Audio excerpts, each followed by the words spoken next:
hanging with each other, talking shit about knives. We sit and we spin and we vibe in the chat. We listen to Juvon just trying to describe where he's at. It is a good time, but who is this fool who talks about knives and EDC tools? Insomniac, sit and spin, a weekly live stream. You're in the right place if you know what I mean.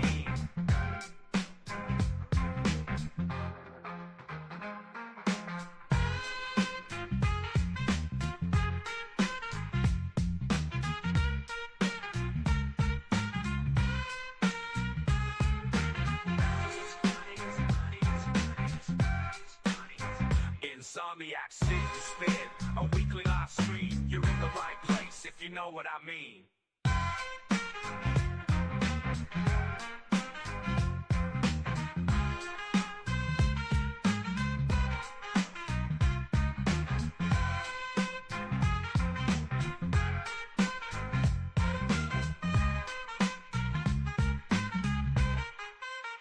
Insomniac, sit and spin, about to be live, hanging with each other, talking shit about knives. We sit and we spin and we vibe in the chat. We listen to Juvon just trying to describe where he's at. It is a good time, but who is this fool who talks about knives and EDC tools?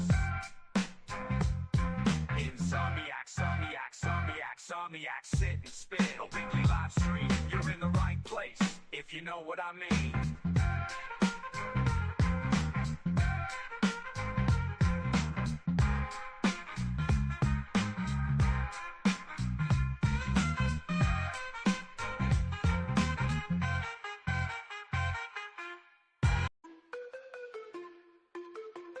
Play.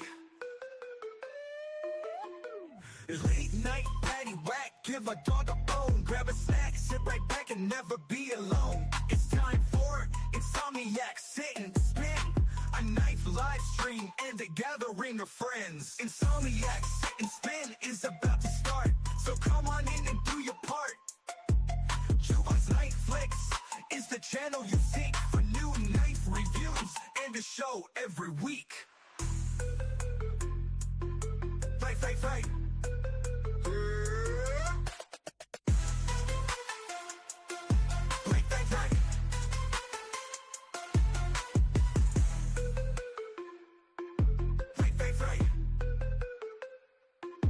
Insomniac, night, patty whack, give a dog a bone. Grab a snack, sit right back and never be alone. It's time for Insomniac, sit and spin, a knife live stream and a gathering of friends. Insomniac, sit and spin is about to start, so come on in and do your part. Juvon's Knife Flicks is the channel you seek for new knife reviews and a show every week. Fight. The Insomniac sit and spins now on the air for all the knife freaks who can't sleep. I'm the Insomniac, Juvon, and today we're gonna take a look at some of my flicks. So you're getting where you fit in, sit down, shut up and listen. Don't forget to like, comment, and subscribe, and don't forget to flick it. Welcome to the Insomniac sit and spin. Welcome to the Insomniac sit and spin. Welcome to the Insomniac sit and spin.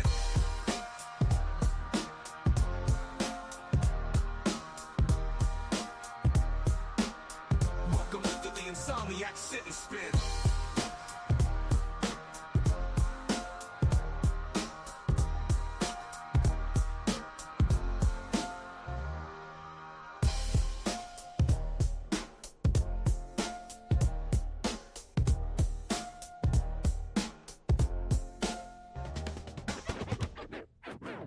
Went out because we only had a little bit. But are you high on cigarettes? And when that stuff runs out, you're gonna wanna make it. Are you high on cigarettes? Let's watch Juvon's weirdness and get high on cigarettes. Let's watch Juvon's weirdness and get high on cigarettes. Let's watch Juvon's weirdness and get high on cigarettes. Let's watch Juvon's weirdness and get high on cigarettes. Do you know that you're right or wrong? Do you know that you're right or wrong? Do you know that you're right or wrong? Do you know that you're right or wrong? He don't smoke 'em, but he loves it when you do. That's why he's high on cigarettes. And if you find him, you should light him up with you. He's getting high on cigarettes. Let's watch Juvon's witness and get high on cigarettes. Let's watch Juvon's witness and get high on cigarettes. Let's watch Juvon's witness and get high on cigarettes. Let's watch Juvon's witness and get high on cigarettes. Do you know that you're right or wrong? Do you know that you're right or wrong? Do you know that you're right?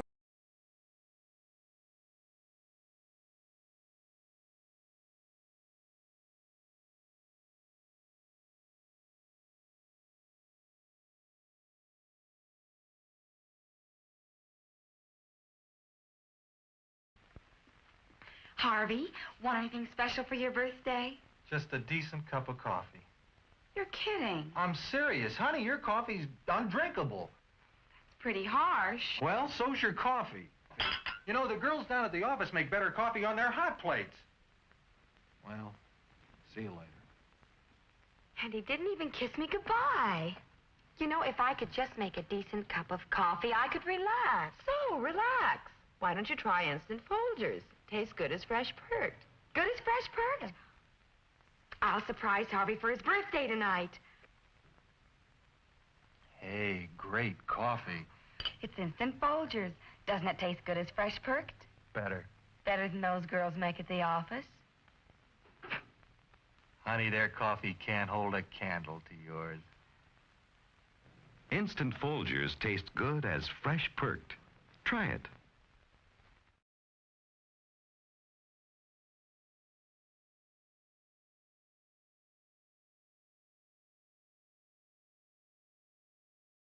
Me. Boom.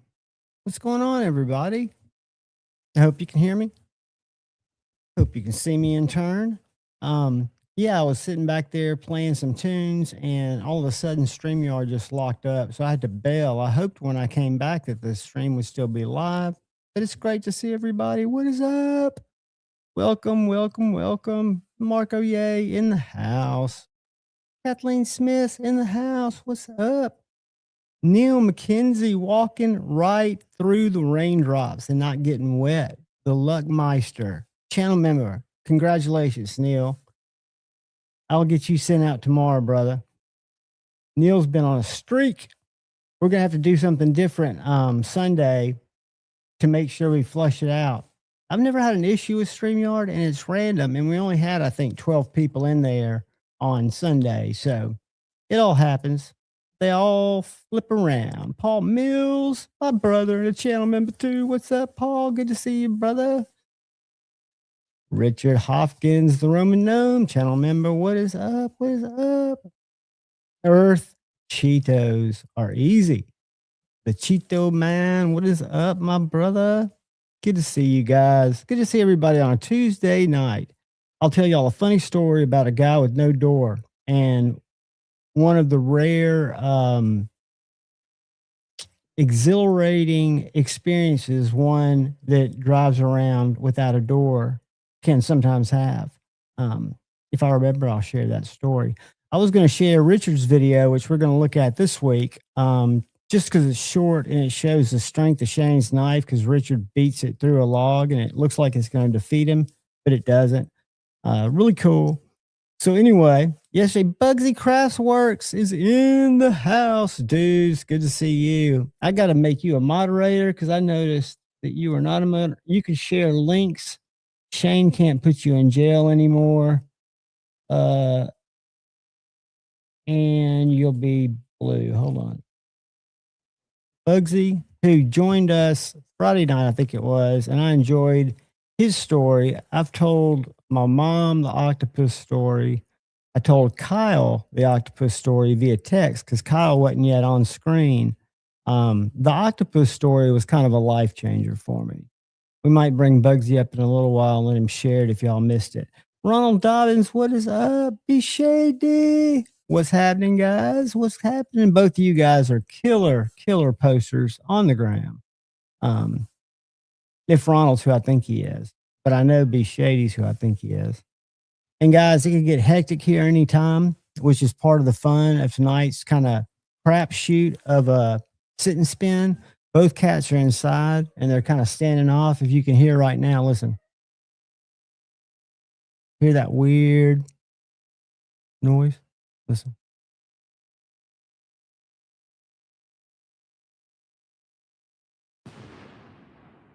It's going to get weird. I promise you that. But anywho, so yesterday, Monday, my favorite day of the week, I went to Knives and More and we had thunderstorms scheduled, or forecast, I should say. Schedule's a little too godlike. Forecast.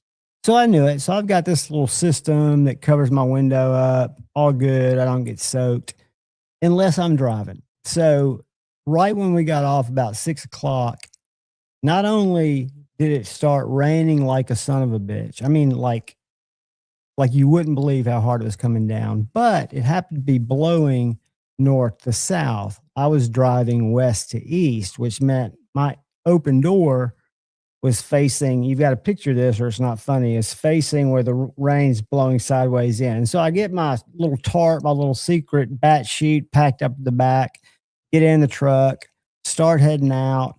I'm by this time pretty soaked. And I carry with me every day at work a little square yellow cloth, for lack of a better term, a microfiber cloth, because when you're handling knives, you always wipe them before you put them back, because you never know the acidity of whoever's hands handled them. So whatever, it's a good practice to, especially if you have carbon steel shit.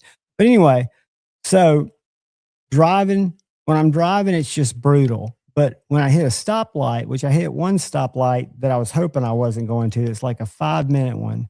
It was like somebody was standing beside the door with a fire hose blowing it on my head. And I'm standing there. I've got this little cloth that I pull off my belt and I'm holding it like this, just shielding it from the rain coming in, blinding me. Now, this is in my fucking vehicle.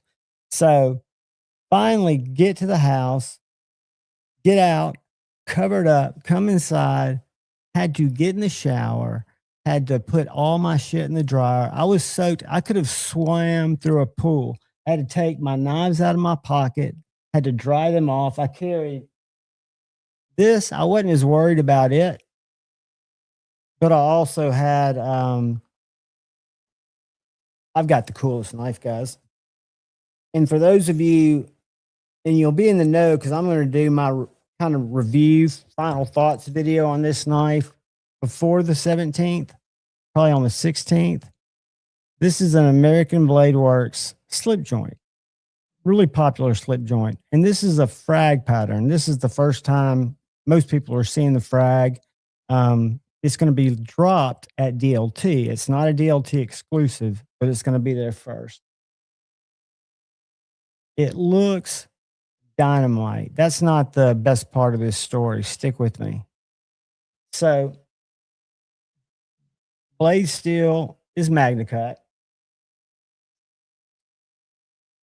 Walk and talk are excellent. I've handled one of these, but I've never walked around with one and cut with it.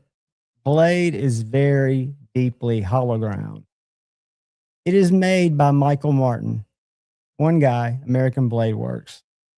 Titanium, CNC assisted, 150 doll hairs are what these sell for retail.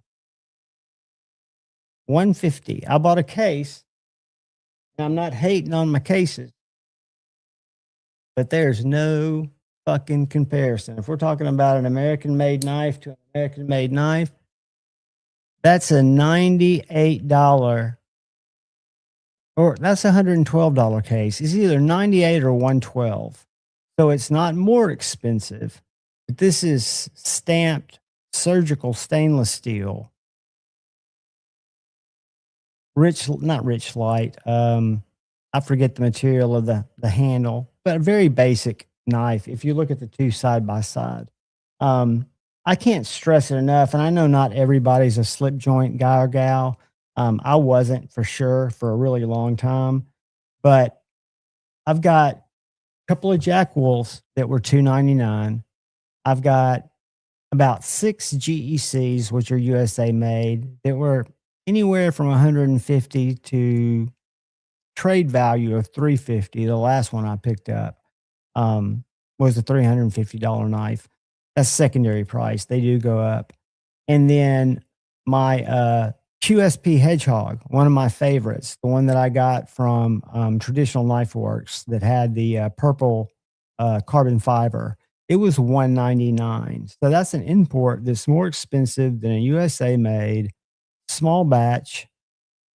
You get a little thing. This comes in a little box, a little slip joint box, not a tube, because he's keeping the cost down. It's wrapped in tissue paper, like most slip joints come wrapped in. And then it's got a little printed out sheet that looks like a fortune cookie fortune. And it just says, thank you for supporting a small business. This directly impacts our family. If you ever have any problems through the life of your knife, we will protect it under normal wear and care. And then it has Michael's email address, first name and last name at American Blade Works. Just a great company to support. And the knives are fantastic. This is my third American Blade Works knife, my first traditional in the slip joint. And what I've been talking to Michael about, he's got a fixed blade that's a larger one. I think this blade and his drop point, which would have to be re-engineered for my thought in size, maybe this blade shape, but this size could be made into a fantastic little USA made fixed blade. And he's got all the equipment to make it a more fluid process. And I would think if he's been making slip joints and modern folders, that making a small fixed blade not only would be easy for him, but the price to us, the consumer, would probably be excellent. And he uses MagnaCut. He treats it very well. The nicest guy. I met him, and I'm guessing it was his oldest son, because his son was probably 13, 14, maybe 15, who was helping him at the booth all weekend. They'd gone over there together. Just a little gentleman. It's the kind of business that you want to see succeed. And when they offer steezy stuff, it's hard to get, which is great, because that means he's at capacity to what he can do and sell. Because I think River's Edge carries his knives. I think DLT carries his knives. Blade HQ will pick up a few. That rhymed. And, he sells them on the website as well. And at Blade Show, those of you that are going to Blade Show in June, Michael will have knives at Blade Show. He sold out. He had knives all the way through Sunday. He sold out Sunday at about 10 o'clock. He sold his last knife. 1931 Leatherworks. What is up, brother? My sheath got a little more wet formed yesterday as I took on a monsoon in my doorless car. But yeah, I'm a huge, huge fan of American Blade Works. And it's a USA company that I came to last in my so far quest of kind of I'm not in the custom world yet. Probably won't be for a long, long time. But, I always thought my favorite USA made knife company, I've got videos that speak to this, and it's because they go back a very long time with me, long before I had a channel, is Three Rivers Manufacturing. They're my favorites. They're so charitable, guys. You have no idea what they've done for different crises that we were trying to manage through auctions, through fundraisers, through you name it. They were always right there, but they're also super nice people. The customer service I got long before I had a channel, because that's when I collected most of my TRMs. I think I've acquired 3 or 4 since my channel's gotten some subscribers and they wanted me to actually review a knife or two. But I'm totally thankful. But they're my favorite. And then you look and you're like, okay, they're under $300. You can find a few Protex. You can find some Microtex under there. Um, you can find some Benchmades under there. But when I look at the small batch stuff, um, Michael Martin's one guy doing it with the CNC machine. So you're getting such hands-on kind of attention. My understanding is it's all under his roof. It's a one roof operation like Lynch Blades, another company that is new to the fixed blade game. And I can't say enough about this knife so far, with the exception of the knife that I designed that Shane made because it was made specifically for me. This is my biggest surprise in 2026 and definitely my favorite EDC fixed blade. This is the little Lynch Swift 6. Swift 6 is crew wear, which makes me like it more. Very, very slicey. This one has micarta handles. You can get it pimped out with titanium if that's something you're into. But the grip on this is slender, very, very ergonomical. And the sheath to me is top notch because at checkout, you can choose a belt connection if you want to hook it to your belt and carry it like a normal knife and all the different positions and cants. Or if you're a pocket dropper like me, they've got a really cool center mounted way to mount a deep concealment clip. And it gives you enough room when you carry this. That's all that's sticking out of my back pocket. That's how deep it carries. And the guy, the old man that I work with that owns the shop, like, I couldn't never use that. That would drive me crazy. And I'm like, why? It fits exactly how far your hand has to go. And the fucking sheath shoots off like a rocket, like it's got CO2 behind it. Just a great, great, great little knife. And I asked them, it says Lynch on one side, and on this side, it says Smith, a little maker's mark.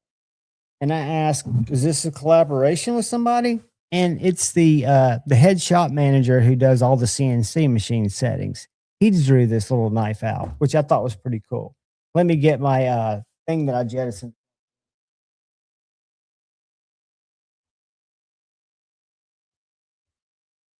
But a great little knife. And just to give you guys some perspective, if you've seen the Sparrow 7, Lynch's first knife, it's kind of on the edge of what I like to carry for EDC. This would be what I would call a primary carry replacement, probably one that I have to carry in my right pocket because of the depth of it, where this is kind of a backup carry or just a carry that I would still want to carry my primary folder with it.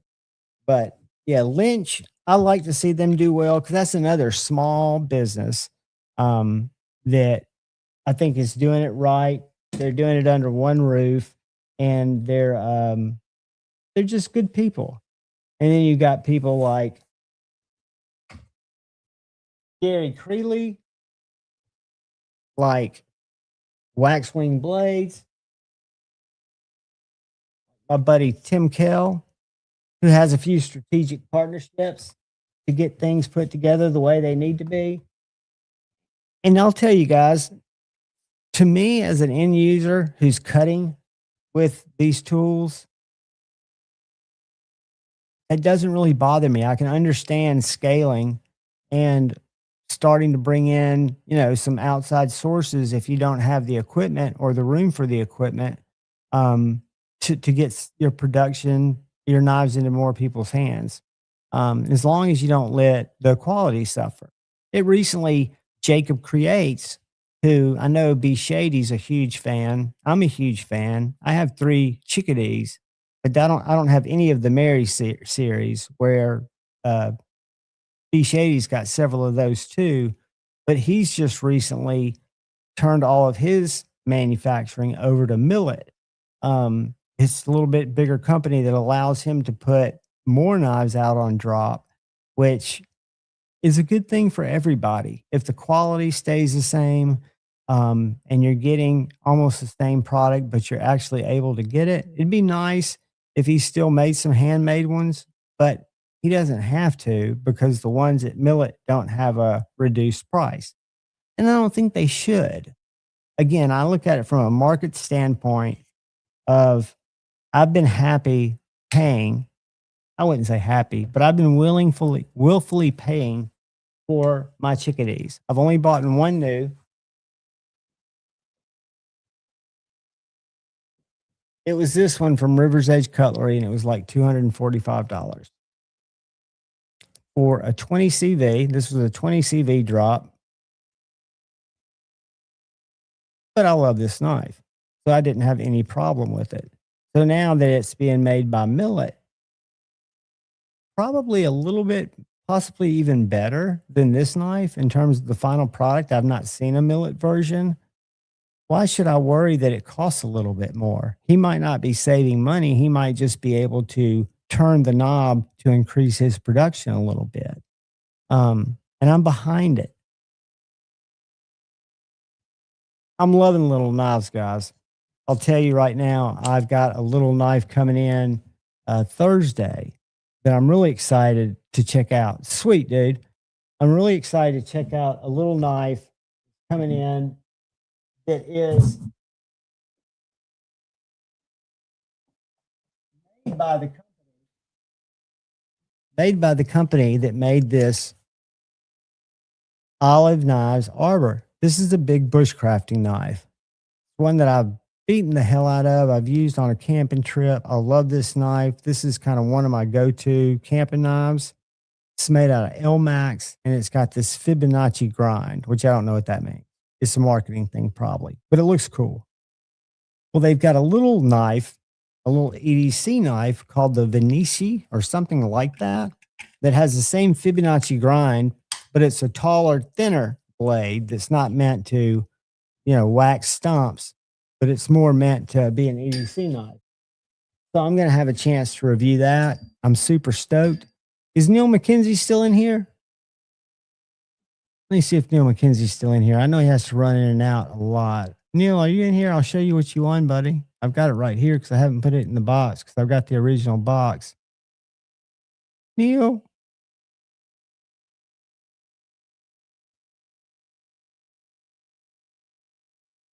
Let's look at the Quiet Carry C because I'm not familiar with it. What's up, Josh? And Neil, if you're here, let me know. Quiet Carry C. Hold on a second, guys, because the Quiet Carry Drift and the Quiet Carry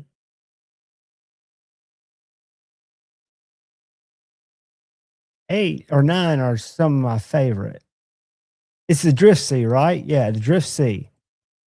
I thought it was in the Drift family. The Drift, I will tell y'all right now, an almost perfect knife. The only thing I could ever complain about this knife, and it's one of the things I love about it, the thumb studs are so pronounced and easy to get to that a couple of times when I pulled it out of my pocket, it's hooked on a thumb stud. This is thin, slicey. This is always in one of my top 10 sliciest. But let's look at the Drift C. Be shady. See, I missed. Neil McKenzie, you are in here. All right, dude.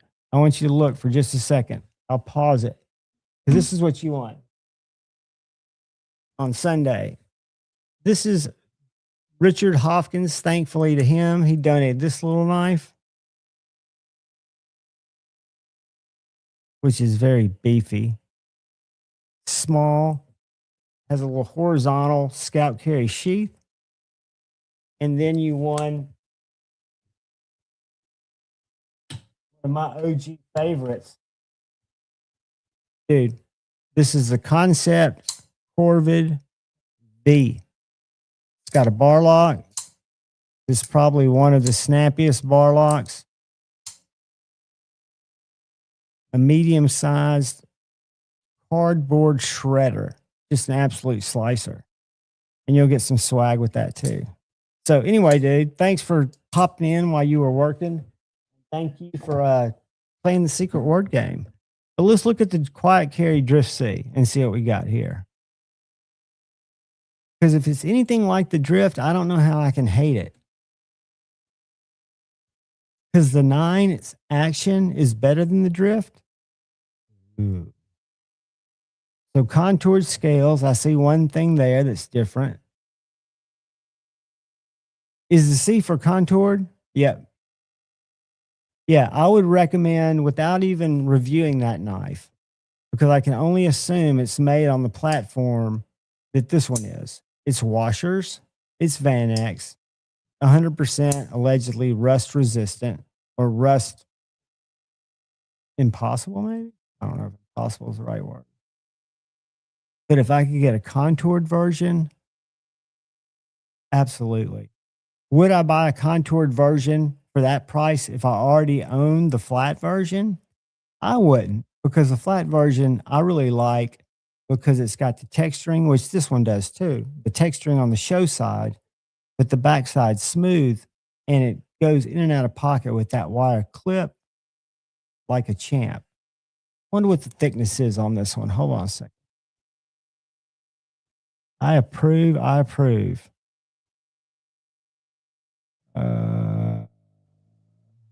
Thickness, blade thickness, 0.090. I wanted the body thickness. They don't do the body thickness, do they? Nope. All right. 0.090. I think it's using the same blades.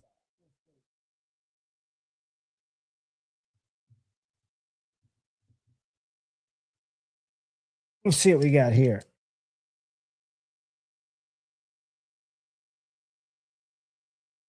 Yep. 0.0875. I've got 0.0875, which is probably 0.090. I don't know how little those measurements are, but I like it. I'm into the sea. I'm into the sea. I feel it. Optism, what is up, brother? Derek, for real? What's happening? Josh, what's up? Good to see you guys. Good to see you guys. I don't know if y'all saw my Instagram post. I'm going to show it here just because I've got a few of you here. And if when these go to Blade Binge, they're going to be much more expensive, but not much more. But I'm moving out my finch nest. That's the Runtley.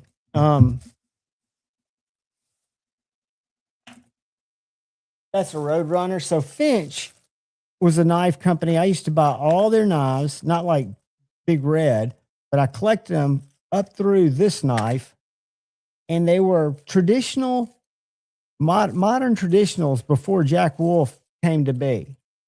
And they come packaged like that with a Band-Aid,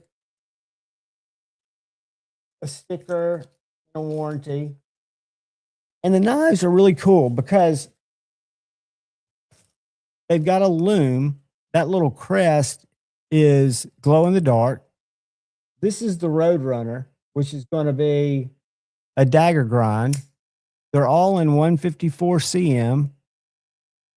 A couple of them are liner locks, but most of them are bolster locks.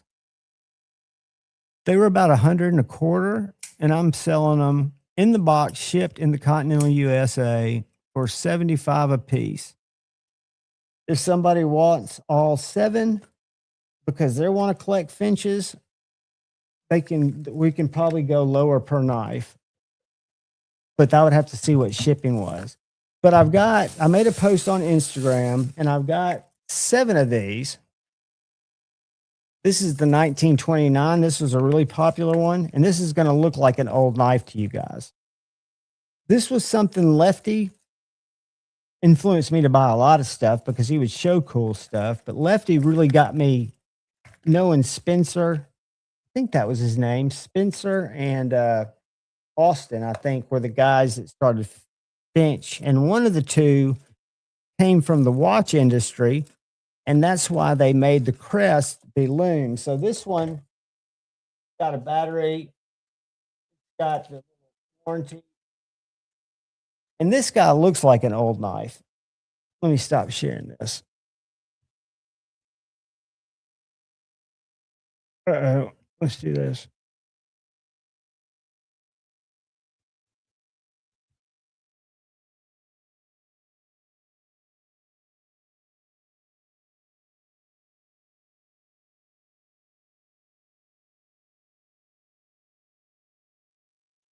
All right.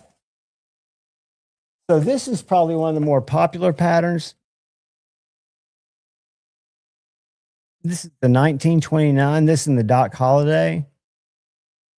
Micarta. Flipper tab.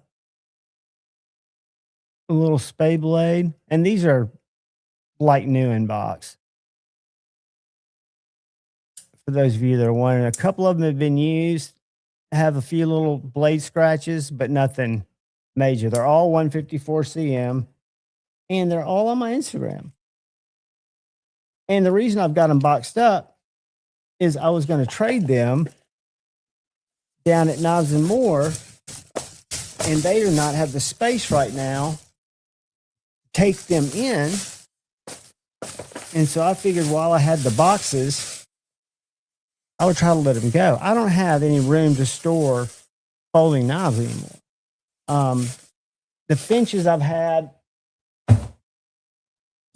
since I probably first got into the game, first started collecting. Let me show you guys real quick something. Let's do this. Boom. Give you all just a quick peek of the Finches. For 75 shipped. And those are the ones I have. That's the Tacuna on the left, the Doc Holliday, the 1929, the Harvester, the Roadrunner, the Lucky 7, and the Lucky 17. This one is a DLT exclusive. It's the only one I don't have the box for, and I probably do. It's just probably in a different box because it's got the carbon fiber and was a DLT exclusive. And then the Runtley, which was their first knife that started it all. And that's them closed up. But they're cool. And they're available. I played with this morning. By God, this knife is good for an import. And that's oil. I oiled it last night. So that's what's jizzing out the blade. It looks a little obscene, but it's just oil. It's actually not nano oil. It's actually, it's nano oil. I think it is. It's not KPL. It's not my normal oil. And it drifts. I'll snag it up. It's a satin version of the website. Ooh, they're so nice. So yeah, I can't, unfortunately now, just in my situation, I can't buy knives. I've got a workaround called trading for knives. But no matter how good it looks. What's up, buddy? What's going on? Just living the dream, man. I was showing off this little knife. Have you seen this one? Yeah, I like that. In the frag, it drops on the 17th. He didn't tell me how many, but at DLT, not exclusive. I bet they'll be going quick. 150. I'm telling y'all, they might not go as quick as, I don't know what time the drop is, but I'll find out. I love it. I love it. They've all gone quick. Every drop he's done of that knife. Oh, sure. Well, you know why? Yeah. You know how much I paid for that? No idea. 120. Yeah. It's a lockback, and it's got swing guards, but it's not nice. I mean, it's not even close. GECs, if you get them, you can't get them for 150 rarely on the drop. Not to mention they double. I did hear somebody in the community had a somewhat negative experience with theirs, and unfortunately, this person's had a negative experience before. It happens sometimes. What happened? I want to talk about that because many of y'all don't remember it. My very first purchase from ABW was horrendous. Yeah, you had a liner issue, right? Oh, I had a heat treat issue.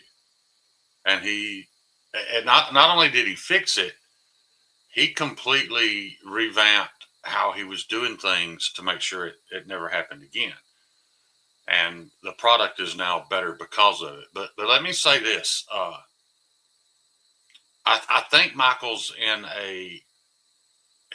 kind of having a little bit of a growing pain because he's a one-man operation and his sales keep getting bigger and he's not able to spend a bunch of time QCing each knife. But I still think it's worth it, and this is why.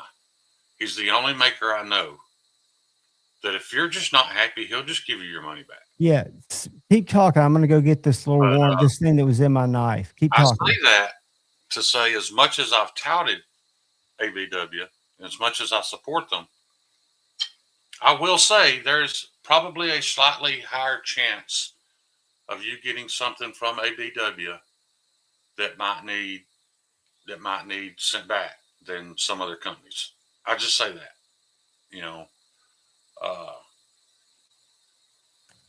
it's they're not all going to be perfect. He will make it perfect, or he'll give you your money back. But this, I didn't know this because I haven't seen this in the other knives. But this is touching. This makes you want. This is what it comes in, the ABW slippy, like slip joints do. But then it has this little piece of paper. Here's my little piece of paper. Here it is. Thank you for supporting our small family business. We provide a limited lifetime warranty against defects in materials and workmanship. If you have a problem, please contact us directly at michael.martin@americanbladeworks.com. So he's putting his name after thanking you. I mean, to me, that's an extra touch. I'd rather have that than a metal certificate saying, you've got a warranty for this long that are stamped out. Right. Shady, I agree. I kind of miss the 10s too. I'm glad I've got one with a 10. However, my 10's a little bit useless because you guys got me a slip to go with it. So it stays in the slip, and in the slip, it won't fit in the 10. So but I'm hanging on to it because I'll never carry that. Well, you should store it in the 10 and carry it in the slip. I hear you don't want to carry. You don't want to store. I'll never carry that knife. That's my grandson's knife, and still to this day, I would store it in the 10. When he comes here, he walks straight in here and picks that knife up and opens it, closes it, puts it back in the slip, and asks me, "How old I gotta be again, Papa?" I'm like, 13, buddy. When you turn 13, I'll give it to you. So you know what? Before he leaves, if he spends the weekend with me, like when his mom pulls up, he runs back in here and handles that knife again, and then puts it back down and leaves. So I just think it's cool that out of all of the knives that I would think would excite a 10-year-old boy, that knife is his favorite, but it's his favorite because of you guys. I mean, he'll tell you that. He's like, this knife's my favorite because those people got it for me.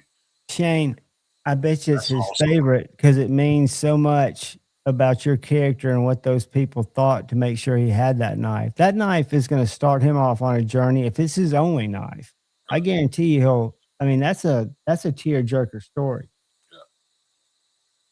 Yeah, he's not your average 10-year-old, man. He's he's already scored at genius level on IQ test, and he just processes things different than most 10-year-olds.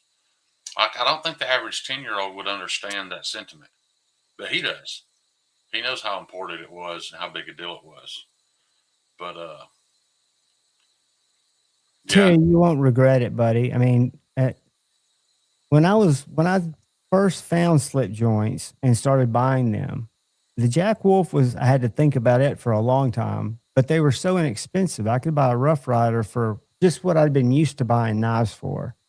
I felt like I took a big step back in price, even for a Great Eastern Cutlery at $150. I wasn't buying a lot of $150 knives at the time. This was in the heyday of my reckless making money behavior, but I wasn't putting it up my nose, and I wasn't eating it in pain pills, so that's a win. Yeah, that's definitely a win. No doubt. But no, I'm a big fan of what Michael's trying to do, and I just want to help him succeed. I just would love to see him, and I know at some point he's going to have to grow. He's going to have to figure out how to produce more knives. Right, right. That's what I mean. That's what I Like mean. Kyle and I had a long conversation about it, and Kyle was like, man, he could pay somebody $10 an hour to sit at a table and open and close them all 10 times. You're right, he could, and he probably should. But, Ryan Ellis would probably be a multi-billion-dollar company right now if he could hire enough help. Oh, I know. And he better hire me first. Everybody needs people. Believe it or not, I fantasize of being able to walk into Knives and More and go, guys, this social experiment's been great, but I'm going back into the real world where I can buy knives. Yeah. And the thing too, that's different than, if across town you've got a building that you lease or even own and you do business out of there, but you're talking about Michael bringing somebody into his home. You know what I mean? Into his home with his wife and child. And I understand. But Gary does it. I also understand people, that every now and then somebody's going to be disappointed, possibly even mad about a purchase, especially if they've had more than one issue. I get it, but also, I try to look at everything from both people's point of view. So I get that too. I'm still willing to pay more for an ABW than I am a Spyderco. Let me tell you something. Benchmade doesn't do any more QC than Michael, and they have the department. It's called QC. My very first Benchmade, I opened it one time and then opened it a second time, and the access lock just seized up. It wouldn't move. We sent two, I forget if they were Claymores or what, back because John opens everything. When you get a Benchmade down there, you're not the first one to tear the packet open because he's taking it out. Same with the cases, and he culls them, make sure they're all like they're supposed to be. Two of them wouldn't fire. Right. It's not that they didn't line up, they did not fire. Mm-hmm. How does something get out the door that's an automatic? It doesn't fire. And I hate to defend this guy, but 2 years ago at Blade Show, Stevie was all excited about his custom he got from Donnie Bless. Gets there, and there's an issue with the lock. The lock, I can't remember exactly Stevie's here. I remember if the lock wouldn't engage or if it had, lock failure. I don't remember. But my point is, as little as I think of that guy now, there's still no doubt in my mind that Donnie opened and closed and engaged and disengaged that lock a couple of dozen times. That was moving across country, though, I bet. Before he left his house. He got from Omaha to Atlanta, and the lock don't work. Now, I've talked to a bunch of people about how that kind of thing could happen, when you start talking about temperature differences and things like that, you think, man, there's no way something that small could affect it, but it most certainly can. I mean, I watched, and nobody paid any attention to those videos, but I watched Billy at Apex Alchemy kind of stumbling and learning his way through heat treat or through HRC testing. And not many people know this, but guys, he literally HRC tested the same knife in his home at a 10-degree temperature difference in the room. Because when your HRC test is supposed to be 70 degrees. So he did it at 70 degrees and then did it at 80. It was 2 points off. 2 points. So how much could Donnie's knife had expanded or contracted in the temperature difference between Omaha, Nebraska, and Atlanta, Georgia? I don't know. But my point is, I know there's no doubt in my mind without even asking him that he checked that knife before he brought it to Blade Show. And he probably mic'd it. Right. And then when Stevie bought it, it wasn't fine, or went to buy it, it wasn't fine. That's just all I'm getting at, man. I think I do give, I will give a person that actually makes a knife way more leniency than I do a guy that's paying to have things made. And there's QC, yeah. Look, I think Lucky Dog's in here now. If I got a knife from Lucky Dog and there was something about it if I found an issue with it. I wouldn't even be online talking about it.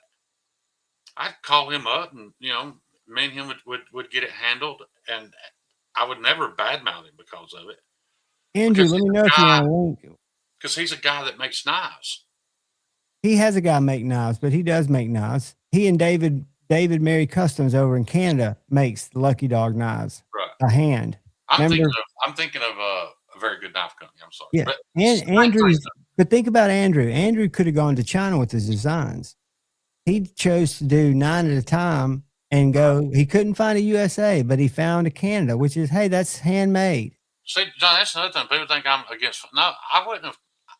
I would rather it be USA, of course, but the fact that it's Canada, that doesn't bother me at all. I still haven't heard word. Are cold steels still being made in Taiwan, or are they all China now? Because if they go all China, then I'm done with them. I don't have an issue with things being made in Taiwan. I've got new ones, but I wouldn't have any issue with knives being made in Mexico. Those are good people that need jobs, and hey, I get it. I just don't want my money to go to a government that wants to see us destroyed. That's all I'm saying. Kathleen, I bought 3 before I ever worked at a case store from Amazon, and all 3, they didn't rub, but they were totally off center. They were Sodbuster Juniors, and I bought them over a bunch of months, and I ended up giving them away because they were fine. They just weren't. I didn't feel like they were the best quality control. And then when I started at Knives and More almost 3 months ago, I'm not there when their shipments come in because I only work from 2 to 6 a couple of days a week. But I know that we are what's considered a case premier. It's whatever the top level of case dealer is. I don't know if that means we get better cold products, but I do know that John sends back a few every time because he's very particular. They've got to be like dead nuts because he's thinking about the ones that he's got from the 80s and from the 70s. And for a knife to stay like that, if it's treated right, it's got to start like that. He's got a unique philosophy, but cases are put together well. The bottom line is they're stamped out blades because the blade steel is just either carbon steel 1095 or it's CV, which I don't know much about it. I think it's on their modern knives, or it's this stainless steel. You know what those blades are probably cut out with? I mean, I know how it's done. I've seen it. But on those presses, do you know what steel is being used? But I'm sure it's something that's not the hard. It's probably U.S. made and heat treated D2. They're literally cutting that steel with D2. The interesting thing is mostly used is in the making of tools that presses that bolt to a die and go inside a press. Have you seen the Crossroads series? That's the Sodbuster and the little Barlow that are made with S35VN. It's their modern series, but there's just a slip joint, but it's S35 and it's you showed me one. And it's got the little blade hole because it's got a hole they can't punch it. Right. They can't stamp it. They have to actually cut those out because the HRC just on the S35 is harder. Right. But they're good that's my knives. whole point with talking about the older metals. Do you really want a knife made out of a steel that you could have literally cut with the steel that's in a better knife? I don't know. That don't make any sense to me. But those guys are a totally different buyer. Bob Tisdale asked a question that says, "I'm confused. Why are we picking on any maker?" We're not picking on any makers. No, we're not at all. We're just talking about the fact that kind of explain why I give more leniency to a maker than I do a knife company.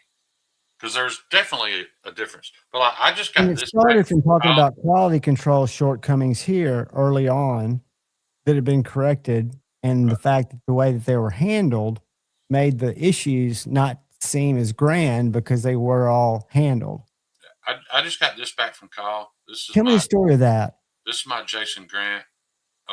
This knife doesn't have a name, but and this is a fine example, man. Can you see that rub mark where it's rubbing the Kydex coming in out of the sheath? Oh yeah. Don't give a shit. No. Can you see where my nail catches this? Can you hear it? Yeah, because it's probably rough. Don't give a shit. This knife was not made for me. I'm sure it was made to fit Jason's hand. Look where my pinky lands. Can you imagine how uncomfortable that is? Again, don't give a shit. If I ever take this knife out to use it again, this is something that would probably end up in the evidence locker. But this knife is the first knife in a while, especially since Kyle has sharpened it. I didn't feel this way when I first got it, and Jason told me it wasn't very sharp. He doesn't. I gave it to Kyle and had it sharpened, and this is the first knife in a while that's made me feel something. This thing fills me full of all kind of hateful emotions. I love it. I love it. I've learned to just back my pinky up and get on the flat, so you can see I have to have a gap there, because if I crowd it in, I'm on that corner and it's bad. I could grind that corner off, but I'm not gonna. But man, I love this thing. And will I give this more leniency as far as fit and finish as I would a TCAL that's being made by somebody else and sold by Tent? Absolutely, I would. Absolutely, because that's handmade. handmade. Just like TCAL. No, I'm just going to hold him to a higher standard because his stuff's been made by robots. Yeah, he's getting some assist, and all his consistency should be the same because it's being. You're exactly right. Where I think you've heard Jason talk, he needs to come back. He always has family stuff going on, but he doesn't even use templates. He just field grinds it. I don't say field, like feels it. Not every knife that I've ever drawn out a template and made multiples of, I have zero emotional connection to those pieces of metal. But when I walk up to a grinder with a piece of rectangular steel and I just start grinding and things start happening and coming together, and hey, let me try this, let me do that. Those are the knives that I get really. That's why I'm sure the viewers weren't nearly as excited about this when I showed it off as I was. But this just came organically. I just started grinding, and at the end of the day, I was super happy with what I'd done. So I can see why. I can see why. Exactly the same. Yeah, I don't get excited by kitchen knives, but I can tell that's a great shape. I just wish everybody had the same passion for things that people put their heart and soul into. And I get it. Not everybody does. Not everybody will. But no, you've seen those hundreds of memes about talking to your significant other about knives and just wishing you had somebody that you could talk to them about. You see all those different takes. There's a sickening story behind this, by the way. This knife was claimed off Jason's Instagram. Guy agreed to buy it, and at the last minute wanted to try to bargain with him and get the price down. And Jason was like, "I'll throw that motherfucker in the garbage before I discount the price to that guy." And I hate to advertise this, but because that guy wanted it for $20 cheaper, I got it for free. Dude, I'm telling you, that's awesome. You deserve it. And I get it. I got it out of hate. Jason was so pissed off that guy would try to. But you also got it out of love because Jason thinks enough about you to hook you up. Yeah. Because he throws shit in the drawer that most of the knives that I've got from Jason, most of J-Cal's, they were some that he'd bring on. I tell him to go get knives out of his drawer on his early appearances, and he'd show ones that he'd thrown off to the side. I was like, that's a great shape. Richard, I'm glad you brought that up, man. I watched your video, and I ain't gonna lie, I was a little nervous. I was like, I'm going to show that here in a second. Did Richard dig through and find the most cured, hardest piece of wood? I thought it was going to defeat him because I was pulling for Richard and I was pulling for your knife, and I was listening at the same time to the ambient sound. Oh my God, man! Like, couldn't you have started out with just a Lowe's 2x4 or something a little like? If you know anything about wood, you could hear it when Richard was hit. How dense. Oh God, Richard, do you have the link? Can you share the link? Because I know it's not under Making Memories. What's it under? But and the whole thing, the backdrop is so good because the ambient sounds, the chime, the birds, and him whacking on that hard ass wood. When it survived it, I felt even better about it in the end. But also that knife wasn't necessarily ground to be a perfect chopper either. I kind of wanted to land somewhere in the middle. It's got a little bit of a convex grind because I still wanted it to cut. That was 3 years cured pecan. It ain't much. You make baseball bats out of that shit. Richard, what channel's it on? Where do I find it, buddy? Because we were going to look at it the other night because it's short, and I think it'd be good for everybody to see it. What's up, Crispy? Because I think it's a testament to your fortitude and to Shane's knife. Yeah. But this little guy right here, that's in a Lancelot leather slip, was a throwaway.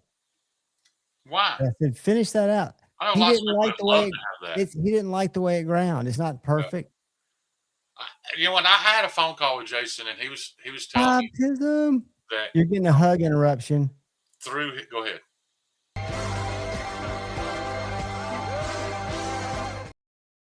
And he was telling me that through his journey, he's had a lot of makers reach out to him and giving him tips on finishing and refinement and all this stuff. And he's like, but you know what happened at the end of the day, Shane? He's like, I didn't enjoy it as much, and I didn't enjoy the end product as much.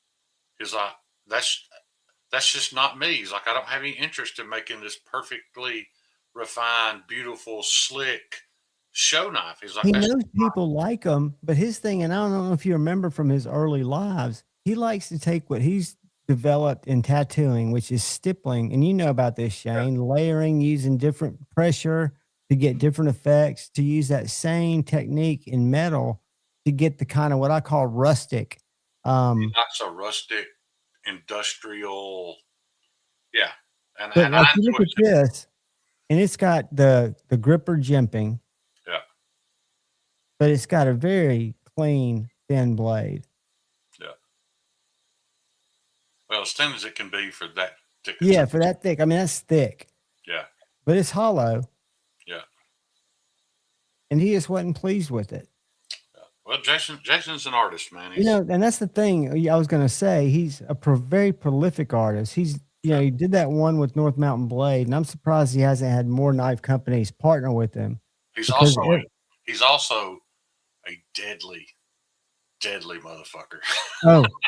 And very skilled. I love guns, man. I love gun culture and everything about it. But let me tell you, man, I could hand Jason Grant a high point with 3 bullets in it and me take all the best shit I own, and I don't have a rat's chance in hell of surviving that gunfight. That dude is the real thing. Ethan runs EDC, is becoming the real deal.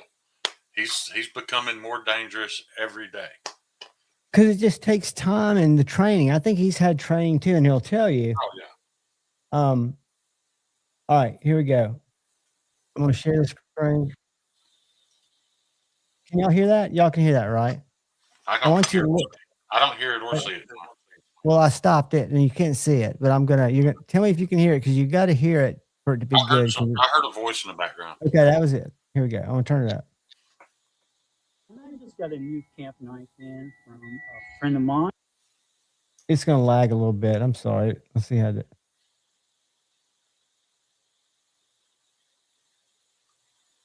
Come on, it shouldn't do it long. It should catch up and then play.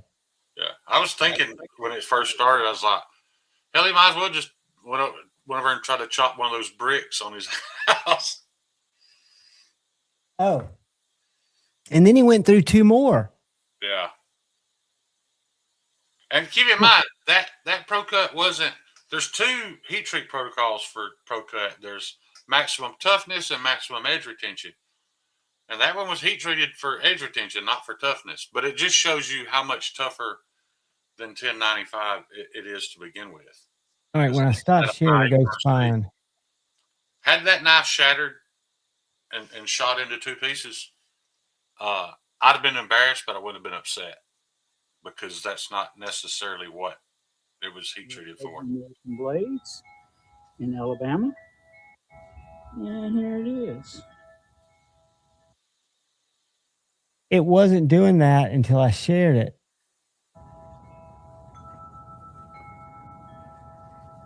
Guys, all I did to that knife was grind the bevels.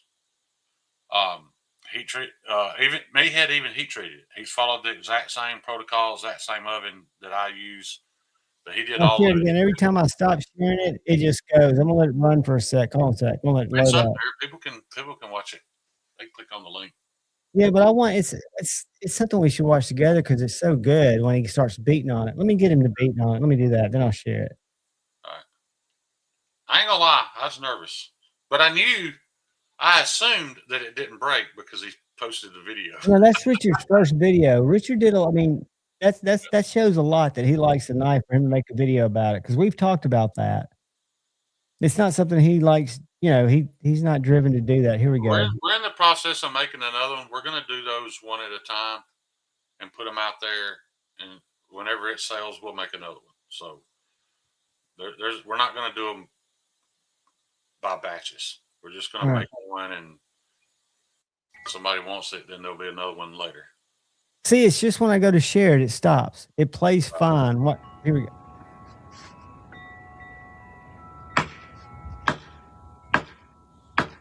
It's not moving. Yeah. And I can tell his swings are already getting slower. Yeah.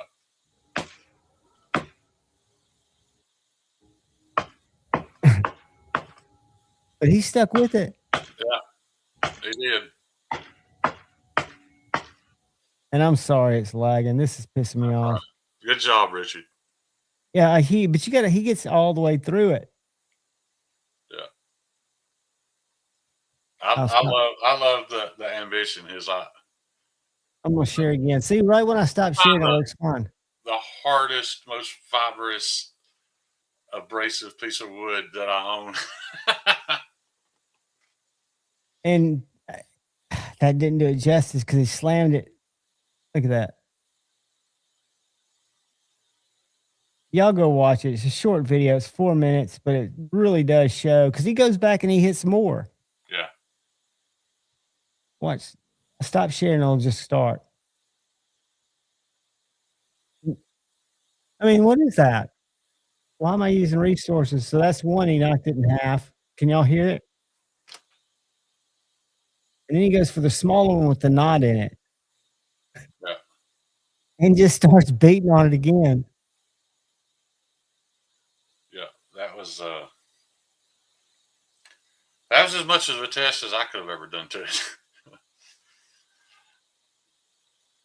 And I think the video quality is great. I love the sound. It's just acting up because you're trying to share it. Yeah, because it's fun. I mean, I'm listening to it, watching it now. Hopefully, y'all can hear it at least. Hear the ambient sounds and the wax.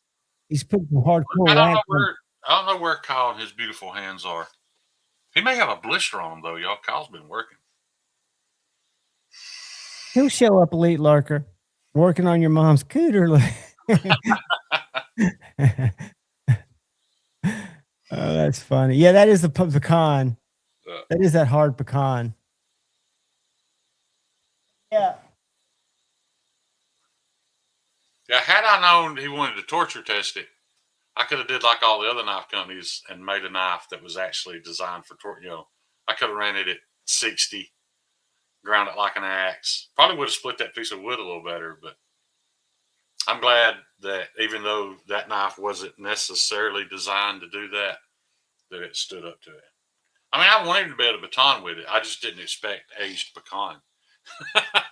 Well, it stood up to, I mean, like you say, it's hard. You know, it's hard. How much harder is pecan than walnut on the scale of a knife's harder than it?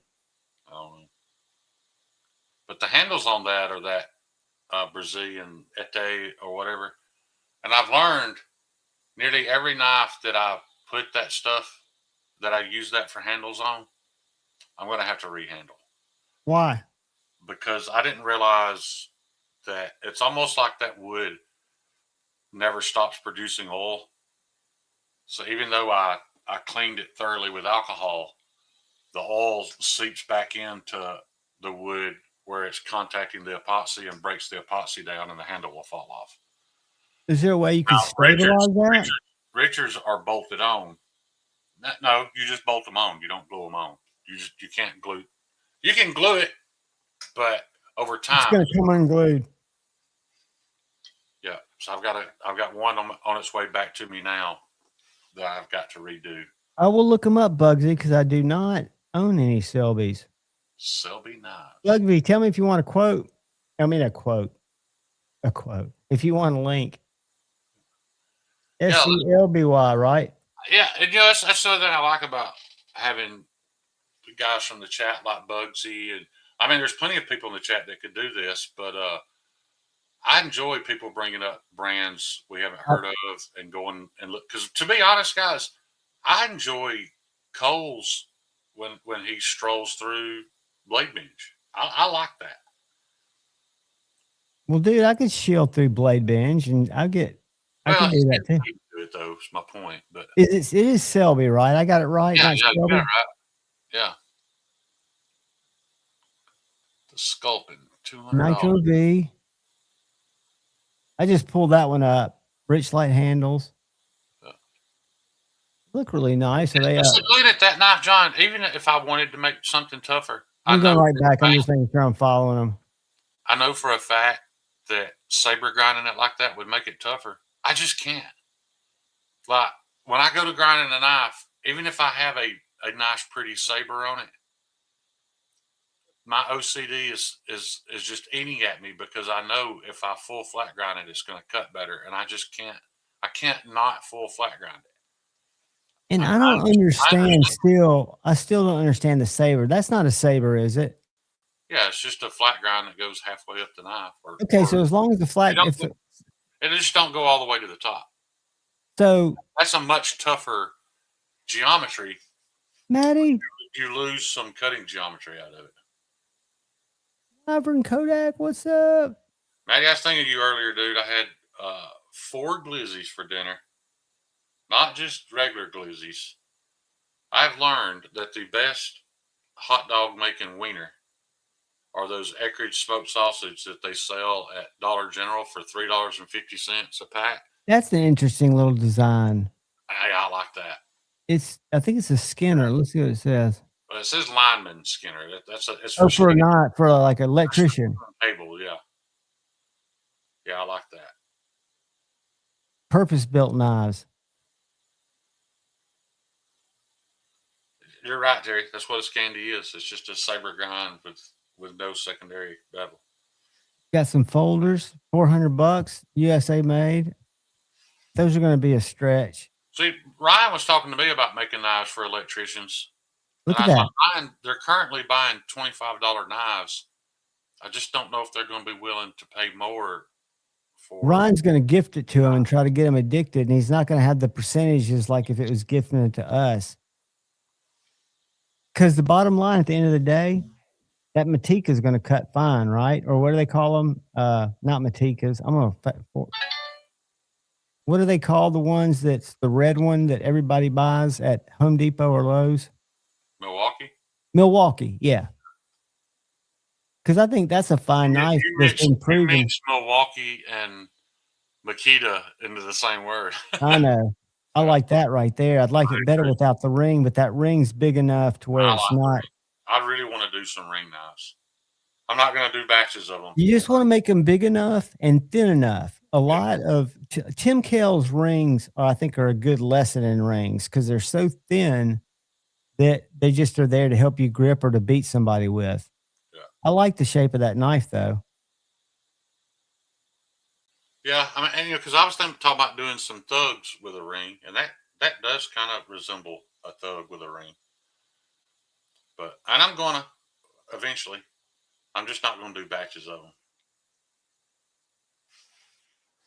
Maddie, are you a fan of the Eckrich smoked sausage that they sell at Dollar General? I think they're the best hot dog weenie in the world. Are we getting on hot dog weenies? Y'all gonna make me hungry. Because you know how I do a hot dog weenie? I literally just take 4 of them. I take it and I fillet it. I don't cut it all the way open. I just butterfly it a little bit. I take some Dale sauce and I drizzle it in there. and I Yeah. get some shredded cheese and I put it on there and I lay it on aluminum foil and put it on my barbecue grill, bubble that bitch up. Dude, I just put a dab of butter in the 5 skillet, door. and I just roll them around in the skillet till they start to get really dark on the outside. I like a little bit of crunch in my. Raise your hand if anybody wants a link and they want to come up and hang. Yeah. I'm playing Russian roulette with links. But if you get my channel struck, I will hunt you down and you'll find out the wrath of a banty rooster who looks like he's easy to take. So you're telling me if I grab this AR right here and hold it up on camera, you're going to be upset at me?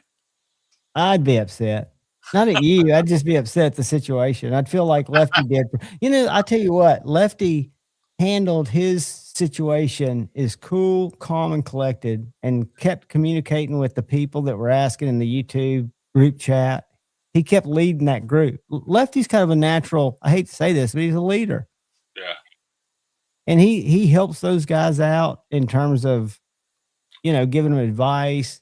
Lefty's one of those unusual people that's a leader and a teammate at the same time. Exactly.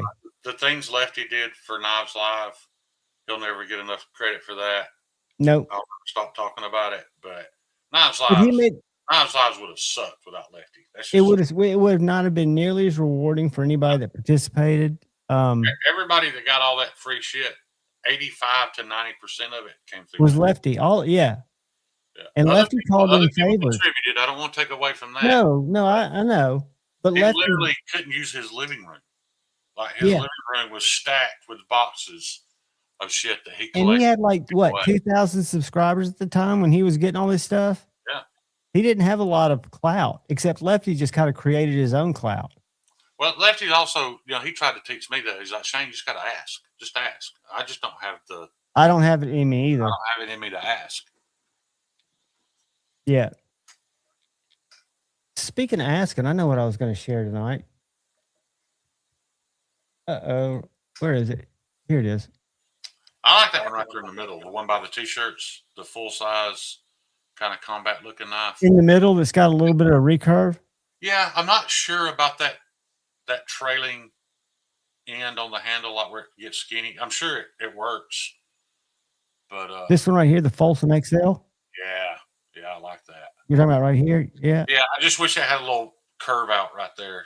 But what are these guys made out of? 60, 61 Rockwell hardness, AEBL, which is fine. For a combat knife, it's perfect. Yeah. AEBL is perfect. And that's pretty thick, dude. Look at that. Yeah. Actually, I tried that recently. I had a prick at the shop that was unfinished, and I put it in the vise to see what it would take to break it. And I did break it with my bare hands, but I was literally shaking. I was at the point of shaking, and it snapped violently. It didn't bend, but so it can be broke, but I would never. That was a quarter inch wide piece of metal. It wasn't like it was right. Maddie's carrying his new bug out. Everybody needs a bug out at some point. Let me tell you something. I was looking today because I'm trying to find the lowest priced USA EDC knife, and bug out's right there. Our bug outs, we can sell them for 15% off box price. And so that's what most dealers like Blade HQ does. And then we can pay sales tax. So you can get a bug out, the base, for under 200 bones. If I had to pick between a bug out and that new buck, I would buy the buck. Oh, yeah, come handle one. I've got them down there, dude. They suck. I don't think they suck. They suck. But they're 154 CM, dude, or they're. I know. I don't have an issue with 154 CM. I just the grind on is good. Finish, I would buy the buck because I want it to be successful and I want them to further modernize their knives. So I would not buy the buck for the same reason. I'd write them a letter and say, if you'll get your shit together, I might buy a next buck. Well, the one I handled was the slightly higher end. Like there's two versions. Yeah, and it's not bad. It's not revolutionary. I thought it was as good as. I thought it was as good or better than a base model bug out. It's as good or better, but it's not. It's doing what the bug out already did. It is absolutely with lesser materials. Yeah. and the FRN doesn't feel as good on the base model, Right. and it I costs haven't more. handled that one. It costs more than a bug out. Yeah. So this is I always talk about my beacons. Baptism, why would anybody hate on you for liking the Malibu? Malibu's damn good. That's one of the best knives. But this Yeah. is my beacons link where I keep all my affiliate links and codes. I don't have all my codes aren't Lefty 10. They're different ones from different people. But if you go to the bottom and you sign up just with your name and your email, I don't ever email you spam. It's just if I add or take away an affiliate link, you get notified. And you don't have to use it. What? What's the price difference between this with the factory scales and a bug out? A mini bug out. Hold on a second. That's the S45. Little native, right? I guess that's what it's called. It's a little native, yeah. And it's the pink G10 S45 Spyderco. 195 is Spyderco's price on it. This is what it was before you had it. And I've got the box. I found the box and the pink scales. Did I give them to you? I don't think so. Okay, I've got them though. And that's Is it Spyderco's. $95? Yeah, that's their table price. I mean, I'd take this over the bug out. But the bug out, a lot like the Spyderco's too. You put a set of titanium scales on a bug out, and that's a whole different experience. Now, I know people are like, well, why buy knives that you got to put scales on? This, you can still have a really nice knife for less than what we're paying for a lot of Chinese knives. And to me, What difference does it make? But So I've much- handled so much 3 or fun. 4 bug outs with titanium scales, or I've handled one with aluminum scales, and it's a completely different experience. it is so much fun. And even though I failed on this knife, I learned. Tate even showed me tonight. He took us apart because my scales are coming tomorrow. My raw ones for my K390. But Yeah. this is a Dragonfly. It now has $99 worth of titanium scales. Still a back lock. It comes with phosphorus bronze washers, so it makes it. I think one thing that hurt the bug out, though, is the fact that everybody has copied it. Do you think so? See, I would think that. Yeah, I mean, the Hogue Deca is, that's just shot at the bug out. Kaiser, CJRB, everybody makes a bug out-esque type knife. The Hogue killed them on fucking price in That's the 20 thing. CV. Yeah.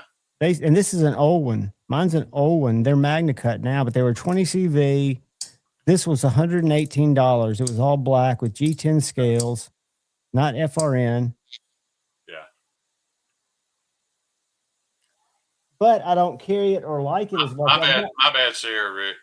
I don't typically eat normal hot dogs. Plus, I love this shape.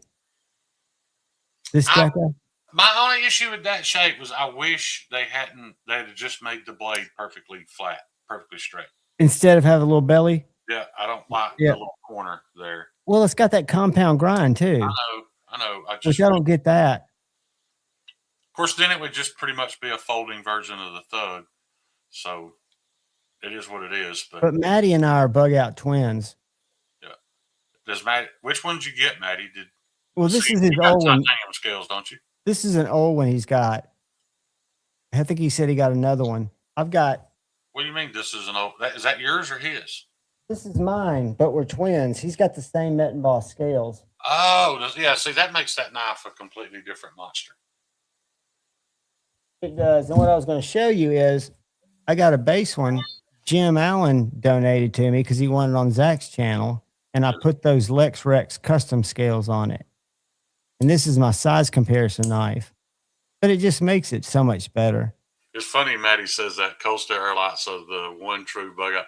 The maddest I've ever been at Maddie was very early on in our friendship. He did a video and called some Chinese knife a bug out killer. And I was so fucking mad I couldn't see straight. Don't you I was know, furious that he said that. That's one of the most clicked on titles, and they get overused. Kyle got mad, and rightfully so, because the title I had that AI did the other day, and I've been watching them to try, and I'll go in and change them. If Leave they're it like, alone. Nobody cares what Kyle's mad about. I make no, comments. it makes sense. I don't want to have misleading titles, but it wasn't really. I try to end it with the question. They say you should leave the viewer wanting to answer the question if the question interests them. Is this the bug out killer? I've seen Yeah, that. or is this the best knife? Is this the best EDC knife out there? I had my MSI video went live tonight, and it's dude, I'm gonna have to buy the aluminum. It's $274. It's got a thumb stud instead of a blade hole. I can't believe I didn't realize that. That's why the action's so good on it. But check this out. I want to show you my I've been really shocked, John. This group of guys I've been hanging with. Because I've always said there aren't any knife people around me, and the stuff they brought me has been pretty amazing. Like, I've seen Microtechs and Medfords, and these dudes actually do own a lot of nice stuff. I was shocked that I actually found people, and they're not necessarily knife people. All these guys are street race, no prep, drag. But they saw a movie with it in it, or somebody told them it was cool, or no, they just appreciate. They appreciate the fact that anything that exists, there's a better version of it, and they want the better version because they're that way with their guns, they're that way with their knives, they're that way with their turbos, their blowers, their whatever. But I got to slow down on that a little bit, dude. I can't share screens because it made me. We did everything we could do to go to jail Saturday night, and we 2 different bars, and tried. Literally, you couldn't try any harder to get in a fight than what we did, and nobody was game. Were y'all? I mean, like when y'all do that, do you Uber around, or is one of y'all driving like you were in high school? No, we had a sober driver. Okay. I was going to share you this thumbnail, but I can't because every time I share it, it makes it lag. But I'm running one, and the title just says EDC Perfection ? And I come back and I say, this knife's overpriced. You can buy 2 Microtech MSIs for the same price as this one, and all you're getting is titanium, vapor blasted hardware, and a flame anode backspacer. And the Jeffrey Dawson's 100% right, though. Kershaw Bel Air is a good bug out alternative. I wish Kershaw was a U.S. company, but they employ U.S. people. So, and this one's made in the U.S. Right, they employ U.S. people, and making it in the U.S. I have no issue with Look that. how thin it is. Yeah, to the average person that doesn't care to brag that they own a Benchmade, that's the better buy. We can't get them in stock. I mean, we can, and people come there to buy Benchmades and leave with Kershaw's. I'll tell you what we sell a lot of is live wires. They come to buy Microtechs. They come to buy a Benchmade shootout. And I say, well, you need to try a live wire. It's live wire is $249. better than a UTX. I agree. Shane, you ready to stop talking shit about me yet? Who are talking shit about you? I talked shit about you knowing you were in the chat, though, Kyle. That's different. And all I said was, who cares what Kyle's mad about? I make Kyle mad every day. Kyle, did you see the American Blade Works slip joint? The frag one? Yeah. I don't like it. Some people love it. Some people don't. I like it. I don't like the frag. I like the one that they just did, the milling one. It's a great knife for $150. Oh my God. Yeah, that just comes down to that. I mean, it's the same knife, though. That just comes down to, do you like? No, it's a great knife. I'm just saying what I like as far as the milling on it. Yeah, exactly. It's more monkey fraggish, which is not my normal jam either. I like the tighter milling or the swerve on the. Let's be honest about one thing, though, with Michael that I can say without a doubt. Michael is chasing trends a little bit, and he's behind, and he always will be. He's not a trendsetter. He sees that the monkey frag, has been popular on other stuff, so he uses it. Did he or did DL2 request do something first? I think DL2 might have requested it for them to have first drop. Right. And I don't know why he wouldn't do an exclusive. Maybe because they wouldn't buy it. I don't know how all that works with, I'm going to make this many for you. Hey, Hero Sticks. What's up, Hero 6? That's a pretty good position to be in, though. If you're running a knife company where most everything's done on a CNC machine, you can get all these companies, to stand in line, and I'll make you 200, then you 200. That's a good business plan. You He kind of just needs to be able to scale, because if he could scale, he could sell them. Yeah, I just don't know that he ever will. So we traded today for our second Strider. Is it called a Plus or a PT Plus? What's the Strider version of this little guy called? That's the PT 304. The Strider version is? So is that a Strider?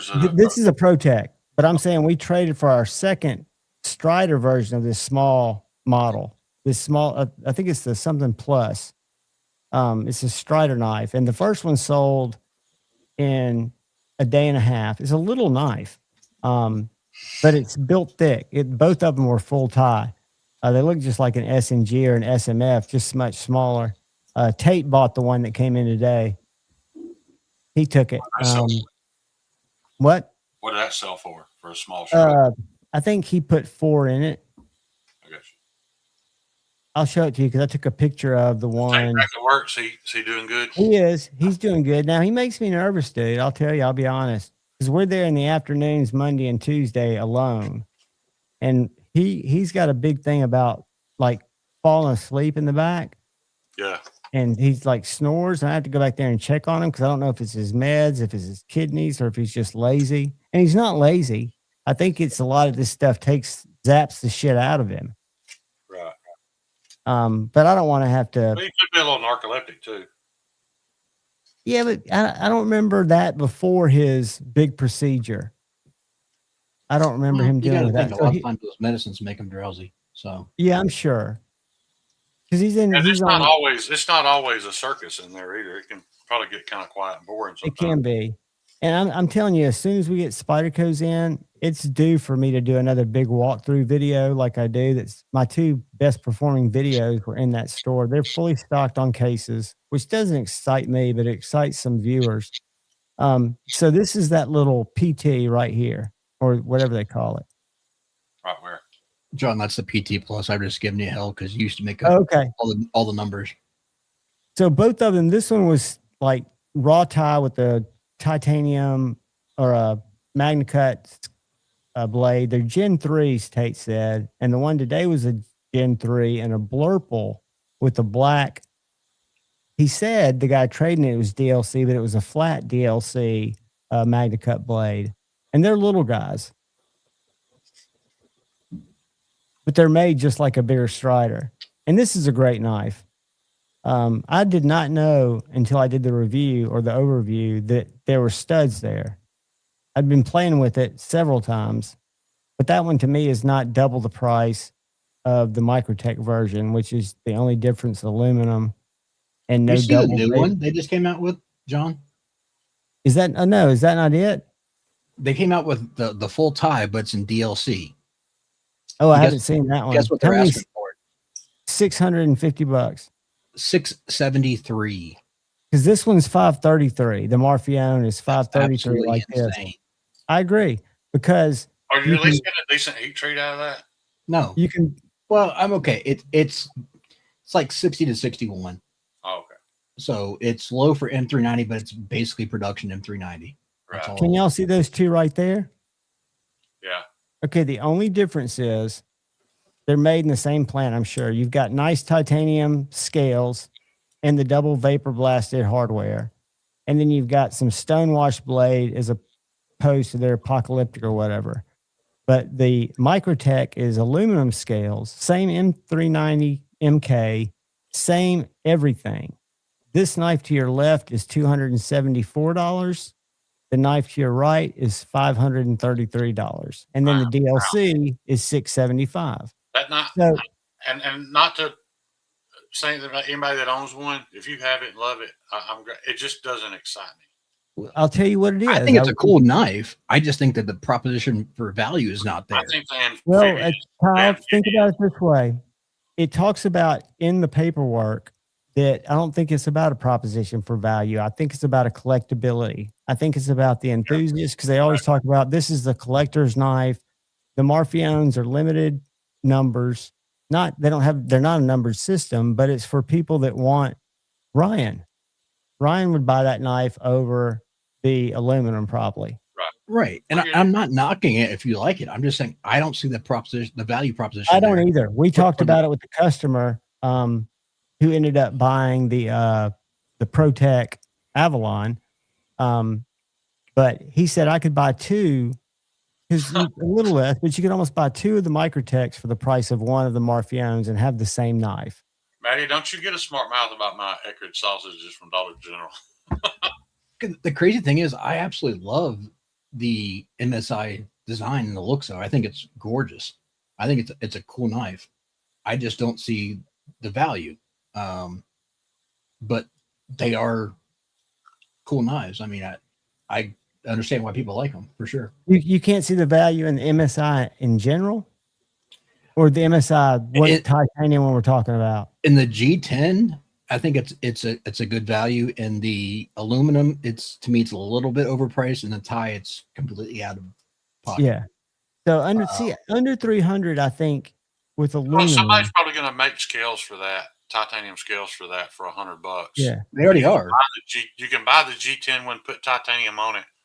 Now I know that's not the same as far as collector value. Unfortunately, the standard MSI is too big for me to even flip. If it had a thumb stud, I could. My finger's not long enough. What about the amphibian? How much is amphibian? But that knife's $174 in FRN. It's not much, Shane. Microtech amphibian. So I can't believe you want FRN, that. FRN is 175, and then OG was making aluminum scales for it. The thing about the amphibian is, though, the more I look at it, I really like it because of the recurve. But at the same time, that would be a much better knife as a fixed blade. Like what I picture that knife being used for, it doesn't need a pivot. It doesn't need to be broken into two pieces and bolted back together. It's a better knife as a fixed blade. But I guess I'm just going to have to get 329 in aluminum was fine in FRN. Yeah, I'm just going to have to figure out and get well, better. Why is this one 603? Oh, here's the Marathon Ice Blue Titanium 603. Marfion, What's whatever. the base model amphibian cost? Well, the base aluminum is 329, but I think they have an FRN version that I've seen down at the store. I was trying to see if there's anything less than 329. Josh, I agree. But here's the thing. If you get the FRN for 175, put the tie scales on it, you're at 375, and it's a much better value. I think that's a great deal. But let's filter up price. Let me ask y'all this. What do y'all think about a gun company, and I can't remember which one it was, just released an AR-15 that comes with nothing. It's the lower, the barrel, the trigger assembly. It has really cheap, though? Isn't it really cheap? I don't know. I didn't catch the price. It has no stock on it. It has no forend on it. And they were like, we're selling you the parts that you typically end up keeping, because everybody that buys an AR ends up changing this and changing that. I know that wouldn't make any sense for the knife industry, but it would be cool if you could just buy the mechanical. At that point, why don't you just buy your own, Shane? Like, and build it. And I was going to say, setup you want. I understand. That's just a middle step. You're right. That's just one step up from buying your own lower and your own barrel. But, well, not everybody wants to do that. Not everybody wants to assemble a rifle. But I agree. I thought it was a good idea because then you can buy all the hardware or furniture, whatever that you want to bolt to it. I mean, it's purely a marketing strategy, but there's one more strategy. Tate, the guy at work, he's welding the part and then getting the lower, but he's welding. What's the main part that you would have to weld? Absolutely. The kick? And I said, why would you do that instead of buy it when it's so cheap? He goes, because I don't want the government to know about it. The hell, cheap terms of service. The only thing you would weld would be you would pin or stake the muzzle brake or muzzle flash hider brake, whatever. Well, what part of the gun is that? The pew pew? Because that's what I think he's talking about, making the part that's usually serialized. The only part that's serialized on the rifle is the lower. Yeah. And there's nothing to weld making there. Lower. Are you talking about John, let's not talk about making ghost lowers with no serial. No, I'm talking about, it's a joke. I know. Well, technically you're allowed to. It doesn't really matter. Yeah. You're allowed to manufacture by law. Is that the real Sharif? It does seem like for the first time in decades that they are nipping at all these Second Amendment atrocities, and some of them may actually be going away. Well, Shane, did you want me to show off that knife or not? Which knife? Or do you, because Aiden's? I mean, I don't remember if Aiden gave us permission to show the Maker's Mark. Well, I'll just tape over the maker. I'll just put tape over the Maker's Mark. All right. Unless you don't want me to show it at all. Just show the other That's side. right, Bugsy. Just show the other side if you want to. Good to see you, Sharif. Sharifosaurus. I just Anybody didn't wants a link, raise your hand. I don't know if he wanted to be able to show that thing off on Instagram, and I didn't want to ruin it. Yeah, that's the Heathen Tanto right there, guys. I like it.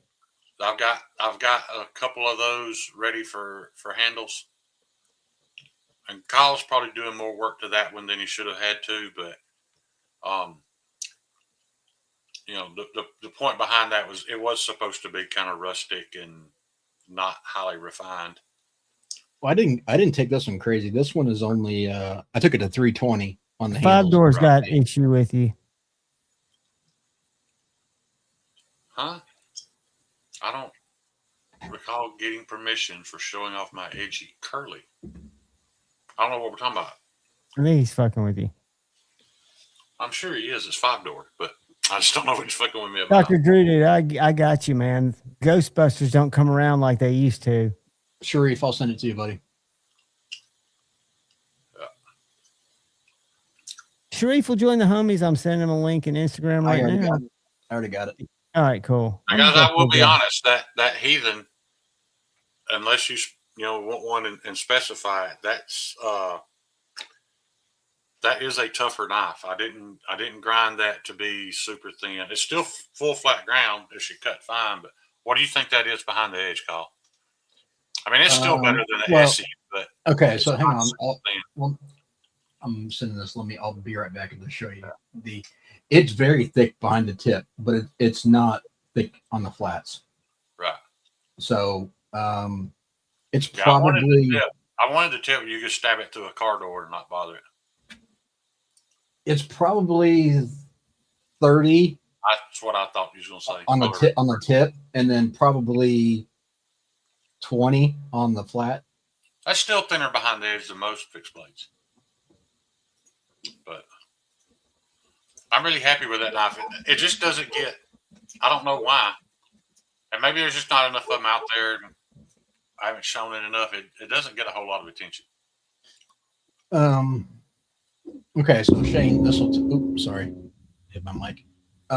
If you can see that edge bevel, you see how wide that is? Right. That is 20. Oh, John's leaving.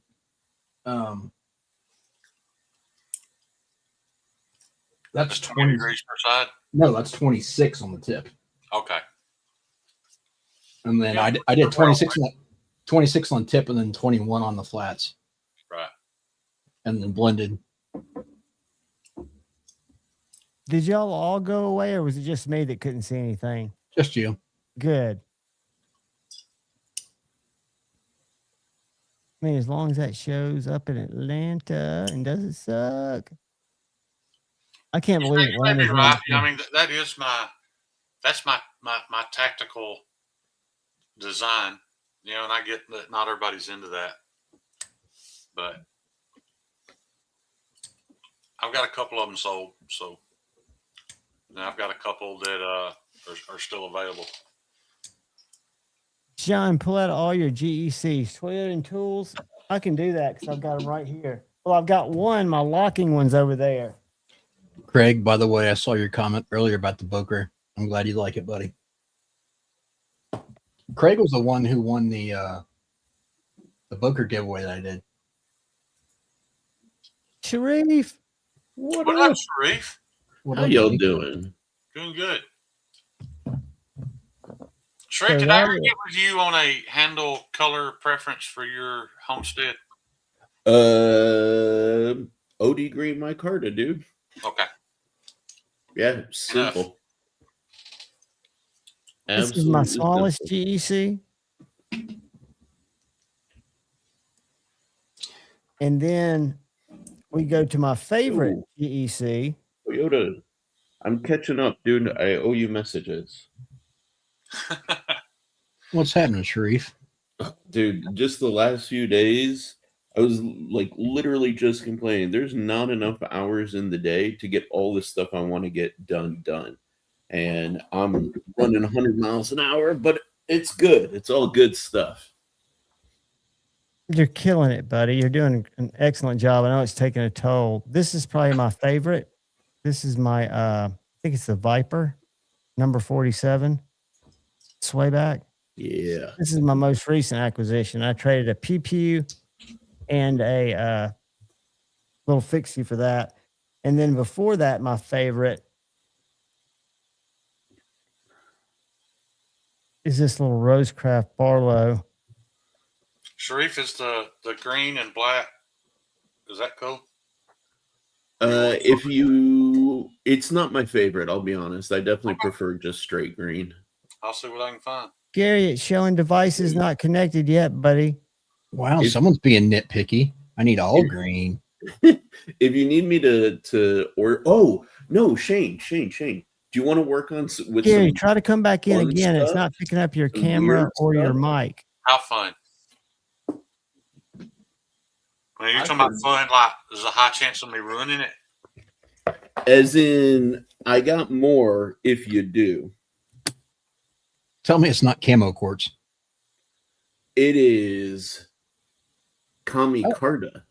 Oh yeah, that'd be perfect for it. Soviet era micarta.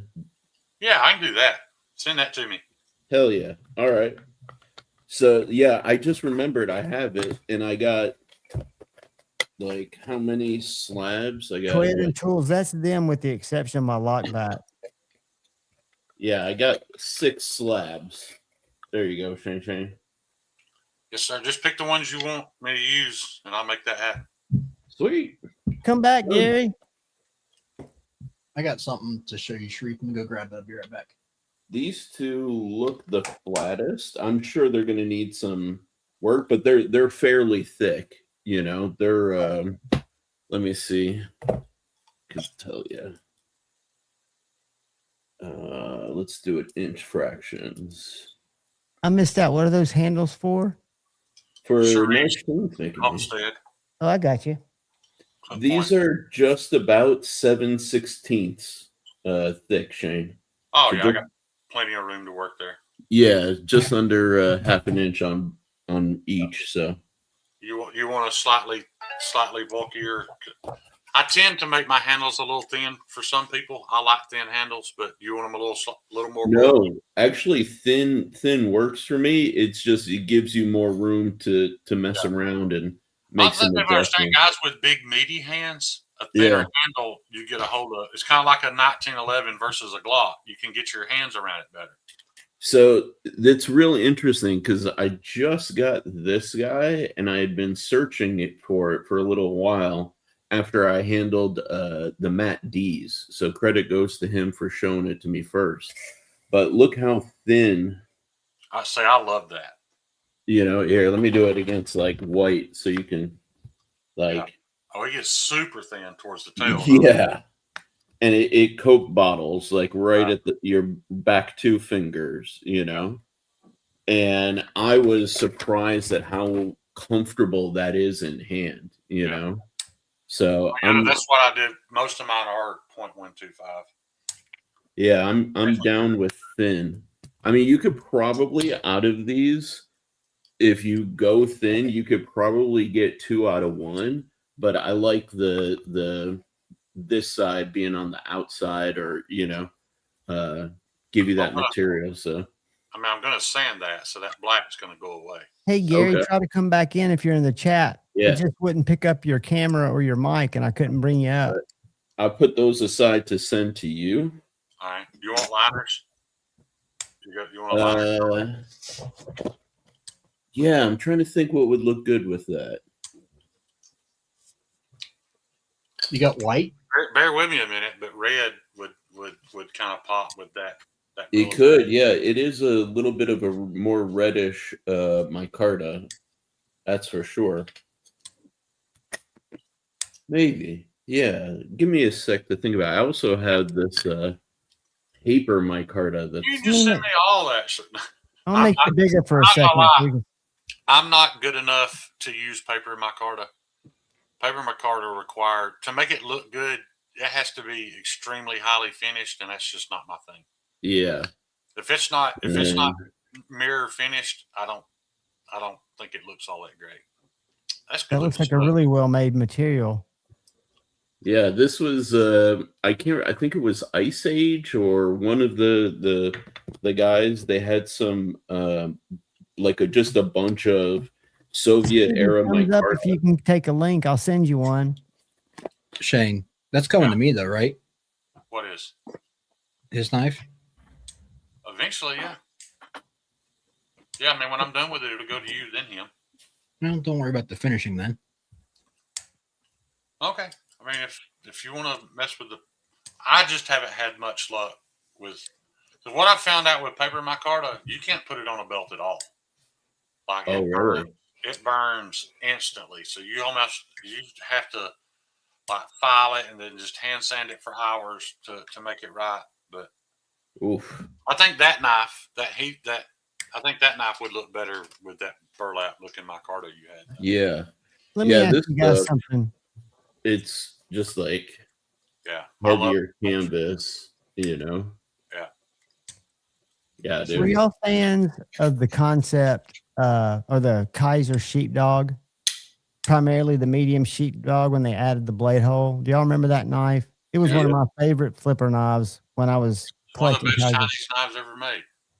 They've added the button liner lock to it. This is just the G10 D2 version, but it's such a good knife. I mean, I forgot how, not that something I'd carry, but just a great knife.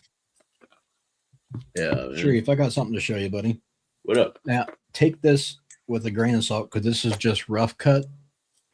But I want you don't have to guess online, but I want you to think about this and see if you can see the vision. This is the show side scale. Does that look familiar at all? Yes, but I'm not. Yes. Okay. Yes, I know exactly what it is. Is that Tristash's mustache? Nope. Nope. I know exactly what that is. All right, I'm done. All right, let me make it small. What's the material? That's the Navy Rich Light. Ooh, okay. I haven't been able to work with Rich Light either.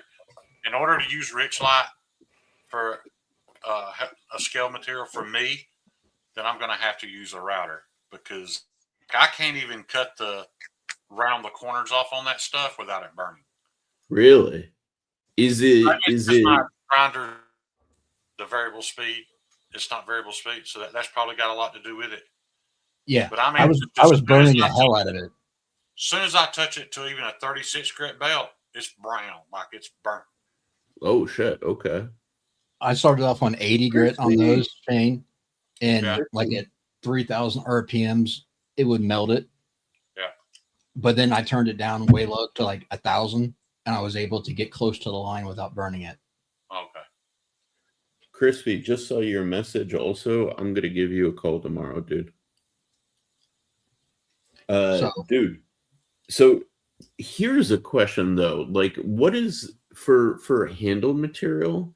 What are you seeing as being like the most popular one that people are asking you for the most, Shane? In all honesty, Sharif, I sell more of mine. Oh, really? But because it's unique looking. But I tell everybody, it's not a hard use handle material. You know, yeah. I've actually got a couple of heathens I'm putting my scales on, but I know these guys aren't going to use it for what it was designed for. But I sell more of my stuff than I do anything else. But I'll tell you that I used to say the Jute micarta was the toughest I'd ever experienced. But ever since I got a chance to work with some of the Hanson and Son G-Carta, yeah, that shit is incredibly dense and incredibly tough. Oh, okay. But it's weird. Like You can drill a hole through G-Carta, Sharif, and when you back the bit out, you can't see through it. There's so much cordage so packly tied in there that even though it's a smart drill bit, it's like it closes back up. Now you can ream it out, Right. but I've never used a handle material that reacts like G-Carta does. Wow. Okay. But I like it.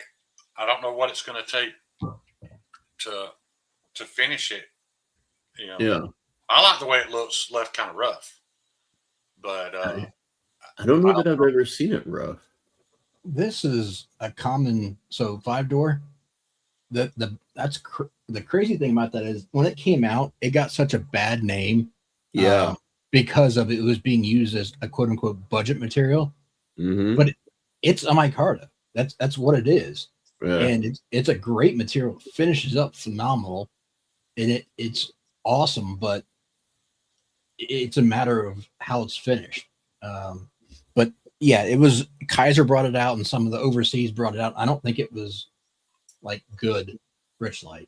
No, Richlight's saying it's not private. Sharif, Richlight's not what like the old Tokarev pistol. That's Bakelite, right? Yeah. That's Bakelite. I wouldn't want to use that. That is cheap to me. Toyotas. I have some and 5-door. I have two contoured CQC7s in the Richlight handles. I actually don't mind them. They're actually quite nice. I won't say it's the best quality Richlight I've ever experienced, but it actually surprised me at how much I kind of dug it. You see what I'm talking about, Sharif? Yeah, that's fucking crazy. That's just one pass with a brand new drill bit. Wow. And that's what it does. Bugsy, I already did, buddy. Check your messages. That's kind of crazy. Here, let me go grab. I have very limited experience with Richlight, either on GECs or my Emersons. But the stuff that I've been seeing people doing with like the navy and like emerald green and stuff like that, it's definitely caught my attention. Sharif, did you see Bugsy's? I'm sorry, Bugsy, I forget which knife it was. His knife with the jade scales, not Jade G10. Jade Richlight? No, Jade. It's Jade. Oh, like real Jade. Yeah. That was a William Henry. It looks. That makes sense. It looks like it's 24 inches deep. It looks like you're looking into Lake Tahoe. It's kind of what it reminds me of. The only time I've seen anybody use Jade was Trezola, and Trezola would always complain about how delicate it is to work. There he is. You know, Trezola would. I cannot get into my Instagram or my YouTube studio on my laptop. It tells me that they're unsafe sites, so I can't log out of these. But I got on my phone and it looks normal. So I don't know if I'm going through an attempted hacking. What's up, Bugsy? What's up, Bugsy? Bob Tism. How's everybody doing? Take a look at this. I'm doing good. I just can't figure out what's going on with my Instagram. Hey, I think since he's here, Bugsy, show Sharif those Jade handles. Oh, the William Henry? Yeah, make him big when he does it, John. Where'd it go? I want Sharif to be able to look deep into that Jade. And then, Bugsy, you got to make an animated or a annotated version of the micro. Oh, shoot. Damn. That's gorgeous. That looks like an aerial view of like a green river or lake. You know, something down in Alabama. That's where I want to go bass fishing. Yeah. Dude. That's beautiful. Yeah. But on William Henry, I don't think I would care that it's a delicate material. You're going to treat that knife pretty delicately anyway. Yeah, I mean, it is a more like light user kind of knife style and design. Like he's got a Gerber with jade scales. That's real, Shane. This is the Emerson Richlight I've got, and I love the look and feel of this. I do too. I just got to figure out how to work it. Yeah. Bob Tism. I'll show you something in a second when Shree's done showing that And one. for all I know, a carbide bit on a Dremel may burn it too. I don't know. I There you think go, low Bob. speed is the key. There's some antique glass that I'm getting ready to make a set for. Ooh. Kyle, Very never nice. mind. I was going to make an announcement, Kyle, but I'm going to. I'm doing the. I was doing the Rich Light ones as a test run to get the fitting down. And I'll do it in the glass. Where are you getting the glass from? And can I get like sheets of this stuff? Yes. I'll send you links. Please do, because as I mentioned, I have a project that I'm working on, and we were literally just discussing material choice earlier today. What is that, Bugsy? I was gonna say, Shane, with when I'm sending you those Alabama Damascus blades, do you want the handle material stuff that I have? This is some of the maple that I have, or burl wood. Ooh. Absolutely, yeah. I mean, they're coming back to you anyway. Can we bigify Bugsy so we can see more of that burl? Yeah. 2 seconds.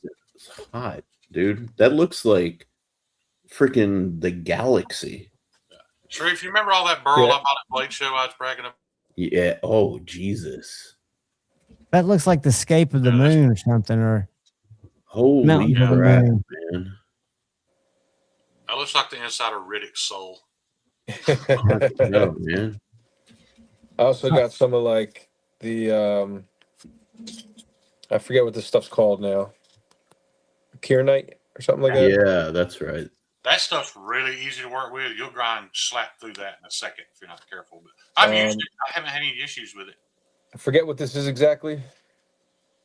That is sick. I think it's like G10 or something. I forget. It looks what like the hell Micarta to me. I was going to say, it might yeah. have been Micarta. So I think maybe these are the. Looks like my prostate.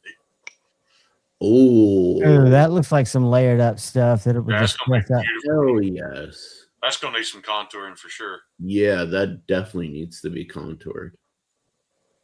I hate when people get the layered stuff and then they just do like light chamfered edges and it barely shows the beauty of the layers. Makes me crazy. What's up, Gary? Hey, Gary, have you met Sharif Manganis? Sharif, that's Gary Creeley. Nice to meet you, dude. Sharif Manganis. I know you know Edgy, and you met Bugsy last week. What's up, Gary? Hey. What's going on, Gary? Some camera problems. Sharif, I'm going to share the screen. I'm going to show you something real quick. This is my favorite. This is my favorite. I didn't buy any of it, but I need to because it's been discontinued for several years and it's hard to find. You're going to love it though. Ooh, yeah. Yeah. But look at what it turns into though. You see that? Yes, please. Yeah, that's pretty. And what is that, Kyle? I can finally see chat. There you go.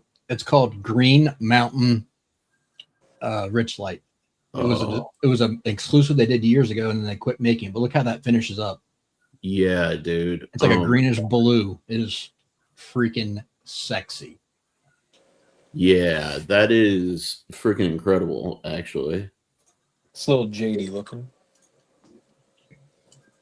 Why did they stop making it, dude? Like that right now would be super popular. All of like the high-end custom guys are going for these like jade green, lighter sort of like tones of green and other sort of like more neutral tones like that, and that would do so well right now.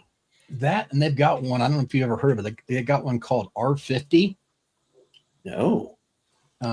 Here, I'll share that one too. Everybody's telling Gary hello. I don't know if you can see the chat, Gary. There you go, Sharif. Hello. No, I didn't switch on. Okay. Hello.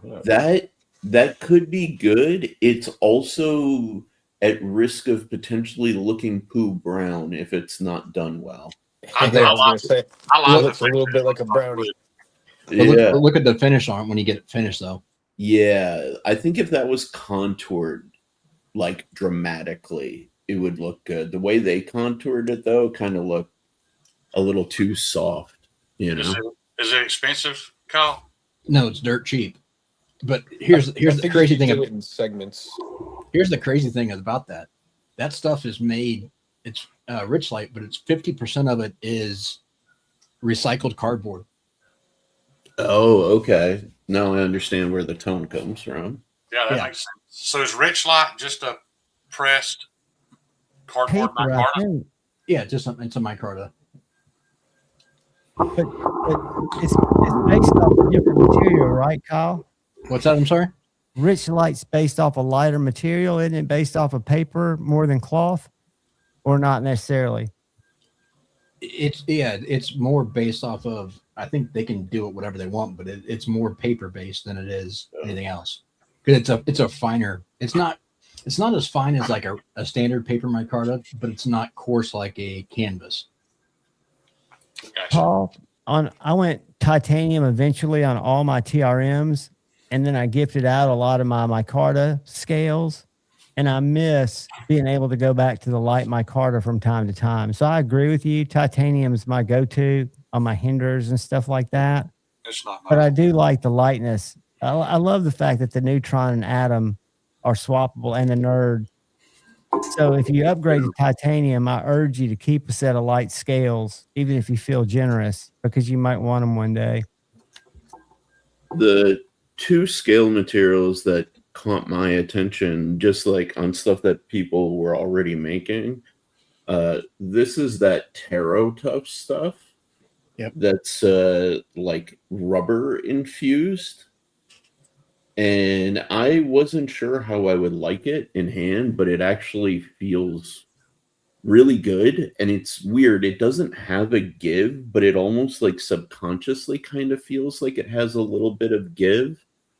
I don't know how to describe it. Is it similar to Grip Tech? Have you felt any Grip Tech? Yeah. Or no. Sorry. This is Grip Tech. Grip Tech is the one that's rubber infused. Yes, this is Grip Tech, not Taro Tough. Sorry, I got the names mixed up. Yeah, this that is was a good description because I have some. It feels like you have the tactile sensation that you've got some squishiness, but I don't think the material's actually moving. No, it literally, like, if you press it, you can feel it's not flexing, but at the same time, like in hand, it kind of feels like it does. It's kind of wild. One thing I learned about that from Jacob over at Very Good Knife Company is it's the most messy handle material he's ever worked with. I've heard nothing but good things from the people who are using it. Yeah, he said it works great, but it just leaves. He's got to take showers and clean off because I guess the sand, the dust is so sticky. Well, yeah, you got rubber in it. And then this jute micarta, that's a mix of green and natural, is really nice. Kyle, I just read something really interesting. You remember all that cardstock I bought and thought I messed up because I didn't think it would work for making my micarta? Yeah. Guess what G-Card is made out of? Cardstock? It's cardstock and epoxy. And I have a stack of cardstock, all different colors, that tall. Nice.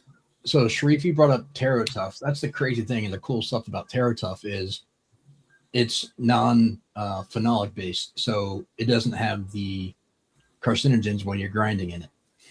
So that's why it's designed more for like fixies because it is spongier and it's a more of a rough finish. Is how you not as likely to crack if you drop it. Yeah, it's very impact resistant. Does anybody here know about Dymolux? Yeah, I've heard about it, but I don't know anything about it as like from experience. That's what these scales are. I suspect any one of these handle materials are carcinogenic. I don't believe for 1 second that because any dust you're breathing in. Well, I think the difference is it doesn't contain formaldehyde. Correct. Yeah. It's But formaldehyde. don't they make decaf coffee with formaldehyde? Probably. So, I mean, Probably make baby formula with it. Hey Shane, you want these G10 liners? Just send it all, Bugsy. It's gonna All take me right, a while, but I'm gonna put it together for you, man. Hey Gary, and Yep. check your And one more DM from a few thing. days ago. See if I found the right you. Do you remember seeing that where I sent a little screenshot and I described the picture? I think I found you on Venmo, but I just wanted to make sure. That with a pink You're line. holding an acoustic That guitar and there's that a was little right, person I sitting in believe. your lap.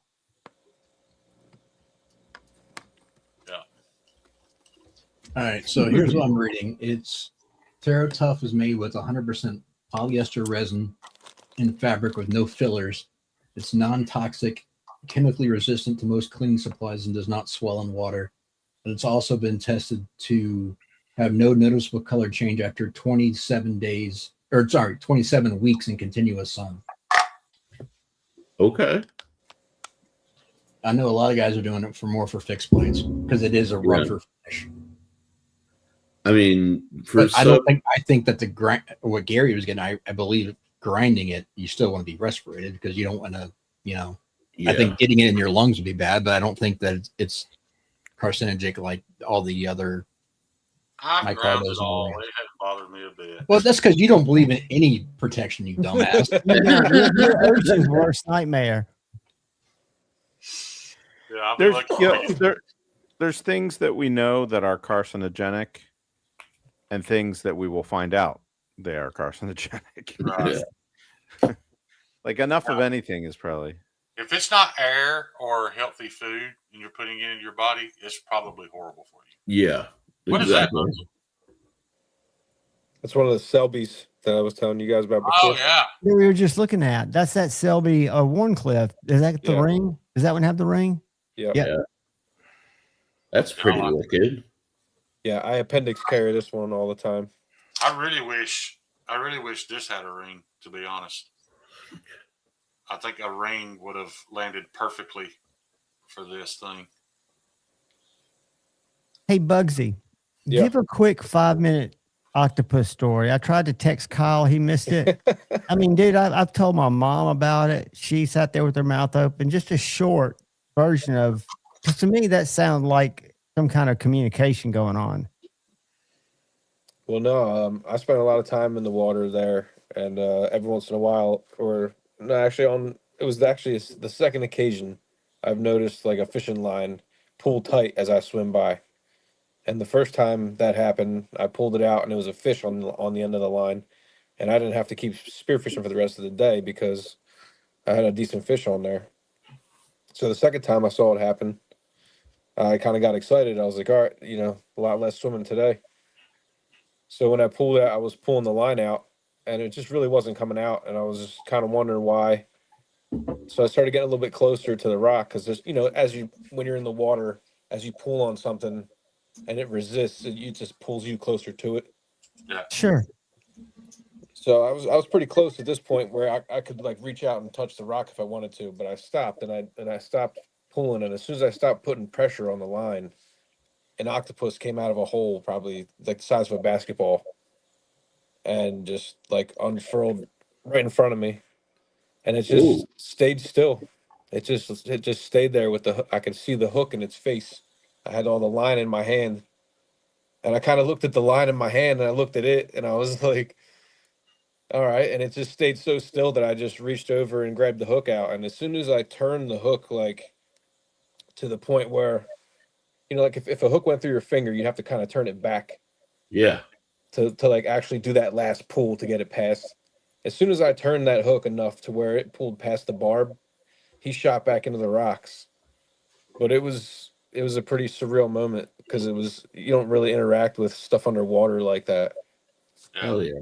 Stuff underwater is pretty cold, like calculated. That's creepy. Yeah, there's not a lot of warm fuzzy going on down there, and that almost seemed like communication. Like if you came back down there, it might come out and bring you a little fish or something. I did go back down, and I did see him again, but he didn't. I'm sure at that point he was just thrilled to not be hooked in the face anymore. Yeah, no doubt. I love that fact that y'all dropped about how almost all animals, we share some percentage of DNA with, Yeah. but not the octopus. Like it's just completely alien. Yeah, like they don't even have blood. Yeah. But that's what I also makes watched them this so guy, cool. Bugsy. You may know who I'm talking about, but he takes mason jars and does. Yeah, that dude. He'll just collect some mud and some water out of a mud puddle on the side of the road and sit it there and wait to see what life grows in it. It is amazing. Yeah. Microbes and the tiny organisms that are living in everything. Like, Yeah, that's kind of how that's kind of how you have to prep any kind of fish tank if you want success. You have to kind of you kind of have to let it go for at least a month. Yeah. Or else you're gonna have problems. You're gonna have all kinds of nitrogen swings and the water's gonna be trying to balance itself out because you want it to have a biological presence in the water naturally itself, right? Don't you want it to have organisms doing its stuff? Yeah, the healthiest fish tanks are ones that you might walk up to and be like, it looks a little dirty. You could probably scrape that clean and do a little vacuum. But a lot of times if you look at any pond, any piece of water at all, there's all the different algae and the muck and the mud and all the other stuff, and it's not usually clear. Right. And it probably has a purpose to help balance nature out. It's just how the water happens to be at the time, because sometimes, like some of my tanks, like I said, the really clean water tanks, they're crystal clear, but they don't host other life. That's disgusting. That's cool stuff, man. It is, yeah. It's cool. Knife Nut 69. It's cool to me that just right here within the knife community and this small group of people, how you find folks that have had completely different life experiences than you have. They've seen things that you would never even imagine. That's crazy to me. Oh yeah. I mean, to me that's freaking part of the fun. Is that everybody's got a different story, different experiences, all that good stuff, man. Yeah. I wish I had my dive knife with me here. I couldn't find it today. What's crazy too is the backgrounds of people. You think about what everyone has done in their life as far as careers or hobbies or whatever else. It's pretty wide range of folks. Yeah, I should write a book on how to be dead by 60. Look what I got today, Shane. Oh, look at that. You ain't used it yet? Yeah, 4 drops. Got my little strop that I cleaned up, totally coated. That's about what I used on a full 12-inch That's strop. my Sharp Supplies Creeley stropping. And I was going to say, somebody put up earlier, Lacey. She's on Blade Binge selling stropping solutions. And it's I don't know if anybody wants to leave a message there, or I just noticed it yesterday. Or somebody that has something called Lacey's Stropping Solutions. The more you talk about stuff, you just get more attention. Well, if it's not a good product, it warns people to stay away from it. Yeah, but it's Blade Bench. Who gives a shit? All I will say about Gary's stuff, I'm not a professional sharpener, but that's the first emulsion. The combination of that emulsion and that strop, the first time in my entire life that I've been able to take every knife in my collection and spend 20 seconds stropping them and be able to tell a profound difference when I was done. Like typically when I strop, I've never stropped a knife and thought, man, I got that back to sharp. I've never had that experience.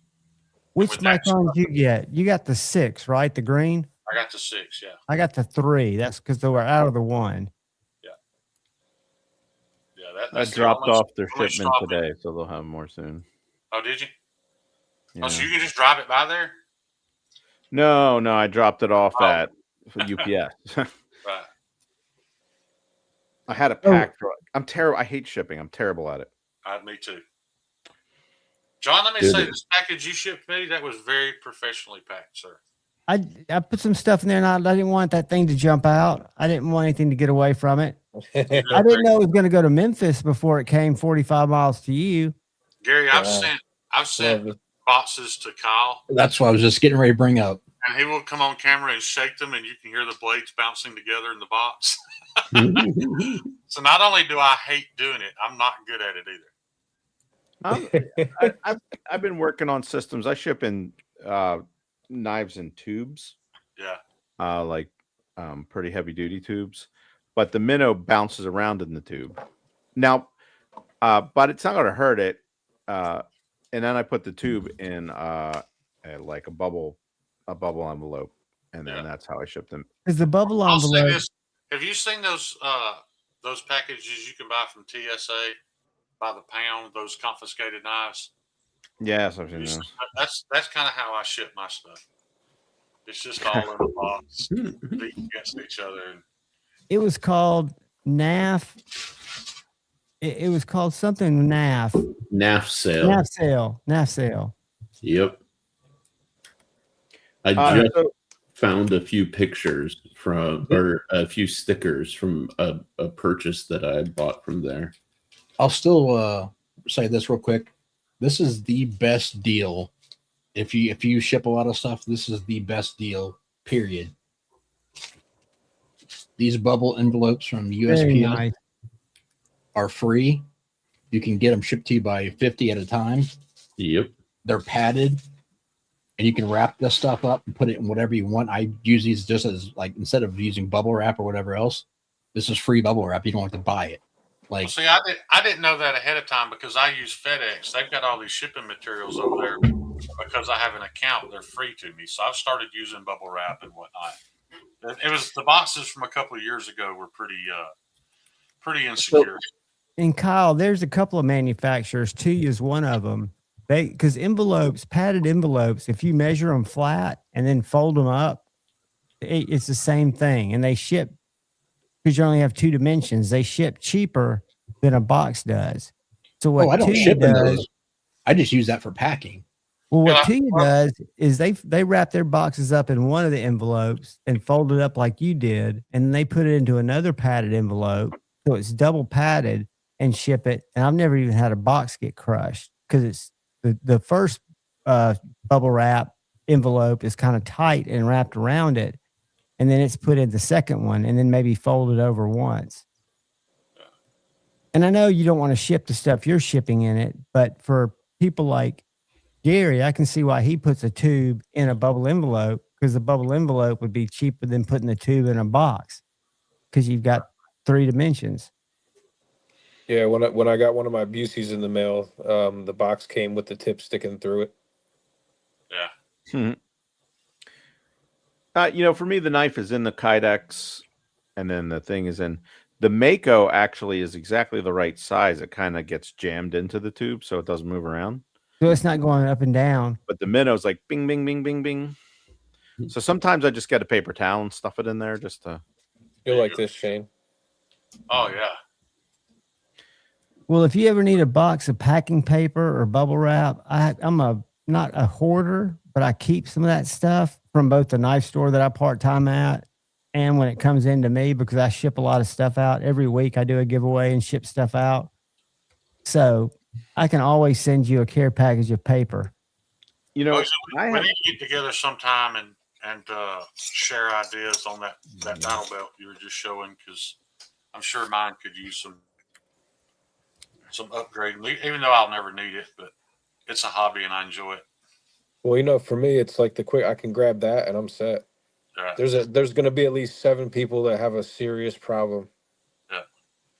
Bugsy, you're also going to have to share where to get a plate carrier that attaches and clips to the sides for Shane.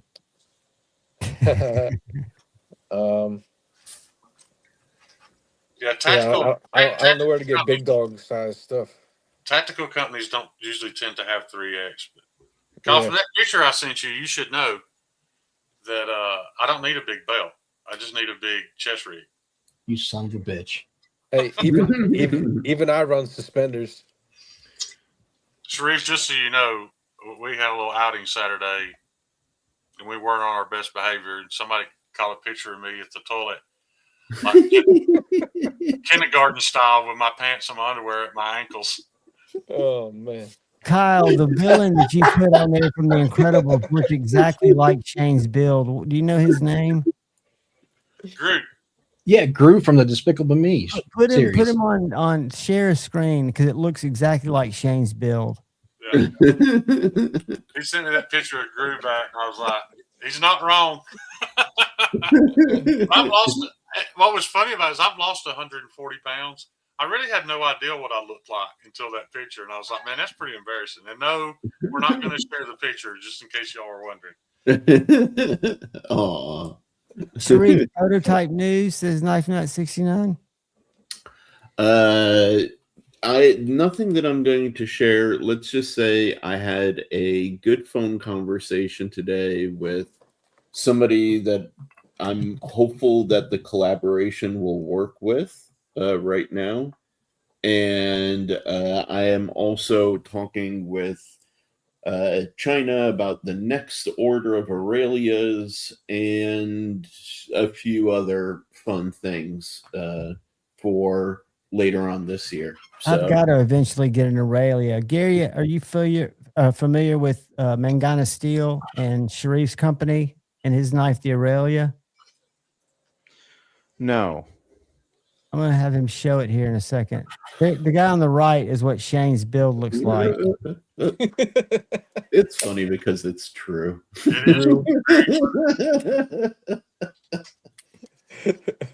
Fucking do you have an Aurelia there? Yeah. Let me make it big. And tell Gary kind of what you did when you did it and how well it's gone. So you got the standard one on top in Magna Cut, fancy one on bottom in Thor pattern Damas steel. Ooh, got me. With Timascus pocket clips and backspacer on that guy, and then this is the standard one. Yeah, this is my second release under my brand name. I used to license designs out. I'm an industrial designer by background, and so I used to work with automotive companies and product companies, and I realized that I have opinions on knives because I've been using knives for so many years. And so I started licensing them and got sick of dealing with the bullshit of the factories. And so I went on my own, and it's been doing really good. First knife was the Kaimano, which looks like this. That guy. And this one did pretty good, but then the Aurelia, the one I just showed you, is my current model, and I have had actually a lot of trouble keeping it in stock. What's the longest that a drop has been live before it was sold out? 2 minutes on the dot. Yeah. Sharif, you're the perfect person to be here while I bring this up. What's that? Gary mentioned a couple of weeks ago, and I don't know if it's a plan or an idea. That's Shane. But that's even better. He mentioned an idea that he had about because of the difficulties in getting things produced here, about having a knife possibly made in China, and then him receiving it, disassembling it, discarding the blade, and doing his own blade. Because I doubt they would be willing to make the knife without the blade. But I think he said he was even getting a little friction about the idea of him discarding their blade. But yeah, I think that's I think it's a middle ground. It's a path to come up with a hybrid knife. Even if he did just throw their blade away and make one, to his specifications, because he works with the latest, greatest stuff. Yeah, he's working with Max right now. There are some options. The real issue is hitting price points, right? And that's therein lies the rub, right? If you are going to, so there's there's some challenges, for example, in somebody in my position. As somebody who is a designer, not a machinist in my background, but I have a lot of like experience working with people who are machinists and communicating and modeling and all of that stuff. Like I control all of the details of my knives, all the geometry, all of the lockup, like everything is me, you know? However, let's say I turn around and I find like, who are the guys that CNC'd the AK-50s guard, right? They're based out of Texas. They're like some super crazy CNC guys, right? I could get, you know, titanium milled from them. I could probably get hardened steel and then try and put it all together on my own, right? But then I'm a designer offering a knife that's going to cost more than a Chris Reeves. You know, you're looking at like an $800 plus knife. There are lots of knives that cost more than a Chris Reeves, though, Sharif. As long as it's better, then it doesn't matter. But I mean, the issue is, Bugsy and I share a common friend that that a Benchmade bug out clone, and he didn't buy it, but he acquired it and then put a Benchmade blade into it. okay. And to my knowledge, I think he's still carrying that knife to this day. Has no issues with it. And that's what I thought of when Gary mentioned that. I wouldn't have an issue with it. I'll tell you, like the challenge becomes consistency and getting everything dialed in. If you can do that and you have the means to do that, then it is a possibility. Ultimately, the best solution, and I'll say that there are some growing options out there, is to find somebody who has experience actually machining knives and then work with them, right? Because a lot of the issues, like for example, you know, if you look at what Chris Ortiz, Cerberus Blades, is dealing with right now, if you like watch his stories, I was talking with him when I was down at CCKS. He discovered, because he's setting his detent ball into the titanium and he is machining the hole for the ball and his lock bar insert in the titanium, right? When he presses the ball in, it's deforming and offsetting the titanium that is channeled out for the lock bar, like just enough. We're talking like a thou, you know, enough. And it was making it difficult for him to set his lock bars into place, right? Lock bar inserts into place. So working with somebody who understands machining for knives, for example, solves you that headache in terms of order of operations, setting a detent ball, the correct depth for a detent ball. He was, and that is why he mentioned, Gary, I didn't mean to speak for you. I apologize. Yeah. But I think, correct me if I'm wrong, Gary, but I think that's why you were thinking of a crossbar design, right? So you didn't have to it's a lot more forgiving.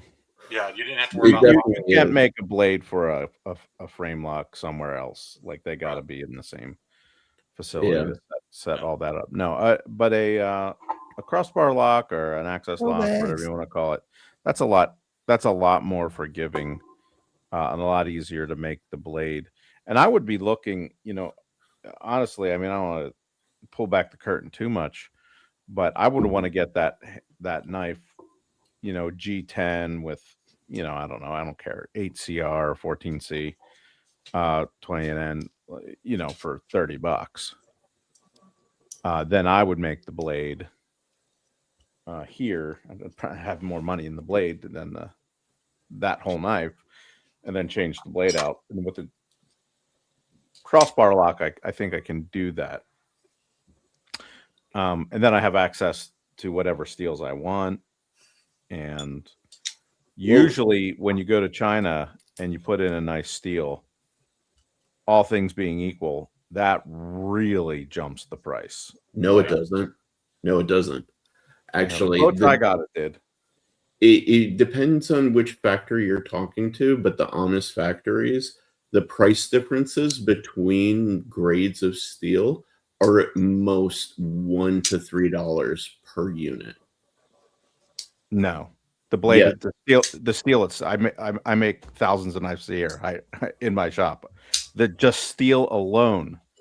Yes, is on your 20 scale bucks. of purchasing, yes, but they are a factory purchasing in bulk and then translating that to you on individual unit scale. Or they're making their own So, version. I know, for example, the price difference between the MagnaCut I-Spec and S90V is literally $1.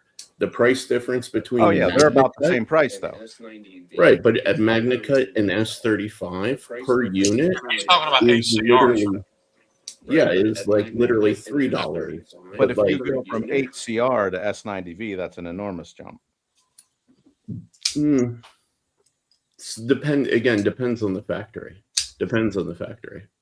And depends on whether it's actual S90V or it's their version of it. Yeah. I don't know. I mean, Bowler may have made some deals over there. I don't know that the CPM. I mean, Bowler may have made. I don't know if the CPM IP is allowed to be made in China. I don't know if the I think it has to. It's imported from. is allowed to be made. I guess Sweden now, but Bugs, you got to mute your mic, bud. Or you're playing in the background. Sorry about that, guys. You're right. Yeah, but what he's talking about, Sharif, is I mean there are knives that come out of China now. Just take a CJRB feldspar for example. It sells for $40. If Gary can buy those at a wholesale price, let's just say they cost him $40, and he takes that design, throws the blade in the garbage, adds a Creeley blades, heat treated, high end steel to it. I don't think he's trying to be in the high end titanium folder market price range, but no, I get that. What interested me is if he takes, even if it's a $40 knife, and he releases it with Magnamax at a premium heat treat, and it sells for, I'm just throwing out round up, $200. Are there people out there that would be willing to pay that for one of the top names in the heat treating business? I think so. I would. I mean, that would be just like saying, "Hey, would you be interested in a CJRB Pyrite that has a Brian Kim reblade?" Well, of course, because Brian Kim's selling reblades now for what, $360 just for the blade. Yeah. So Pyrite? No, it's not of the Pyrite. I shouldn't use that, but it would be about a $280 blade for a Pyrite. For some reason, I just use Pyrite because we're talking about Chinese manufacturers. Yeah, like Brian's making reblades for. Well, he's making reblades for a Taiwanese made knife though for the 8020. 8020. And it's what, $300? The 20.5. Yep. People have to enter a lottery to be able to buy the blade. So if Gary's doing pretty much the same thing, what would that knife sell for? I mean, and maybe it's too early to ask that, Gary, but I mean, do you even have like a number in mind of what you think it would sell for? I would, depending, if it were a Chinese handle and a U.S. blade, if I could hit, I don't know, 250, something like that, right. Somewhere in there. I think it would sell. Is all I'm getting at. I know it would, because look at the other players, the U.S. players in that market, that price point. Yeah. TRM, Michael, you think about within the knife industry, how many people actually know who Brian Kim is? It's a very small percentage, and he can't make enough. He can't make enough. I was talking to the owner of TRM, and I've had some good conversations with him, but like they just don't have capacity to do a lot of OEM work. He's like, "Well, so how many could you make for me?" And he's like, "Oh, maybe 100, 150." It's just like, wow. That doesn't put a dent in what you're trying to do. And he said it'll and he was honest. He's really straightforward. He said, and it will take me forever to make. It's Les, not Yeah. Lee, right? His name is. I always get I it. think it's confused. less. Yeah. A fantastic guy, has a great sense of humor. Yeah. Yeah. I gave him some emulsions for his sharpening guy, for their blades, and they're very close with Andrew Demko too. So sort of they're pretty good friends also. But even Andrew, he can't like his US stuff. And other factor like Hogue, like if you want to go to Hogue and have something OEM'd, they got capacity issues and so yeah, it's a challenge. It's Because I asked a guy in the machine industry about that and asked him, why it's so hard to get, stuff mass produced. And he's like, look, man, it's like if you're on a shop with 10 CNC machines in it, there are literally a million other things you can make that have a higher profit margin than making knives or knife parts. Sure. That's why people aren't interested in doing it. He said, and the fact that you have really good high-end machinists out there making knives, he's like, that's a passion project, man. They're doing it because they love it.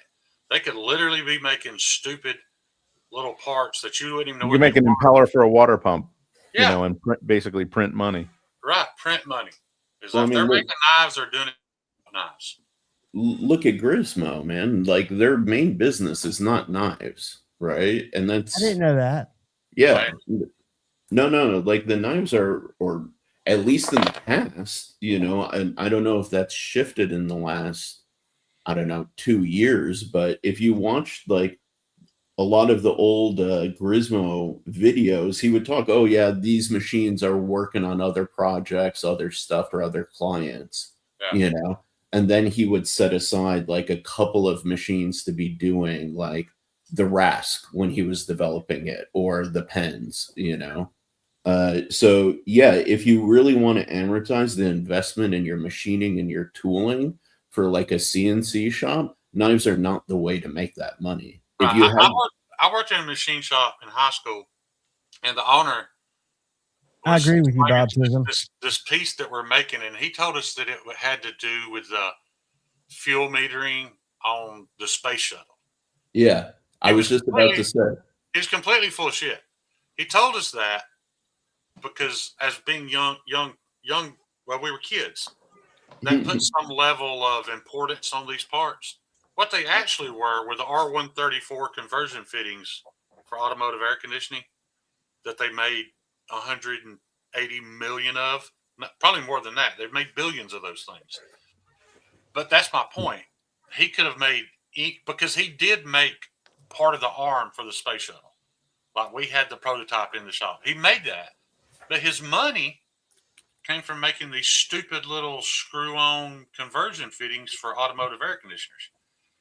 Well, take Spyderco, for instance. I've said this before. I mean, they're probably making the lion's share of their, revenue in a given year selling Tenaciouses to Walmart and Dick's Sporting Goods. Yeah, you're probably right. All these like specialty sprint runs and special steels, they're just for fun. Yeah. It's fan service. It's for the community. That's why the Mule series is a passion project, and it's phenomenal. Yeah. I love them for it.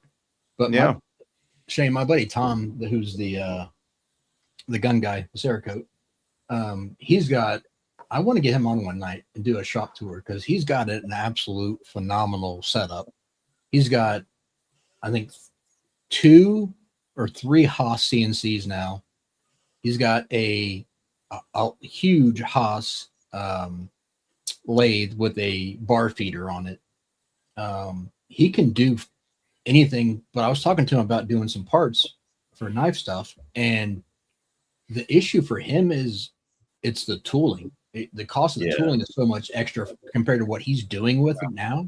It would be a huge investment to make a little bit of money. And plus, also the thing too, if you're doing like people don't think about, most of his stuff is steel, so he can use magnetic hold downs. So he's not worried about some of the hold downs that he'd have to do with titanium. So that's another huge investment. Can you see that?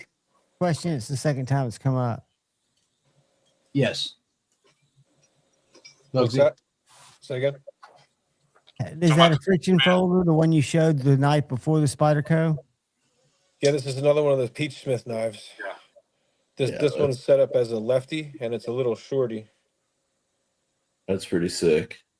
And actually, Shane, you can actually see one of the detents on this one because there's no scale on this side. Yeah, that's cool. So you can see I've got how a he folder does with the detent. his I've got a hidden. picture too, Sharif. There's one on each side. That's cool. A friction folder with a double detent setup. I don't think I've ever seen that before. I'll bring mine Yeah. to Blade Show so you can check it out. Sharif. Hell yeah. That's why these things interested in me like so much because of the detail he did with them. It's almost like a friction folder / slip joint kind of feel. Yeah. Is that a bottle opener in the back? Yep. And a flathead. And a little pry bar too. Nice. And it fits in the fifth pocket. Very cool. Oh wow! I didn't realize it was that small from the camera perspective. That one. Yeah, it's kind of hard to tell, but Oh wow! Okay, that really puts it in perspective. But Bugsy gifted me this one. That's yeah. it. You know, when I held that, I was like, I just kind of it just feels kind of like Shane would like this. And I do. I love this thing. Sharif, you weren't on here, so I want to grab something to show you right quick. It'll remind you of a conversation we had about 2 years ago. Okay. And it has definitely morphed into something completely different. But I was excited for you to see this. Good for you, Baptism. Those things are hard to get in. We haven't even been able to reorder them for the store. I think we had 5 PM2s, 5 PM3s. Yeah, right now they're just out of stock. I see them everywhere. Hey, Toyota and Tools. Well, actually, Sharif, I'm mistaken. You were in here because I showed it and you said chisel grind for the wind. I forgot. Oh yeah, hell yeah. But that's the one I'm only doing a scale. You remember we talked about that, my battle bar from a long time ago? Yeah, dude. But I got my feelings hurt because Jason Grant made it first. Yeah, this is what I've decided to make instead of, but it's going to be perfectly flat on the backside. Did you figure out what casings are going to fit in the holes? I actually did make a mistake. I drilled these holes a little too big for the 22 casings. Yeah. I'm still going to use the 22. I'm just going to go through the scale with them instead of through the backside. Okay. In the future, they'll go through the backside, but I mean, it's called the Rimfire, so it's got to be 22 casings. You should call it the arson. No, that's sick, man. You know, somebody asked me, or somebody in the comments said, "Cold Steel Tough Light," and I'm not going to lie, it was absolutely inspired by the Tough Light. Yeah. But yeah, I'm excited about it. Hell yeah, dude. They may not sell. If they don't, I don't care. Todd. If they don't sell, I'll give them away for Christmas. But I'm enjoying making them. That's the most important thing. Are you so far into it now, Gary, that's no longer a important issue, like the joy you have in making something, or has it become kind of robotic?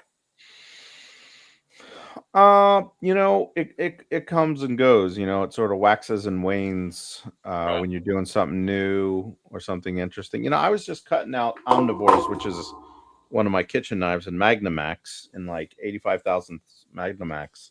Oh my god! And I got 3 sheets of it.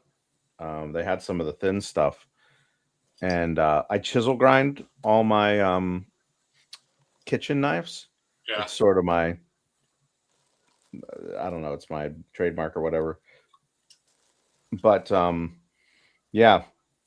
And so cutting these out and cleaning them up and dialing in my laser. It's just fun. You know, it's just fun. It was a sheet of steel. I'm almost scared to ask, but there's a bunch of knives. How much would a Magnamax kitchen knife cost? That's a good question. And let me ask you this too, because I've gotten opposing opinions on this.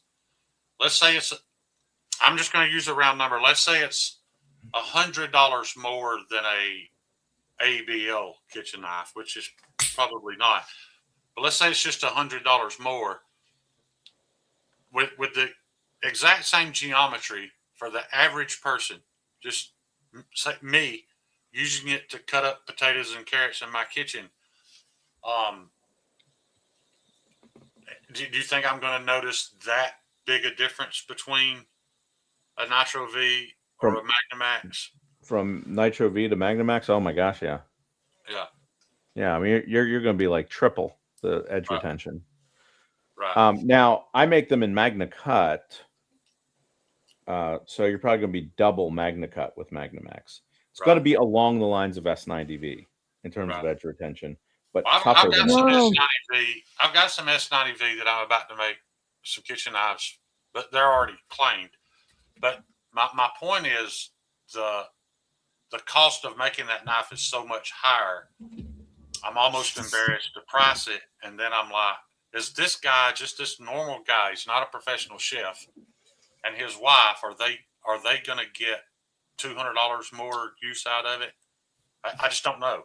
Like, Well, you know, I've gotten used knives that I feel like whoever owned it last never sharpened it ever. right. So they're going to get considerably more life out of a knife that'll hold an edge longer. Right. But what's in terms of the price, like, so from Magna Cut to Magnamax is going to be not a huge jump. Like I sell the Omnivore for $350, and I think it's going to be $375 with Magnamax. So that's fair. It costs me a little more. It's a little harder to grind. Right. But it's not outrageous. And to that point, most of your CPM powdered metallurgy grades, they may only be a few bucks between one another. But it's when you go from that to something like an ABL or a Nitro V. Right. I don't think most people could tell the difference between Nitro V and ABL. I think they're. I'll be honest, Gary. I have a chef's knife made by Steve Kalari in 01. And I know 01 doesn't hold an edge, but it doesn't seem to matter. The geometry is so good. Well, geometry is critical. I mean, you can and have. I'm not trying to paper thin slice tomatoes ever. So that's just not something. Congratulations, Ronald. But if I'm just cutting up potatoes or carrot, whatever, I know it doesn't have edge on it right now, but it didn't matter if it had an edge on it. Potatoes and carrots, I mean, you can cut those with a butter knife, but like it's when you're trying to slice a tomato thin, or Thanks for hanging, B Shady. Love you, brother. Or you're trying to like trim down some meat, like break down like a brisket, trim up a brisket. There's some of these kinds of tasks where like sharpness really matters. Right. But yeah, no, I think you can tell the difference, and it's tough. I don't make many knives in Nitro B, not because or ABL, not because I think it's a bad steel, because I don't. I like it. I think it's a really nice steel. But when other steels like S90V and M390 and these high carbide, high vanadium, really edge, like I like that sort of style steel. But there's also something to be said for a Nitro V. Is you can really get it nice and super sharp because it's so tough. You can run that geometry more aggressively, but most knife companies don't. If you get a Benchmade in I don't know 3V and a Benchmade in S90V, it's going to be the exact same geometry. Yeah, but so dumb. But the fact of the matter is that 3V could hold really aggressive geometry and still be durable. That's why I ground these to 0, so I don't know how much better a geometry they have. And I actually did my first S grind. There's a slight concave down the center. This is the best kitchen I had. And I'd love to make something like this out of S90V, but then I question what would it cost, and is my customer base willing to pay that? I don't know. Yeah. But my customer base is chasing steels, so like that's sort of. Well, I thought mine was too, but then I found that they're not all, though. Some not of them, all. Yeah. They just see a design and they like it and they'll buy it. Some of them don't even bother to ask what it's made out of. But it's funny about that, Shane, because like for me, I'm getting to that point, particularly with my fixed blades, in that once you understand enough about, you know, the principles of knife design, and I'm not talking about aesthetics, I'm talking about, again, primary bevel height, geometry, and how that factors into material, and the steel choice, and your whatchamacallit, heat treat. As long as those things are good, I'm cool with most steels. So I have some knives that are in N690, and for their purpose, for the purpose of those knives, it's a phenomenal steel. For other ones, I have, Pops Pro Cut, Yeah. and I'm pretty Pro sure Cut this. is the perfect steel for that scenario. So it's like I don't get like picky, some I don't even remember what I have in them, Right. because it's I'm pretty just, sure this is AEDL, and I don't have an issue with that at all. I mean, yeah. well, matter of fact, this Pete Smith knife I got is That's AEDL. gorgeous. I like the fact that they're super tough, and I'm not worried about edge retention on knives like these. Right. In all honesty, I'm mostly only worried about edge retention in my small folding pocket knife. I don't know why. Jane, you see that one? What I was also going to say too is what people don't consider is we're still a small niche worrying about steels. There are plenty of chefs and people out there in that industry that are paying thousands of dollars for chef knives in carbon steel. Yeah. They come into Knives and More every day. I was listening to a podcast from some knife makers. I think they're actually relatively local to me. It was a newer podcast, and they're somewhat, I would consider, newer makers. And they were just saying some things about carbon steel versus stainless steel, and just some, like, if you want to get a knife sharp, it needs to be carbon steel, and if you really want it to hold an edge, it needs to be carbon steel, and then in things like this, which are just totally not true. But that's out there. This idea is out there. Like a knife in 1095. If you get a knife in 1095 and run it at 65 Rockwell, that's going to be a pretty good serviceable knife. I mean, especially if you have lean geometry. But the problem is, if you make a chef's knife in 1095 and run lean geometry, 1095 is not very tough. So that's going to be very chippy, especially at that. You want to run 52 100. I don't understand why we haven't walked away from 1095 2-3 decades ago. I don't understand it at all. That's why. Yeah, exactly that. It's cheap. Yeah. Yeah. I mean, there's not much. The thing about it is, though, it's not, in the grand scheme of things, it's not that much cheaper than 14C. Well, by the sheet, it can be. It can be when you buy a lot of it. Yeah, I'm looking at more small small when you see the amounts. small suppliers that they're not. But like if you were going to buy, tonnage, a lot of it, it gets pretty inexpensive. But don't get me wrong, I wasn't hating on all the carbon steels, because like there are some great chef knives and some carbon steels, Blue Hitachi, and some of those are really, really cool steels, but it's still not the same as what modern technology can give you. Yeah, the modern super steels. If I'm going to get a carbon steel, honestly, in my my choice in terms of price versus performance is 52 100. Higher edge retention than 1095 and dramatically higher toughness. Aldo from the New Jersey Steel Baron used to say, what did he say? It's poor man's 01. And I'm like, Aldo, it's not poor man's 01, it's smart man's 01. It's better edge retention and better toughness. And so if you're bushcrafting with a Scandi, those are both very useful. But the best carbon steel to the worst carbon steel in terms of edge holding, none of them are super high. They're generally on the lower side of that. So. And that's the argument that I don't understand for outdoor usage. I'll take 14C over any of those carbon steels. Oh yeah, I probably got twice the edge retention of any of them, and tougher. What it is, tougher than some, not as tough as others. Yeah. You know what it is, though, Kyle? It's this whole like romantic notion that these YouTube bushcrafters have of like this, going to a riverbed and finding a smooth, rock and working their edge on their carbon steel knife. That image has been perpetuated to them.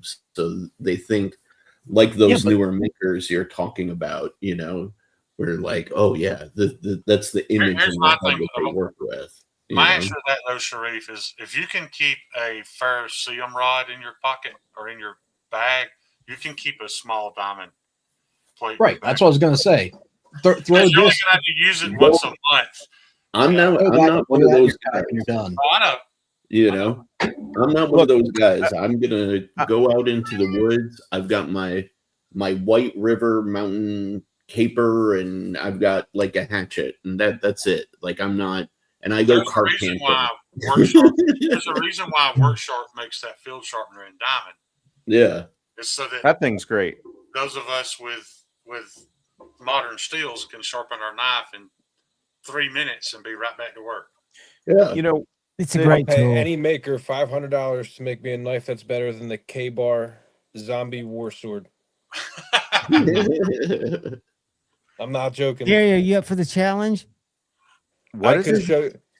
I could show you this thing and you wouldn't even believe it. I've processed so many trees with that thing. Oh, you have one? I was looking for it. No, don't look for it. I just didn't know if it was. I've been looking for it for like an hour now. You said the K-Bar Zombie War Sword. Yeah, okay. It seems like a total gimmick. I got it because it was cheap and it came with 2 knives. And I was just going to blow through it on a camping trip and figured I'd never use it again. Dude, I see outperformed everything I've ever used by far with ease. What steel is it? I don't even know. It's like 1070 Yeah, or I something. It found it. says on the Let's look. blade. Yellow handle? It comes with like a bright neon green handle. Yeah. But it comes also with black scales. All right, that's let me it. find the one at I mean, GP my Knives. K-Bar kukri, I've not bought another kukri because I'm perfect. Oh, that thing's almost like a machete. 1095 Crowban. What's the difference in Crowban 1095 and I regular have an older 1095? one, and I don't think it's that steel. It doesn't have that little hook on the pinky there. It has a little bit of chrome and a little bit of vanadium. I mean, just a little bit of vanadium and a little more chrome. So that helps it get harder. So yours was just straight like this, but that's a YouTube video. Let me see if I can find it. E-knives. Here we go. Toyota. Wait, I think we've all got a knife though that we bought for nearly nothing, and years later realized that while they all certainly have shortcomings, but realized that it was a steal, like for what we paid for it. You know, a knife like that was the GI Recon Tanto. I was going to say the Cold Steel Bushman. Yeah. They were like $10 back in the day or something. Yeah, I got like 5 of them just to throw on a spear top if I had to. Hey, this one here, Bugsy, is 5CR13SS. That doesn't mine make looks sense. just like that one. 5CR. But honestly, I can't. This stuff is amazing. That's SK5, isn't it? Yeah, that's SK5. Cold Steel still uses SK5 sometimes. Man, where did I put it? SK5, isn't that a carbon steel? I'm not sure. I don't know what the SS would be for. They said stainless steel. Yeah, they did. Yeah, but they also mentioned 2 steels in that ad. The 5CR and the SK5. Yeah. So which is it? And I think SK5 is carbon. Let me look that up. At least it's better than 3CR.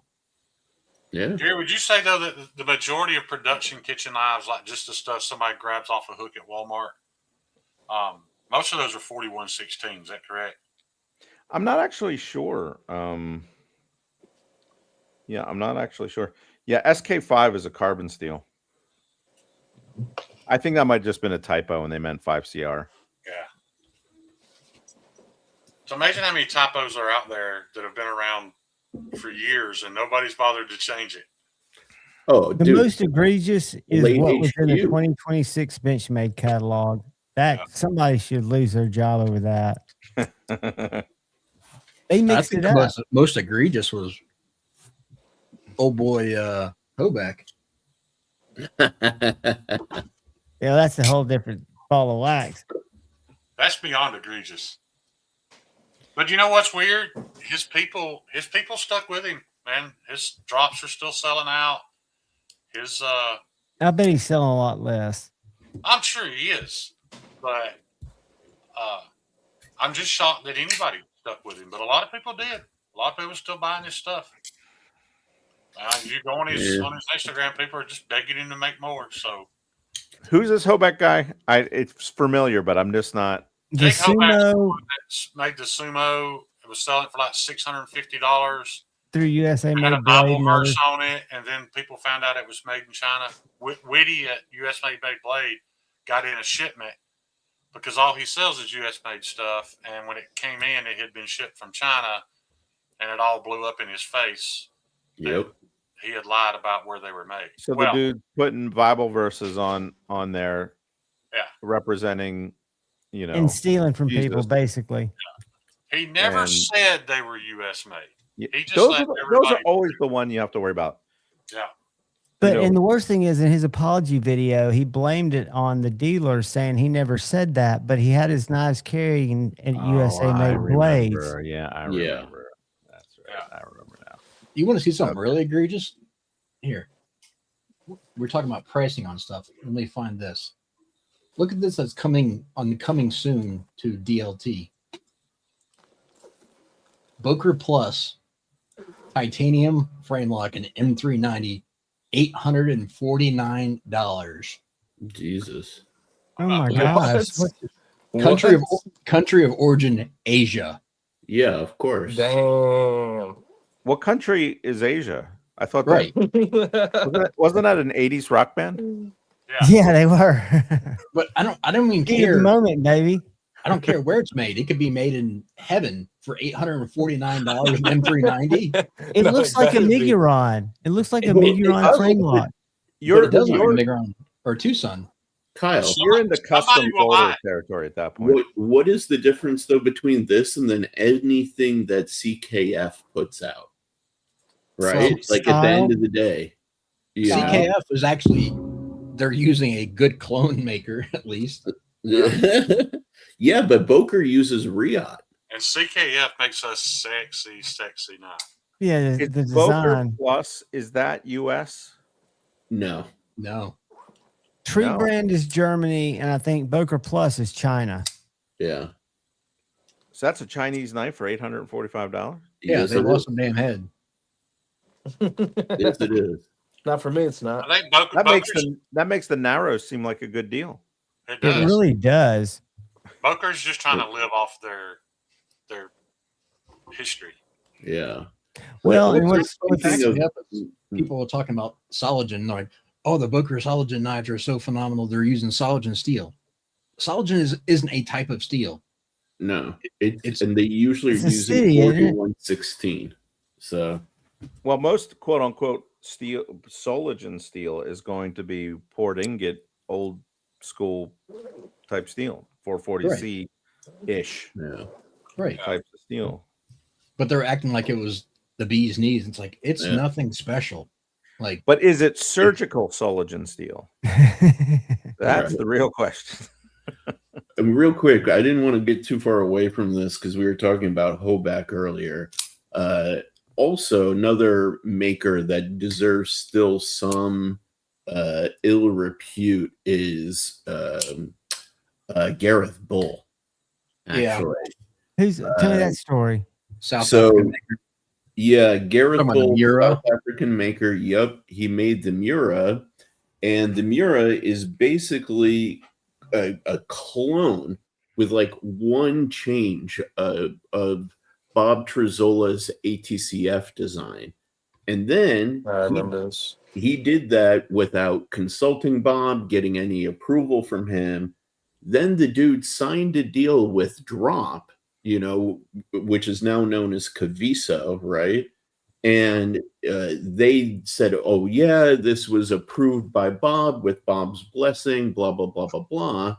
And then Bob and his people found out, and they were like, no, we didn't approve this.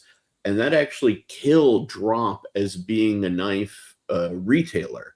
That was what was the deal. That was the straw that broke the Drop back. It was. And then they completely shut down doing knife stuff through Drop. And then I think it was one of their former employees or founders, or I don't know who it was, but they were apparently, I guess, workers at Drop. And then they started Caviso because they wanted to kind of keep the thing going. But all of that shit hit the fan because of Gareth Bull basically like cloning a Bob Truzzola design. It's like, if you're going to pick anybody to clone, why pick the godfather of tactical knives? Like, well, for God's going sake. back to talking about Kevin John, I remember Skelton was on with Lefty one night, and he was talking. Was this a? Did you post this link? I wasn't talking Shane's cool. I'm sorry. Go ahead. No, go ahead. I was just curious if you posted this link as just in comparison to the price of that knife. Correct. Okay, that makes perfect sense. And I can't share it because my computer's. It's a link to a Hogue. It's just a link to a Hogue for $140. Oh, I got and you. They're charging $850 for a Chinese-made knife. Sorry, Kyle. Continue. That's all right.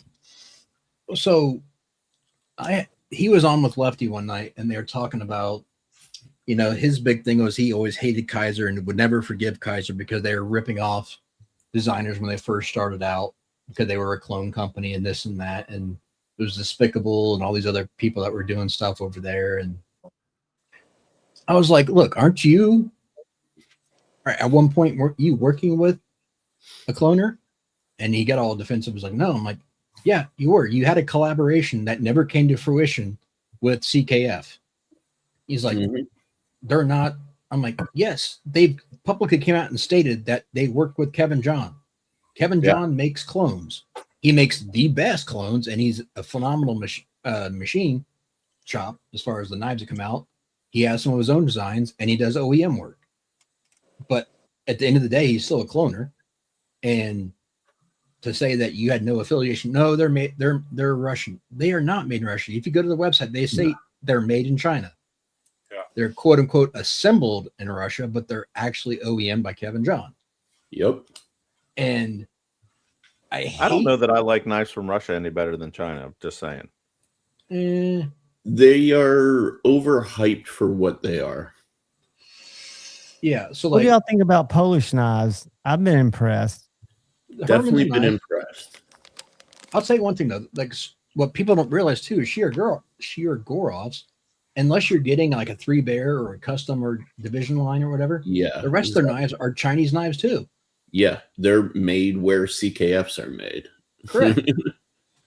So my point with that knife, this Hogue in Magna Cut, it's kind of a new model. It's kind of interesting. It's kind of between a 940-ish and a bug out sort of situation. But U.S. made knife, good steel.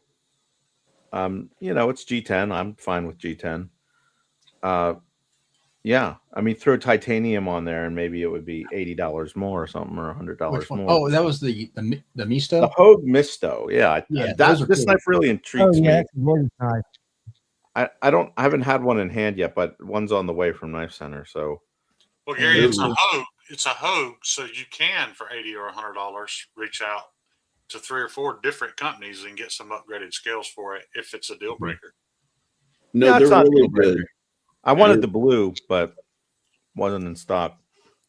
They're really good. Back in 2024, they had their titanium scaled one with some ano on them, and a couple of my guys, Nuz and Forrest. Forrest, I was wondering if it's the same knife. Yeah, they picked them up in Atlanta that year. Yeah, Javon, you were there. Shane, you were there too. They were only like $250 in Thai too, I think. Yeah, they were surprisingly affordable.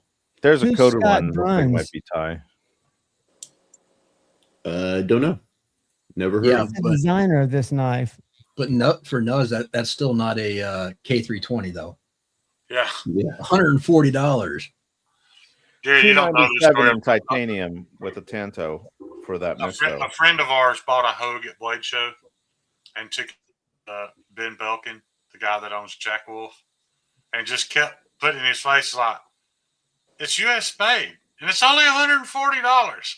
You see this? It's U.S. made, and it's only $140.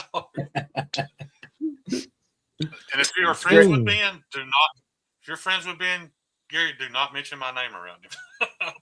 He likes you. You guys just troll each other. Oh, dude, Shane, I talk with Ben every time I see him for at least like half an hour, and we laugh actually. Like he totally is.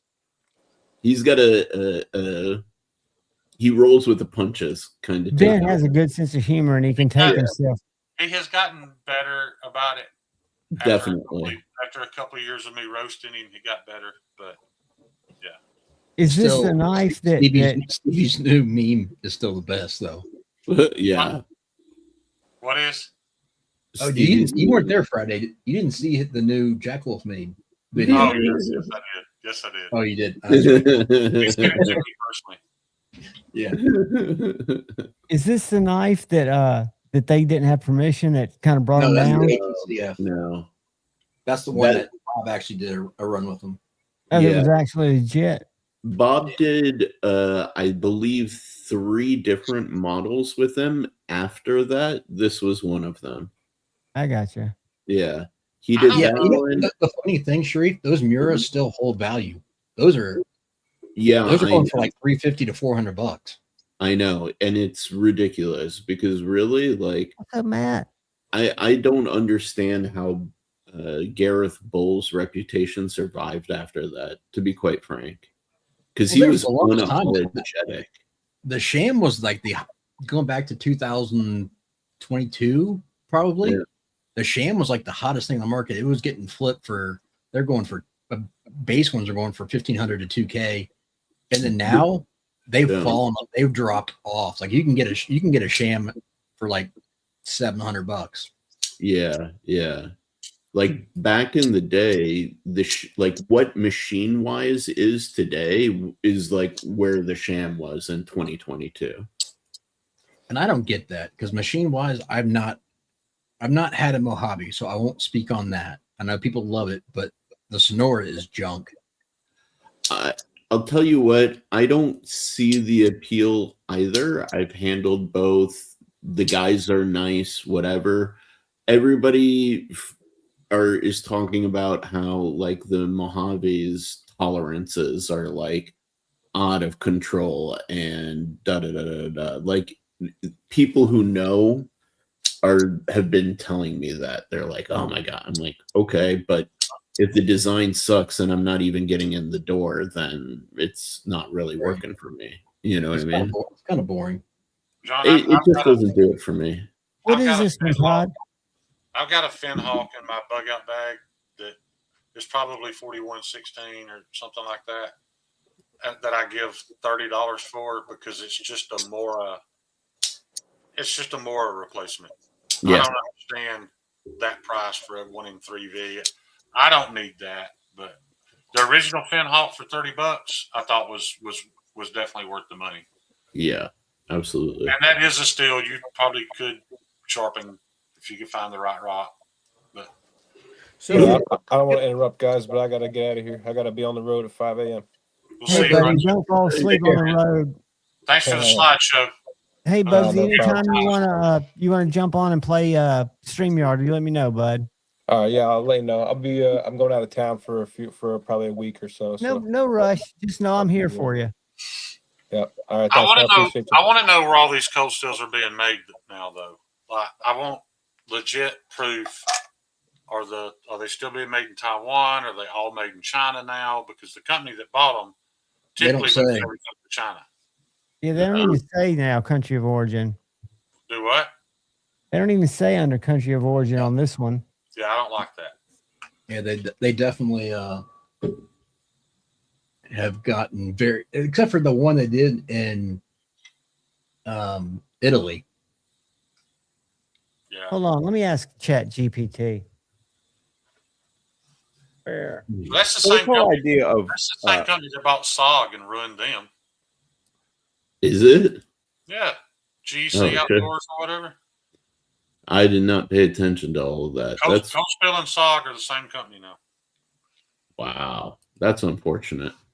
Yeah. Yeah. Happy The birthday, majority of Milton. models are made in Taiwan, Japan, China, and India, Italy, South Africa are some India? specialty idols. Pre 2007, many were made in the USA by Camilla's Cutlery. Sharif. Talk about a poop knife. I'm embarrassed to say my little ass self could have benefited from a poop knife with a long stick. Yeah. I don't have an issue with that, Todd, if it's Taiwan. John. I mean, there's still more money than I look at a $259 knife and know what I can buy 8 inches of 3V for. Seems a little excessive to me. If you want that knife in 3V, Todd, I'll make you one for less than that. Yeah. John, play a clip of some sort for Milton. Wish him happy birthday. Oh, it's Milton's Yeah. birthday. Happy birthday, dude. brother. Let me get you something festive here. I don't know. Do I got anything festive? Yeah, I'm gonna have to give you the this is here you go.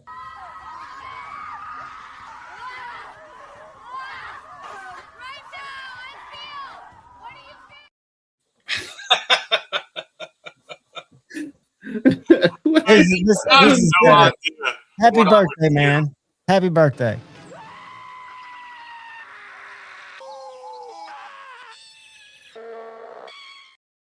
I have no idea what I'd give to be walking through the park and come across that.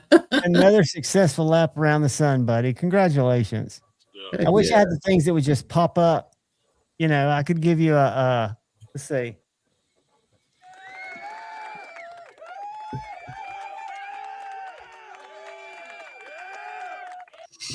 Happy birthday, brother. Oh, that just reminded me, actually. I mean, I don't know why it reminded me. That's a long running joke with Milton. Every time I see him, we wish him happy birthday. So it's not even his birthday. Oh. Any of you guys watch Funker 530? Yeah. Funker I go on Tactical. these live streams every Friday, and that's like our favorite thing to do. People will super chat Ronnie and be like, "Happy birthday, Ronnie!" And he's like, "Guys, stop it. It's not my birthday." But every Friday. You cut Shreve off with the knees. He was rolling collects- into a conversation. He probably collects a couple $100 a week off people super chatting him for his birthday. And he tells them it's not my birthday. That is my favorite thing to watch on YouTube. I love That's awesome. Funker 530's live streams. It's not political at all. He just shows you the footage, geolocates where it happened, and you can make up your own mind about it. I like What that. are you saying, Sharif? I wanted to put you guys onto somebody. I will have some work in hand in a couple of days, but I shared my screen.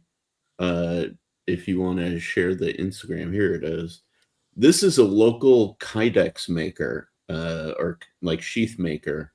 And I have been looking at his stuff. I've handled like a bunch of his stuff. I handled this just the other day. And he is doing some good work, like some really creative solutions for all sorts of different tools. It's True not retention with kydex. yeah, like he's not just limited to just doing like knives. He'll do pens, lighters, multi-tools, Leathermans, you name it, pew-pews. And he has got a lot of like really creative solutions for carrying stuff as well, which is pretty dope. Like this, he has got his own like sort of proprietary system that he has developed for making something that can be like strapped to a belt and then strapped to like Velcro, which is pretty dope. So I am having him make a sheath for me of one of the knives that I got recently when I was in CCKS, and I'll show you guys. I'm pretty excited to. That's very cool. Yeah.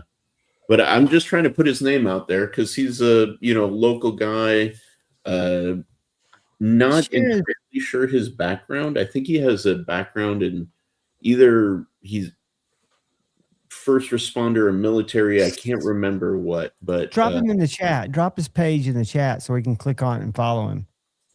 But definitely trying to put the word out on this guy that he's doing some good work. So, Jesse, I've been holding off. I got the Mexican pizza bad order about a month ago, and I haven't jumped back on them. But it sounds good. They always sound good. But you go down there and it's like rolling the dice at my Huntsville, Alabama Taco Bell, the one closest to me. They're all a roll of the dice. Sharif, you gonna drop it in there? I tried to, but it's not letting me. So I'll put it in the private chat, and then you can. Let me see you in here. I don't see anywhere where you've typed. Just say hi. Maybe you're not a moderator under this name. Yeah, hold on. Let me hop on YouTube because I'm trying to do it through. Just tell her hi, and I'll make you a moderator. I got it. I'll just copy and paste it. I got it from the private chat. Bugsy, I have handled some Winkler stuff. I really like that guy. I love his story. I love the following he's got. But again, there we go. At that price point, got it. 1095 knives or 80 CRV2, whatever, it doesn't make sense to me.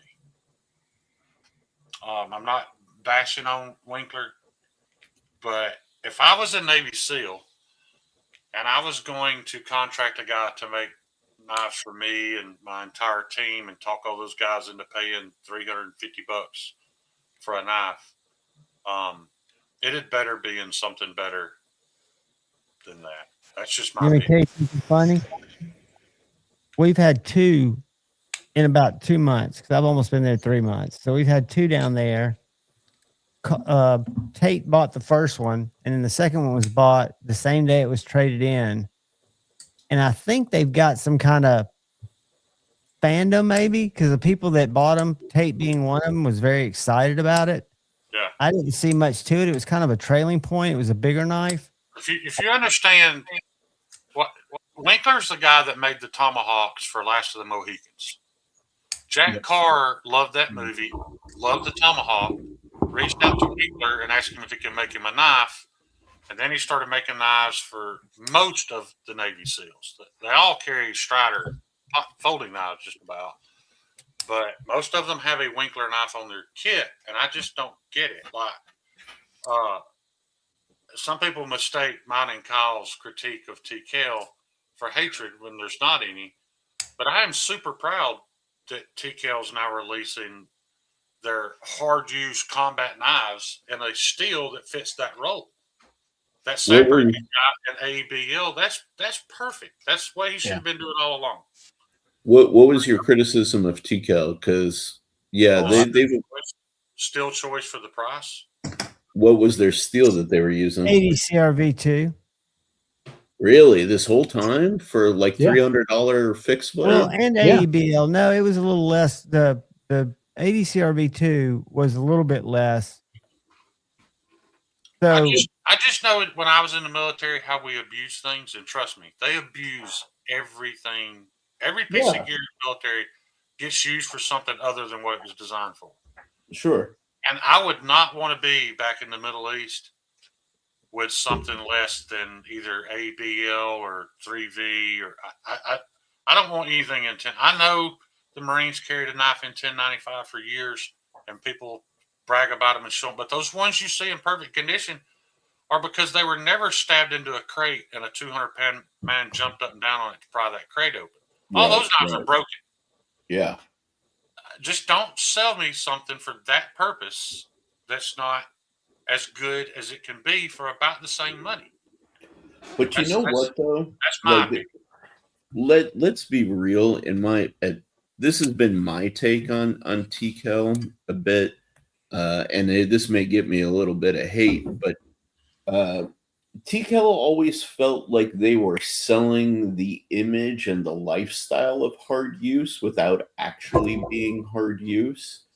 And the reality is, hard use is very relative in this day and age. There's some people, like maybe 5 to 10% of the customers out there who are actual, like genuine hard users for their life work or their situation, depends on it. Just like you were saying with like the military, right? Well, that's what Shane and I were talking about earlier. Is Yeah. that's where TKL's niche started, was getting contracts with military.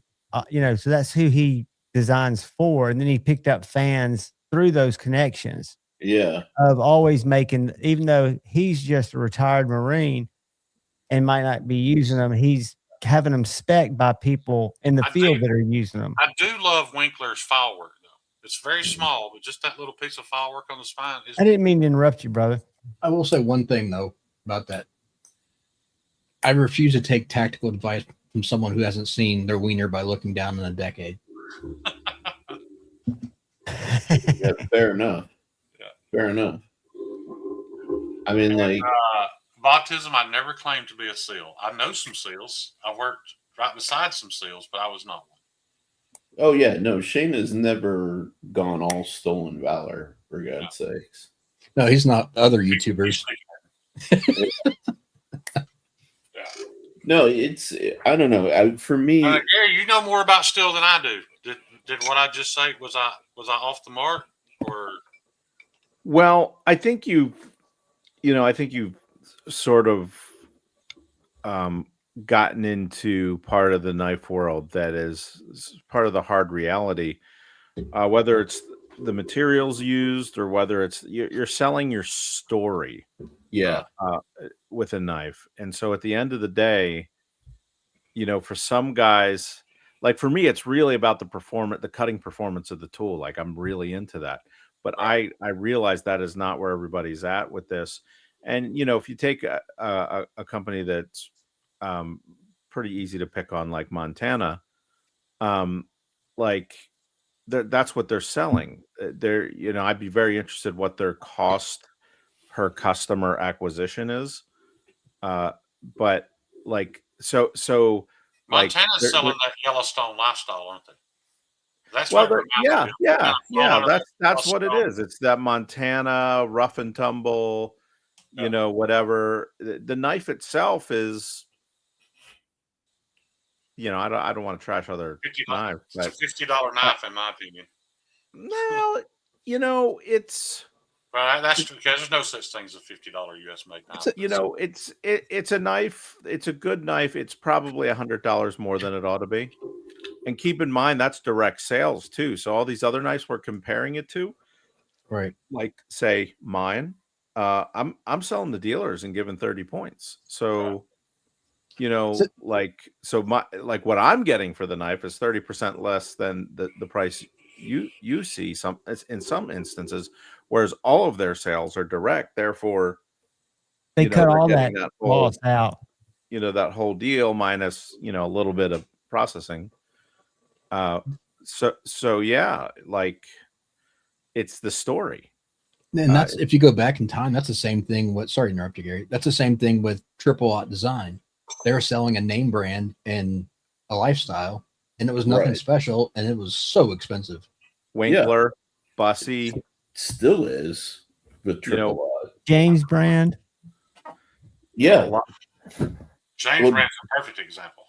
James brand wasn't even like so much a story as just trying to sell hipsters. Hipster and direct marketing, or it was targeted marketing. Yeah. But eventually, sometimes the story. Eventually, the product has to live up to the story. Right. That's my point. Eventually.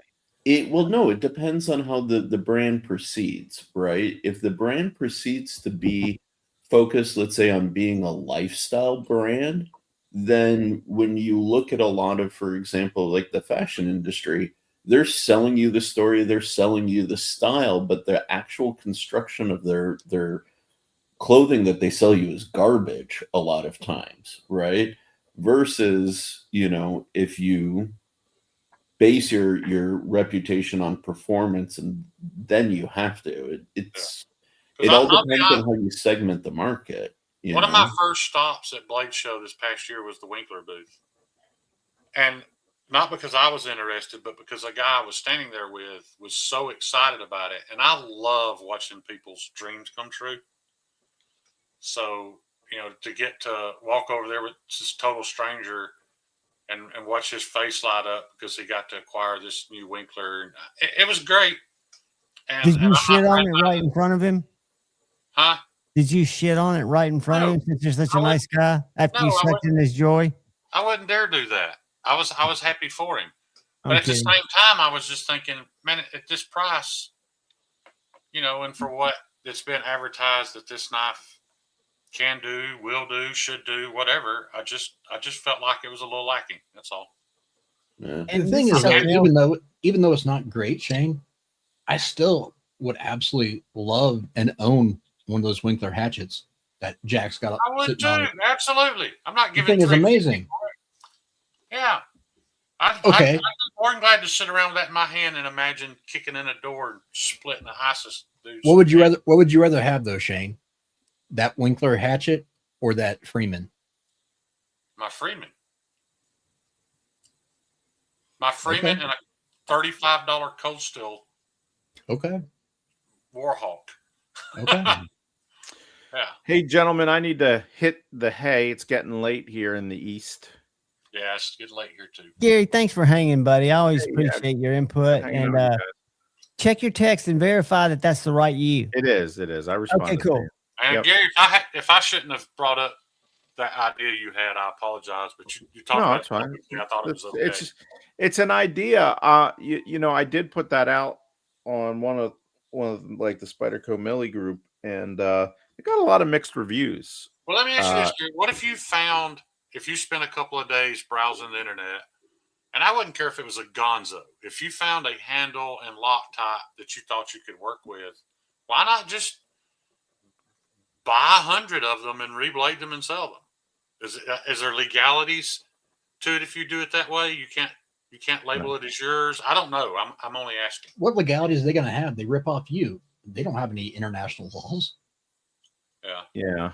No, probably no legalities. I'm still working through it. It'd be nice to just find a fully U.S. OEM. Yeah. Ultimately. Yeah, it'd be awesome to find out that Hogue would say the Hogues without the Deca without a blade for heck. Well, I would want it to be my $100. design, not Right. not just reblading one of theirs. Like I have a design I want to do, but yeah, but like the same Hogue with so many others, I suspect the only way I'd even have a chance with getting Hogue's attention is going to their booth at Blade and finding somebody who's a decision maker, right? And have a good conversation. That's my best bet with that. And then just talk turkey, is this something you could do? Is it you're even interested in doing it? Yeah, just spitball the idea around. But, you start to put this into perspective. So like, okay, let's say, yeah, we'll do it, but we got to do a minimum of 500 knives. Yeah.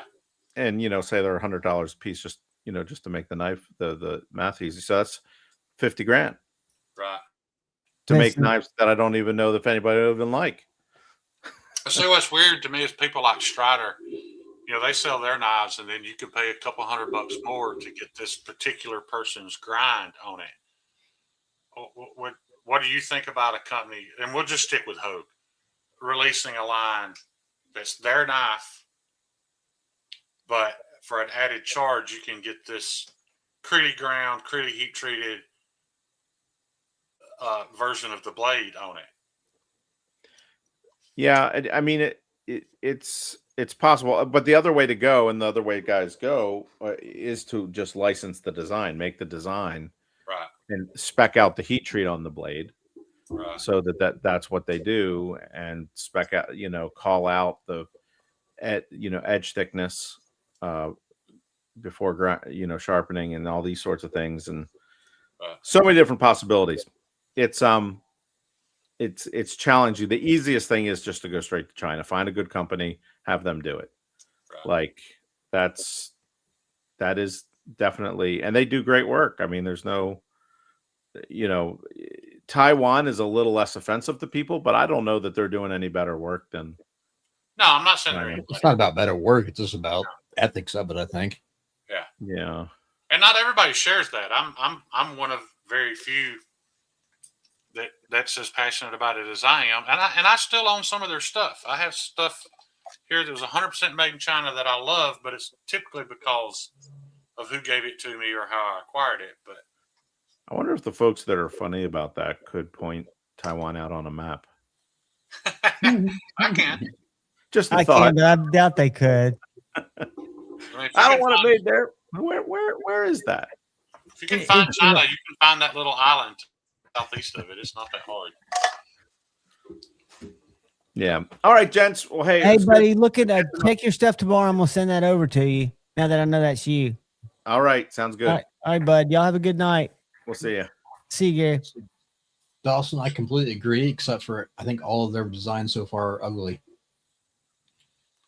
Well, I think the best Protex that have ever been made. No, he said Defiant 7. Oh, yeah. I'm not that familiar with them. I was reading Josh's about Protex.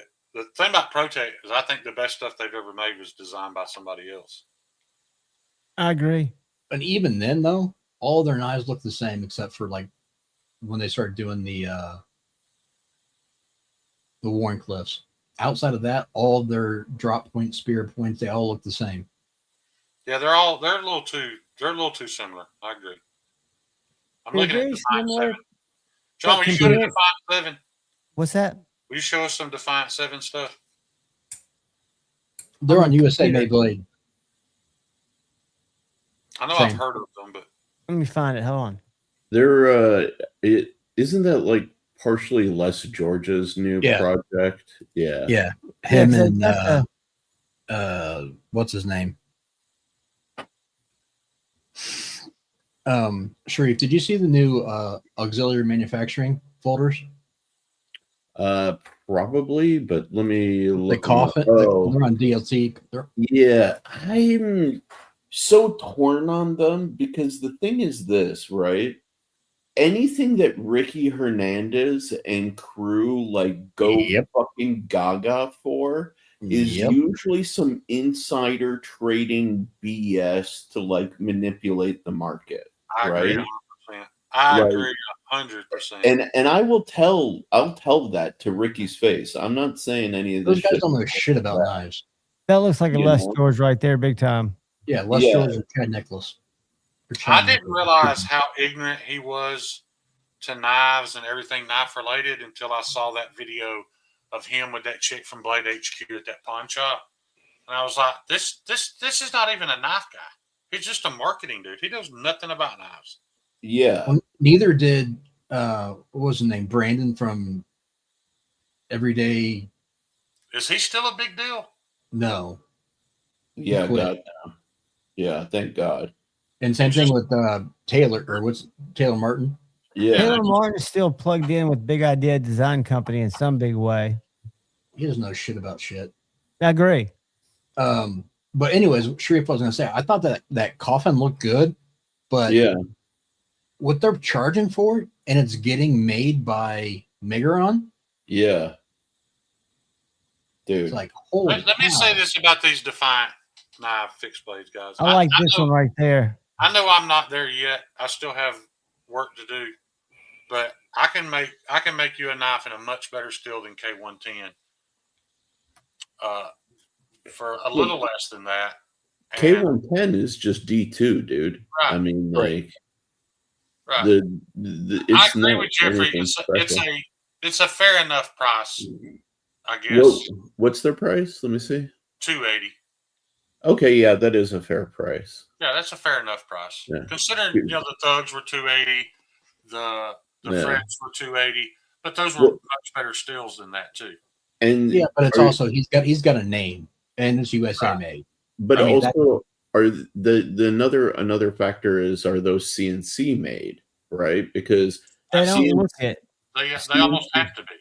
Yeah, then CNC made blades are always going to be more expensive because you gotta tell more. It's not about the grinding of them and of them on like the belt. You're using now an end mill, and the end mills like grinding hardened steel. You're just going to burn through money. Like, I'll tell you how I know this when we're offline. Or not on the live stream. So Yeah, I like the idea, Jeffrey. I just don't like any of his designs as of right now. But I've never been a Les George fan. Like I don't see yeah, I don't look same. at him and go. I'm not a Les George or a Bob Truzzola fan. I know that's not a popular opinion. I'm a fan of who they are and what they've done, but I'm Yeah. not a fan of their knives. I think Ernie Emerson speaks to me more than either one of those two dudes. Same. I have a funny side story about Les George, actually.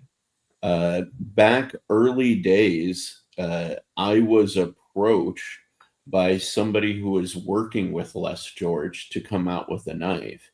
And Les George wanted to develop a button lock version of I think it was the SPR at the time, or the one that's like the next step up. The SPR makes no sense to me. None. Before we get on a tangent about that, I love it.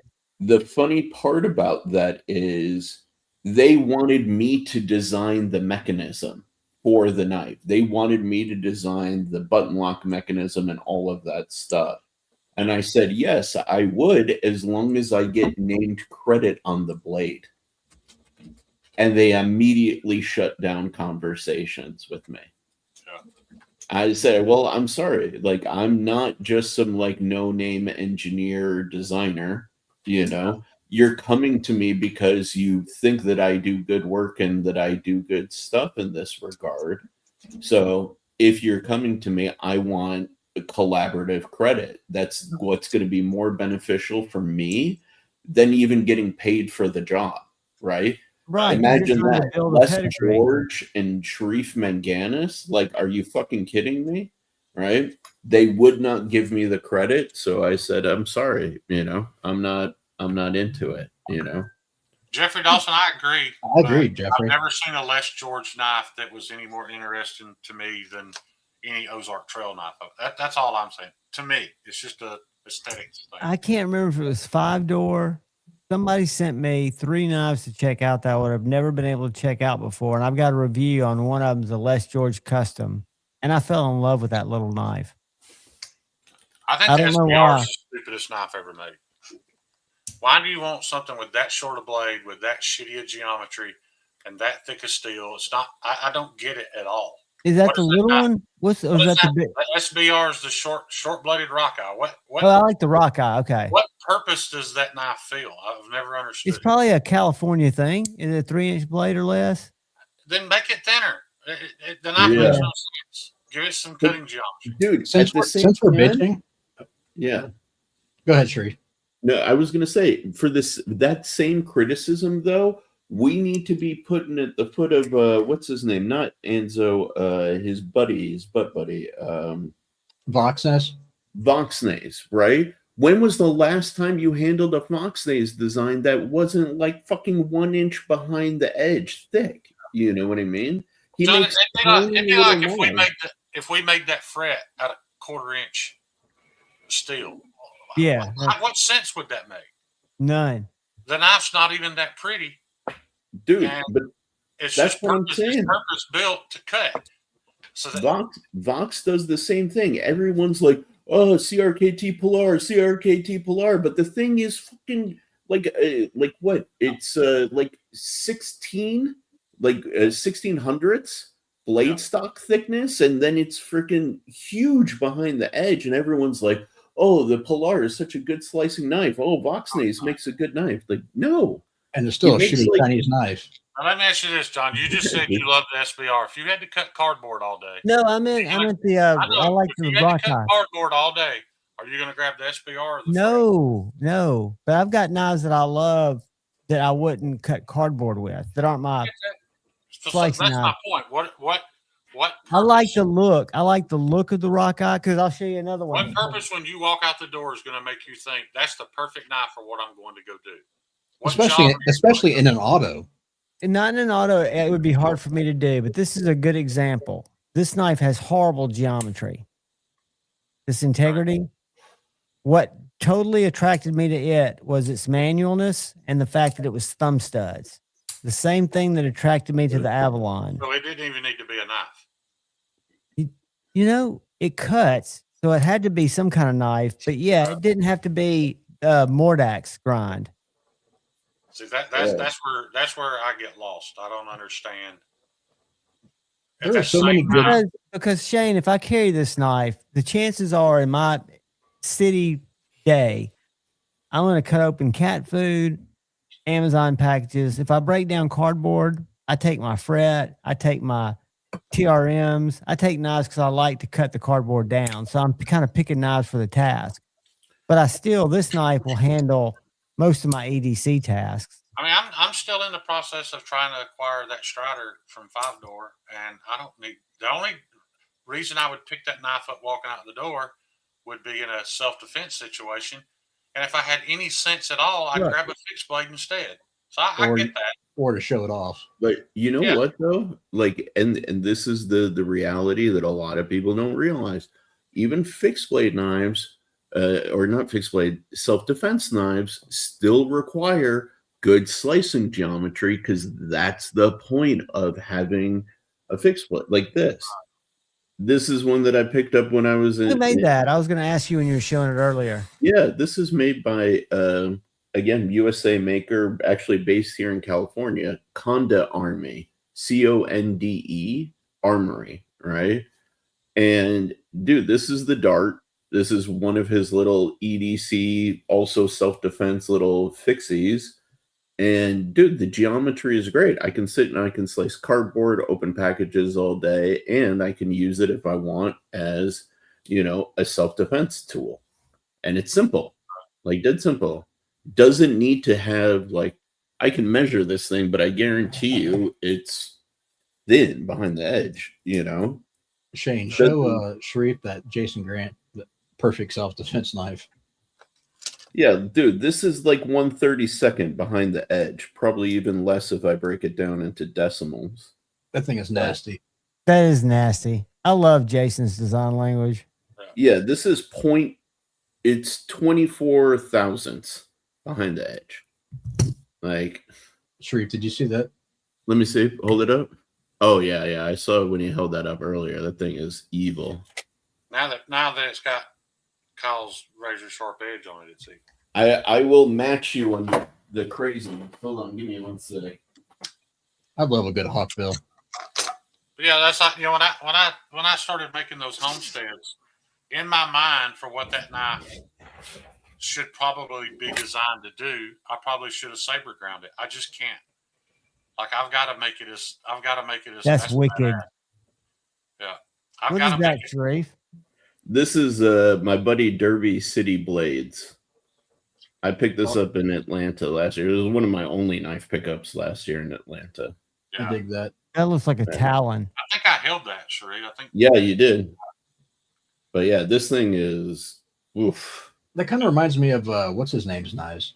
What's the other one you got? Is it Rex something or another? Lex Rex?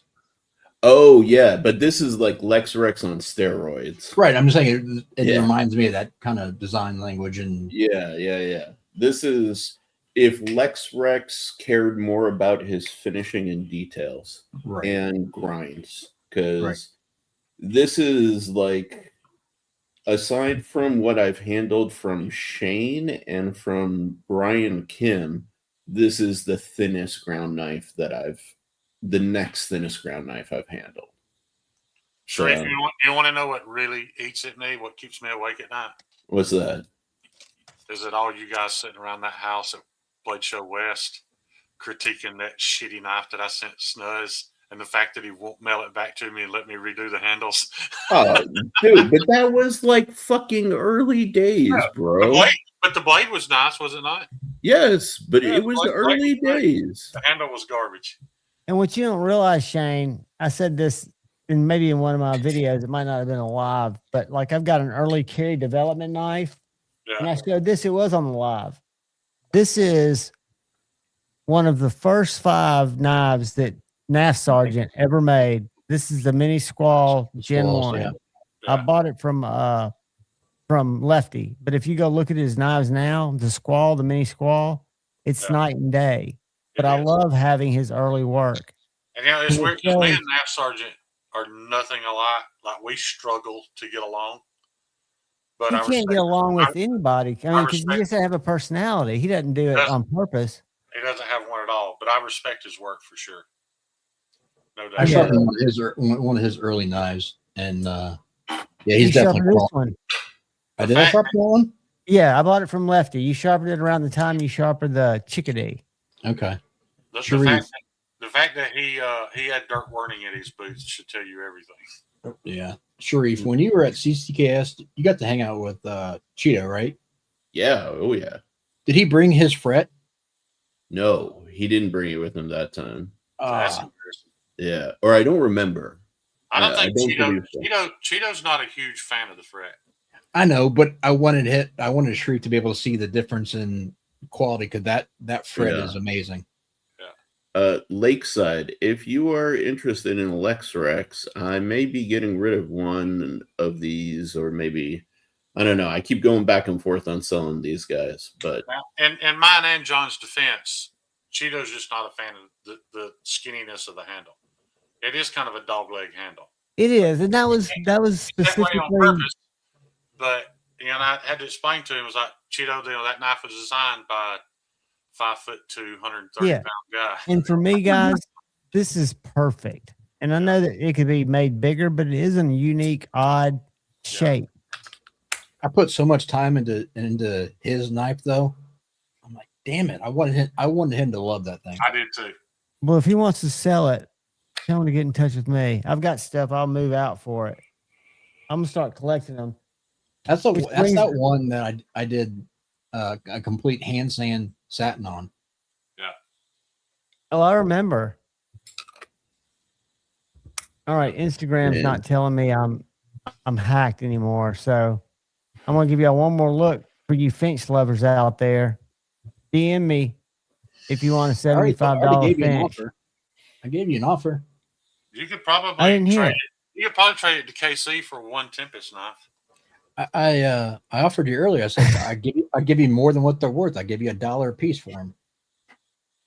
Dude, Finches are nice little knives. The only Finch I ever liked is that one on the far left, the red handled straight back. The Takuna, see, I'm not a big fan of that one just because it looks. I like the ones that look like traditionals. I think are kind of cool. Yeah, but it's just a but I don't boring care. ass Chinese knife, though. At the end of the day. But at the end of the day, it's To really me, not because. Yeah, I'm not saying everybody. I'm I saying get to it. me. But to that's me, what it was comes somebody across that the patterns confused me because they're kind of traditional patterns that locked long before Jack Wolf was even a thought. I know this is gimmicky, but I like the fact that his partner's a knife guy and all the crests glow. They use different I don't have a materials. problem with the looks. I think the looks are cool, but to me, it's a traditional that looks like it's made by Kubi. That's kind of what I get out of it. They were. And you may have hit the OEM. It may be Kubi. I thought it was Kubi. I don't know who makes the knife. I don't know, and I'm not worried about it. I'm just saying, but in my opinion, that's what I get out of it. Hey, we've got that in stock if anybody's interested. Is that a S110? So It's the S110 Sage, not Sage 5, Native 5. So real quick, actually, on the natives, right, or Spyderco in general, Shane, has your opinion or take on 15V shifted at all? Do you remember what it was? You weren't enjoying it that much. I wasn't. But in all fairness, I never had Kyle sharpen it, and I think it was just a little too slick for me. I dig it. That's what you were saying, was that it was slick. Maybe with a 400 grit, even a 600 grit edge, but I didn't enjoy the one I had. I've got one, Uh-huh. and I haven't even resharpened it yet. It's factory edge, and it is nasty. I dig it.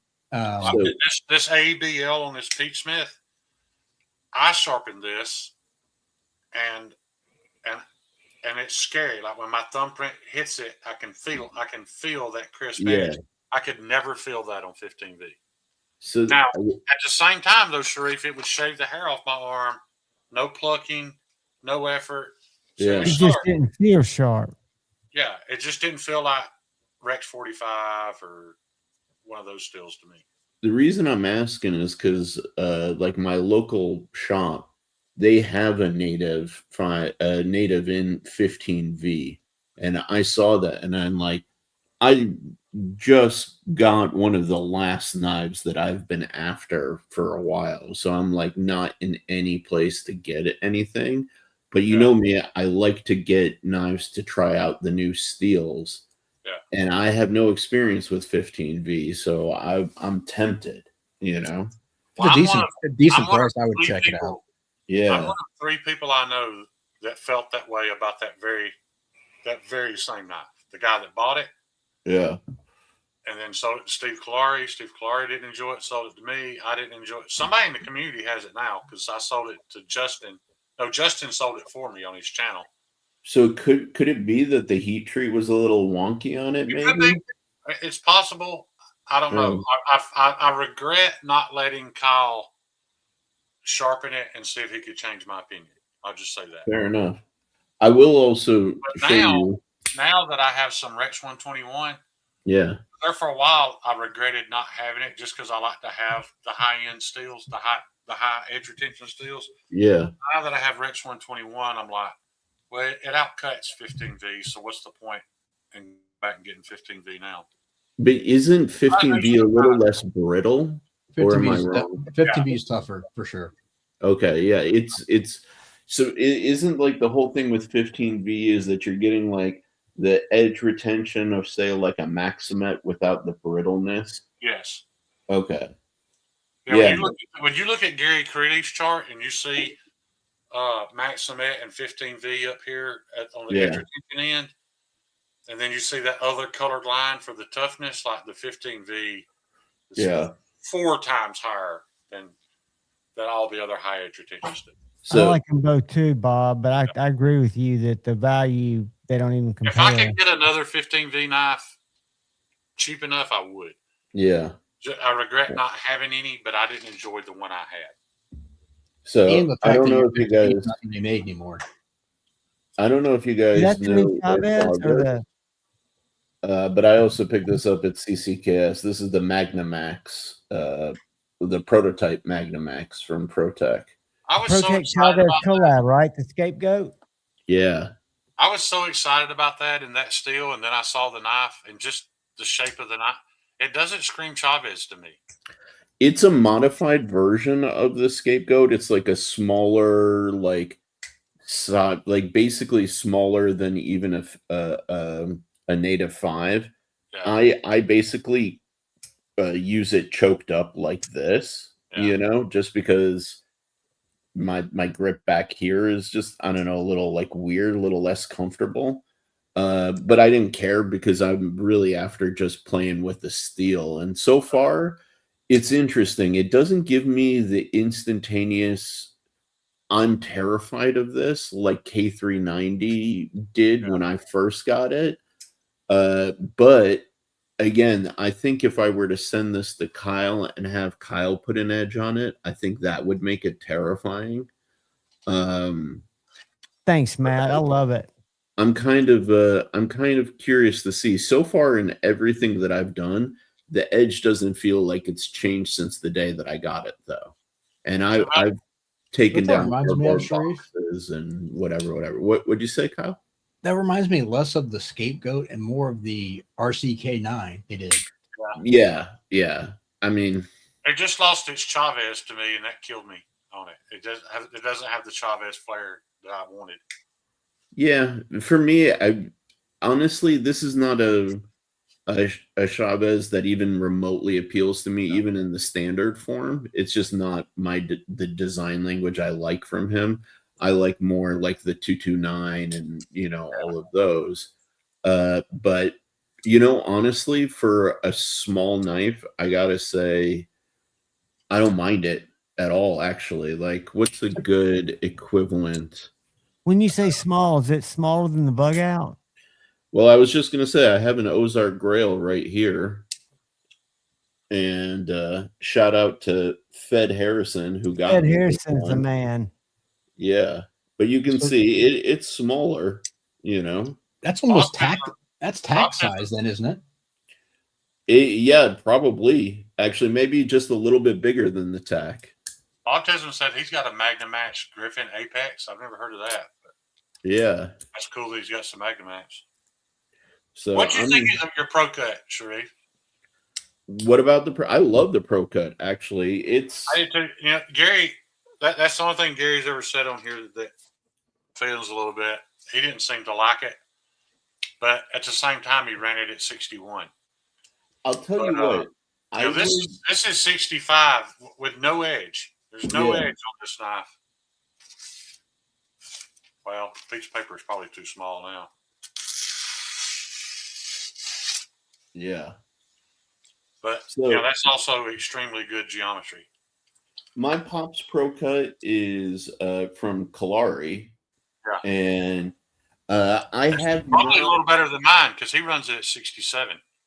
Yeah. I mean, you can feel like this is pretty hard, you know. Like, does it start to patina? It looks like it's getting dark. Oh no, it patinaed like fucking instantly the first time I used it, dude. But I also used it to like cut a brisket. Right. You know what I mean? So I can tell. You get something about beef blood makes them turn that bluish gray color. Yeah, you can see it real well. Sharpen that yet? Oh no, this is not. I don't even think this has seen a ceramic. No, I think it did see a ceramic rod, but aside from that, I mean, dude, this thing is. That's the only thing about those knives that. Yeah, here. I wish he spent more time on, but I understand why. I mean, like. What's that? You wish you spent more time on. I'll tell you. You know.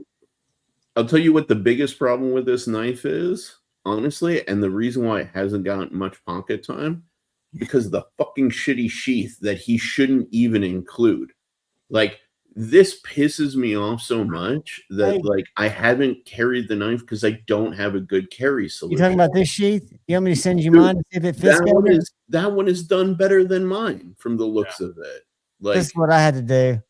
Yeah. So the Kydex guy, I'm gonna have him make me a sheath for this because I literally want to throw this at Super Steel Steve. There's no retention. This is scary. It's such a waste of time. Well, the design of that knife, if you look at the design of those knives, there's not really, he didn't design in a retention feature. No, but it's still such a shitty sheath. It is. And to be honest, it's right along line. It's actually probably a little better than my Kydex. No, I wasn't going to say that. Yeah. I wasn't going to say that. You could make folded up origami out of paper and it'd be better than Shane's Kydex. Shane's made some good Kydex. I've had a couple. I made Toyota a Kydex sheath for a knife of his, and I warned him I wasn't good at it. We've got a guy in the community that we all know. It's something it's something about the proteins in blood. That probably the iron too, isn't it? To turn blue. I mean, you can really see it. Like, one thing you'll find this funny, Sharif. See my Maker's Mark? Yeah. You know why it's so light? Why? I didn't tell Joe what it was made out of, and he wet formed my sheath. Ah. And he had to get vinegar right away to take all the fucking rust off. Yeah. I mean, was that after I sharpened it? Yes, the sheath. I sent it off with the sheath when I got it back from you. So it probably needs an edge again. Dude, I'll say this. I mean, I'll say this. It can't be as sharp as it was when it left Kyle. No. And that's the other thing, Shane, when we talk about that thug, I'll pay for it to go to Kyle. I'm great at sharpening. Not great, but I'm getting better. I'm using my blue tape every time now, by the way. I've gotten used to it. Those first few passes when you're grinding the tape off feel like shit, though, don't they? When you go from tape to the metal and you're just like, sound like a record scratching. Yeah. I mean, I don't know. It's a good knife, but it's the experience of ownership is ruined by that sheath. And like, it's honestly, I would much rather get this knife with like cardboard a cardboard sheath sent to me, or you just know? no sheath, and just say, Yeah. here's the people that I recommend for the sheath. Yes, exactly. And they have pre-made setups ready to go for Right. you. You Yep. know. While we're talking, will you look up that Griffin that Bob Tislam's talking about that he's got? Tell me the name of it, because is it 2.5? There's a something Griffin. Oh, Griffin let me go back Apex. and look. Yeah. I haven't heard from Steve in a little while. Last time I messaged him, he messaged me back, but that's pretty normal. Yeah, I was gonna say that's not shocking. Yeah. Matt, I didn't even know Ozark made those because my Walmart didn't even have them. Like, so Shrek, shout out to Fed. Do you own a grinder at all? Like even just a little 1x30 or something? Do I have one right now? No, I don't. I don't have room for it. I'm thinking about coming up with just a fairly generic, comfortable handle shape, Yeah. and then cutting that out and leaving a 4-inch blunt end rectangular piece of steel. Okay. Drilling them and heat treating them and selling them. And then guys that either have a 1x30 or want to buy a 1x30 can shape it, grind the bevels, and make the That was knife. Magna Cut. What was the name of the knife? Apex. Griffin Apex. But it would be preheat treated Pro Cut that you could buy fairly cheaply and make your own first knife. Oh, that's cool. I like the idea of that. I like the idea. The only downside of that, Shane, would be they'd have to understand that the heat treat could be very easily ruined if they don't know what they're doing. That's why I chose Pro Cut too, though, because it's so temper resistant. Right. But, yeah, they're going to have to know every pass they're going to have to dip in water. You know, between the blade shaping, the bevel grinding, all that. But I was going to explain that to them. But I think I could do that for probably $50. Yeah. I don't think that would be bad to have your own preheat treated blank. Yeah. And they're getting a better heat treat than they're going to get from any other blank. Yeah. I'll be All right, really y'all honest. got me lost. What I would, Max Griffins in the wild. Griffin Apex, I'm not finding it even on Google. It's pulling me to Griffin's page. I look for Griffin. Let me search on there. You follow me on Instagram. Send me something about it sometime. I'm just curious to see what you got. I think he said it was They don't an even OTF. find the result. I think he said it was an OTF. Oh, Yeah, but I'm looking on their page and they don't even have anything named that.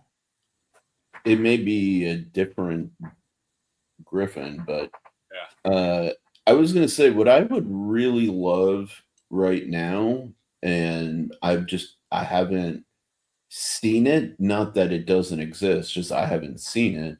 I would love Drop a link in there, Bob Tism. I'd if you love can a find it. traditional in Pomp's Pro Cut. You know, like give me like a custom Sodbuster Junior or Trapper or something like that in Pomp's Pro Cut. I think I would be happy as a pig in shit right now because I'll be honest. Like there is a point in time where I was investigating making this slip joint with Riot, but with Pomp's Pro Cut. And then I, kind of talked to them a little bit, and they're like, they don't really want their stuff going overseas. And I said, yeah, totally makes sense. I'm not going to be the guy to break that. You know what I mean? So I'm looking or hoping to find at some point like a custom slip joint maker who is going to basically make me like a GEC. But What about that guy? What about that guy that Stevie bought from? I love that slip joint he bought. The one. Yeah. One, I would want a different pattern because that one's already like Stevie's, Right. But yeah, dude, if Do somebody you have like, Instagram open? Hey, do you have Instagram close, Sharif? I can, yeah. What about Pull it? up Deer Lick Ridge Forge. It's Josh Howard. I'll read it to you again when you get ready. He's in Alabama and he makes amazing slip joints. Let's see. The other one I was going to suggest, Sharif, is I don't know if you have any connection to him or not, but getting a Slippy from Javi would be cool. What hubby? Garcia. I have fallen a little bit out of love with Garcia's lines recently. I don't know. I haven't seen anything real recent, but some of his older stuff was phenomenal. Yeah. Is this the guy, Javon? Deer Lick Here's Ridge. the link, Tree. Here's the link. Oh, yeah, perfect. that's it. Follow that guy and check out what he does. He's in Alabama and he can work with just about anything. Mostly he uses CPM 154. So will it let you scroll or do I have to do that for you? No, I'm on his. I've got him open. Yeah. Bob, was that an exclusive through them? Oh, okay. Nice little Stockman. I wonder if I could get him to do a Lanny's clip for me in Pop's Pro I Cut. guarantee you, if you talk to him, he'll do just about anything you like. Look at his machinery.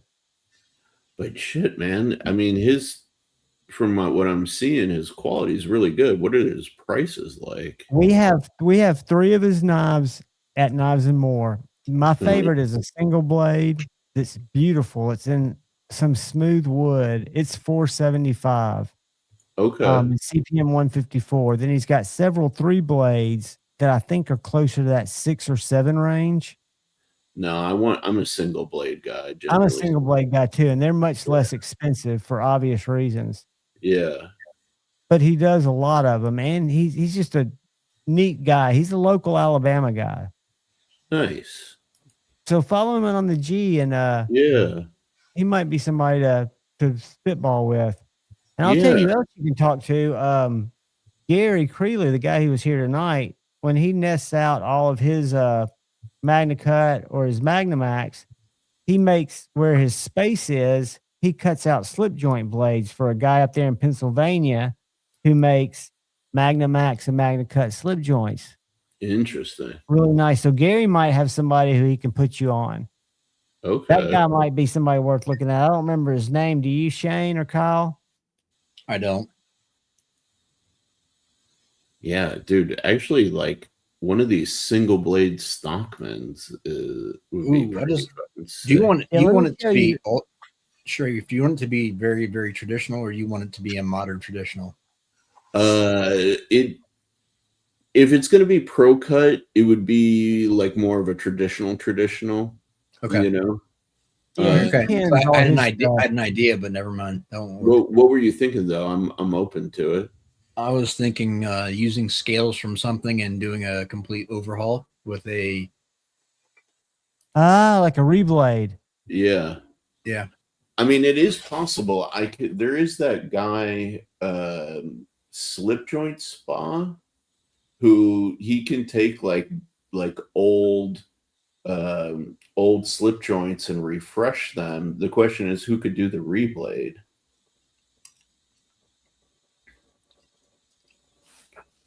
That is the question. You almost want the same person to do it. I was trying to find this one single blade that I took a picture of. Baptism. You're talking about the Guardian Tactical Apex. I thought you said Griffin. Oh, I thought he said Griffin too. Hold on, let me go back to that. Yeah, I've seen that. I saw Apex. that Rob's Nerdy Knives just did a review on it. Yeah. It's an OTF in Magnamax.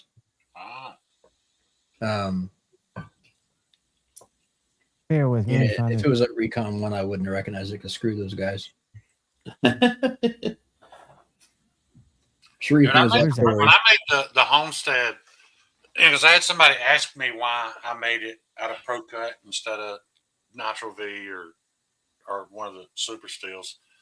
But that knife was designed and kind of intended to be a throwback, to these guys that want something that they can field sharpen with that little ceramic puck that some of your old guys carry and whatnot. It wasn't to be in competition with Super Steels. Yeah. I wish Henry would make something like that. Can you see that one right there? Yeah. That's one of his 3 blades. Nice. Now, again, I'm not crazy about that one. The one I'm going to show you should be close to that, though. Here, John, we're gonna do a legit Shane cut test with this knife. Okay, hold on so I can watch. I don't want to. I don't want to miss watch you cut yourself. Let me. I'm almost. I'm I'm doing it almost right to now. this knife. He just Okay, about hold did cut himself. It's almost on. over. Oh, you're And it cutting your. perfectly. Oh, for your dip can. That's what I Nice. You use should have knives taken it. for.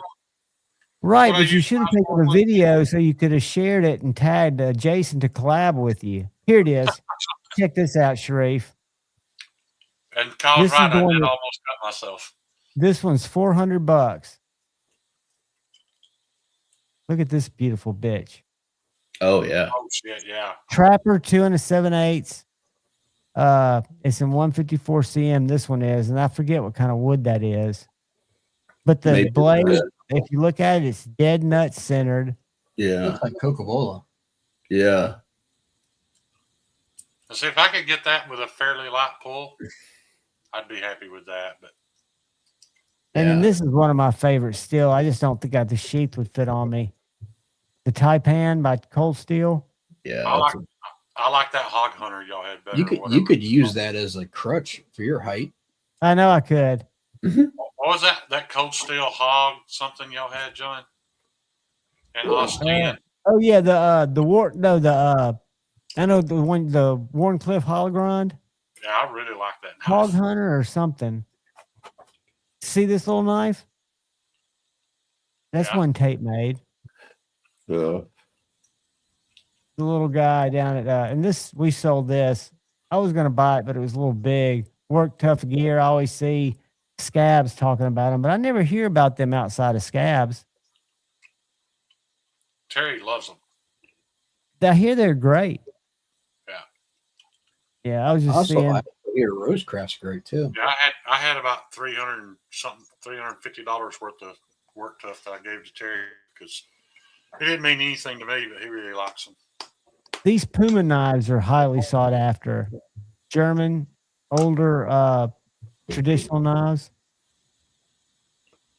It's so interesting what people get all geeked out and crazy over. Excited about. Like somebody got excited about this. We've sold 2 of them. What You know is what it? that is? It's an Ultim, Rocky Ultim, Freak, limited edition M4 for about $400. I'm thinking about ordering another bar M4. I hadn't done any M4 in a while. And here you go, Shane. That's what you're talking about, right? The Buck 191 or 791 Pro. That's like, I just want it to work out so they continue to get better. That's all. they're going to continue to get better. I don't think it's that bad a knife. Shane, if you do more M4, can I have a request? Yeah, I already know what you're gonna say. No, just oh no, not that. That was 3V, I think. Yeah. No, do belt progression on those before you do the acid wash, because those come out like DLC. They are beautiful when you're right. I say that's the thing. That's why I want to go back and revisit some steels because I remember that knife now. I remember who bought that knife. Remember that I spent all that time hand sanding and I redid it, and then he just turned around and effed it all up. They just shit out of it and used it. Was Grosjean. Who? His name is Grosjean, GRACGE or JEN, Grosjean something. I don't remember that. I remember the knife. I remember the issue, but I don't remember that name. I thought it was somebody we all knew. It needed. Well, he used to be around the chats all the time. It needed to be. It wasn't quite even, so It was a goon. It was a 4V goon or M4 goon. M4 goon. I hand sanded it all and then dipped it in acid, and it came out looked like DLC. It was unbelievably gorgeous. Yeah. And then a week later, he sent you a picture of it. It was absolutely destroyed. The knife wasn't destroyed. The acid wash. Yeah, the finish. It looked like he hammered it through cinder blocks. It was pretty rough. But he seemed to be liking it. I don't know whatever happened to that guy. I haven't seen him in a long time. You know, it's weird. I was talking to RP. Have y'all ever seen one of those before? I was talking to RP Dude, I yesterday. almost bought one of those a few times, Javon. Who?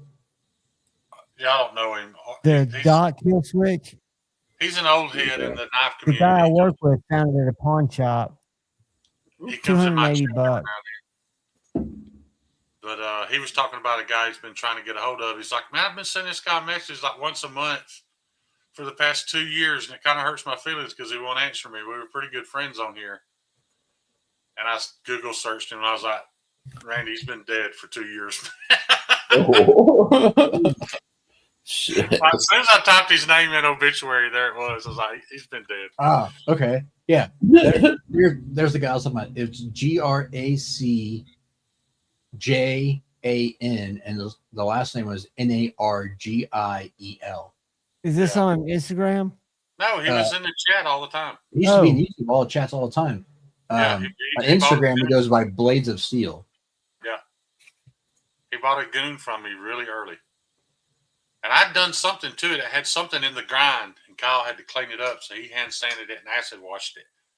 And it looked like, it didn't look like a DLC. It looked like somebody professionally painted that thing flat black. It was beautiful. Nice. And then he immediately proceeded to hammer it through something and Scratch it all up. Hey, at least he was using it. yeah, absolutely. It was a damn good piece of super sharp M4. Why wouldn't you use it? So when's the pre-order on the arson? I need to pull that up. Who makes the arson? It's Jared's new knife. I'm Needs gonna knife put cut. you in timeout.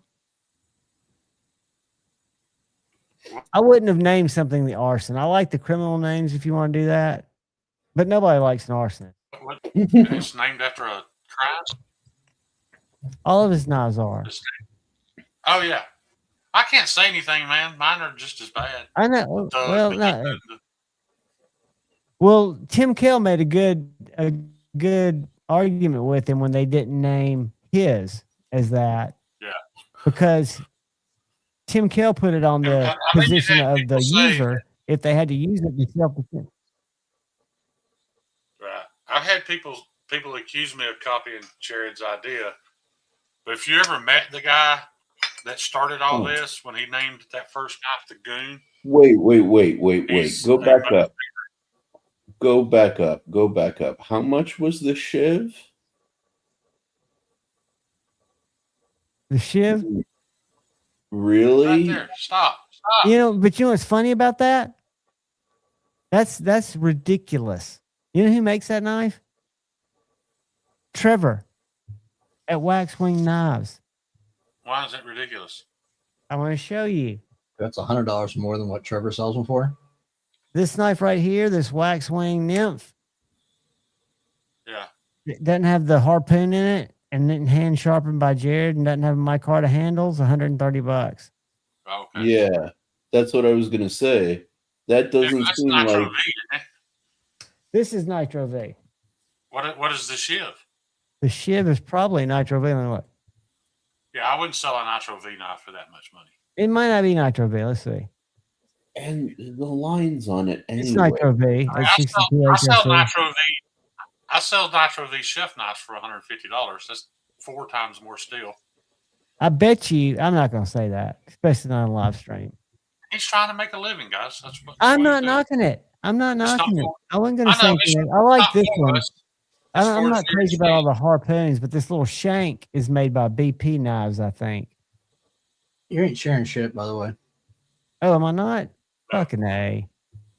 But I Doggone it. am proud that I would rather see Jared making overpriced U.S. made collabs than Overseas.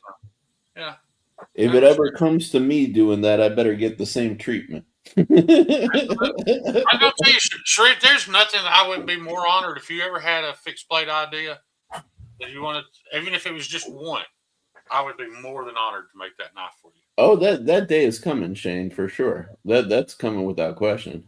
And I've been putting a burr up his ass about trying to get something USA made for a while. So, well, we got to chat after the live stream. I say that, and embarrassingly, I still haven't finished Dylan's knives, but I got so far. oh, he done froze. So did John. So did John's. Now it's us. John, I think John tried to take Shane out and he took himself out. You froze, Shane. What were you saying? That's what I showed earlier. Sharif. That's how close I am. That's Dylan's for us. Nice. These handles aren't on it. They're two-sided tape to it. Yeah. But that's the G Carta. I got to get these mounted up. Heck yeah. And get these done for him.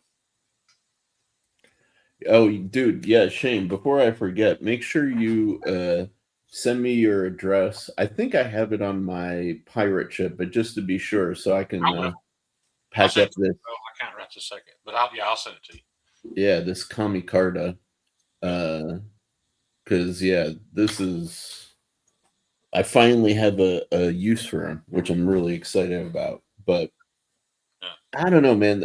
I have a bug up my butt a little bit recently with like some of the really kind of crappy designs that I see coming out. I'm like, I feel like the customers now, especially with like the economy getting a little tighter, like I feel that they should be demanding like higher quality and better consideration from their makers, right? Like $245 for that may be a little, I don't know, a little crazy. Just saying. Well, you got to think too, the last 3 years, the market has been so inundated and flooded with Chinese crap that there's very few designs that are coming out that are original, that aren't atrocious or aren't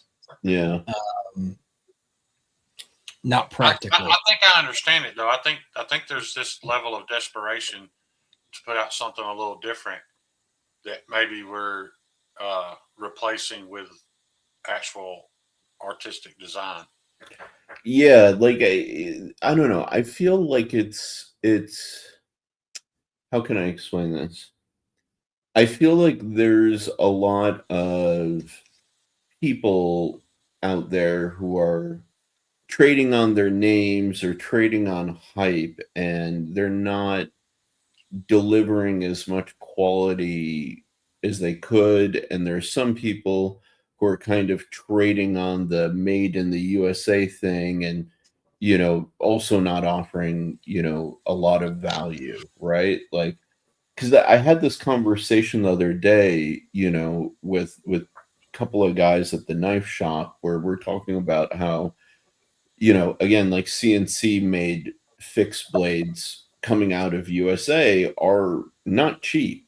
You know, you're looking at $380 and up, and you know, versus like something handmade, you can get an excellent handmade knife for under 300 or even like right at $300, you know. And okay, I understand why the CNC stuff is expensive, and I'm cool with it. I can look in my closet right now and say I have it 1, 2, 3, 4, 5. I think Bob's having an aneurysm. You know.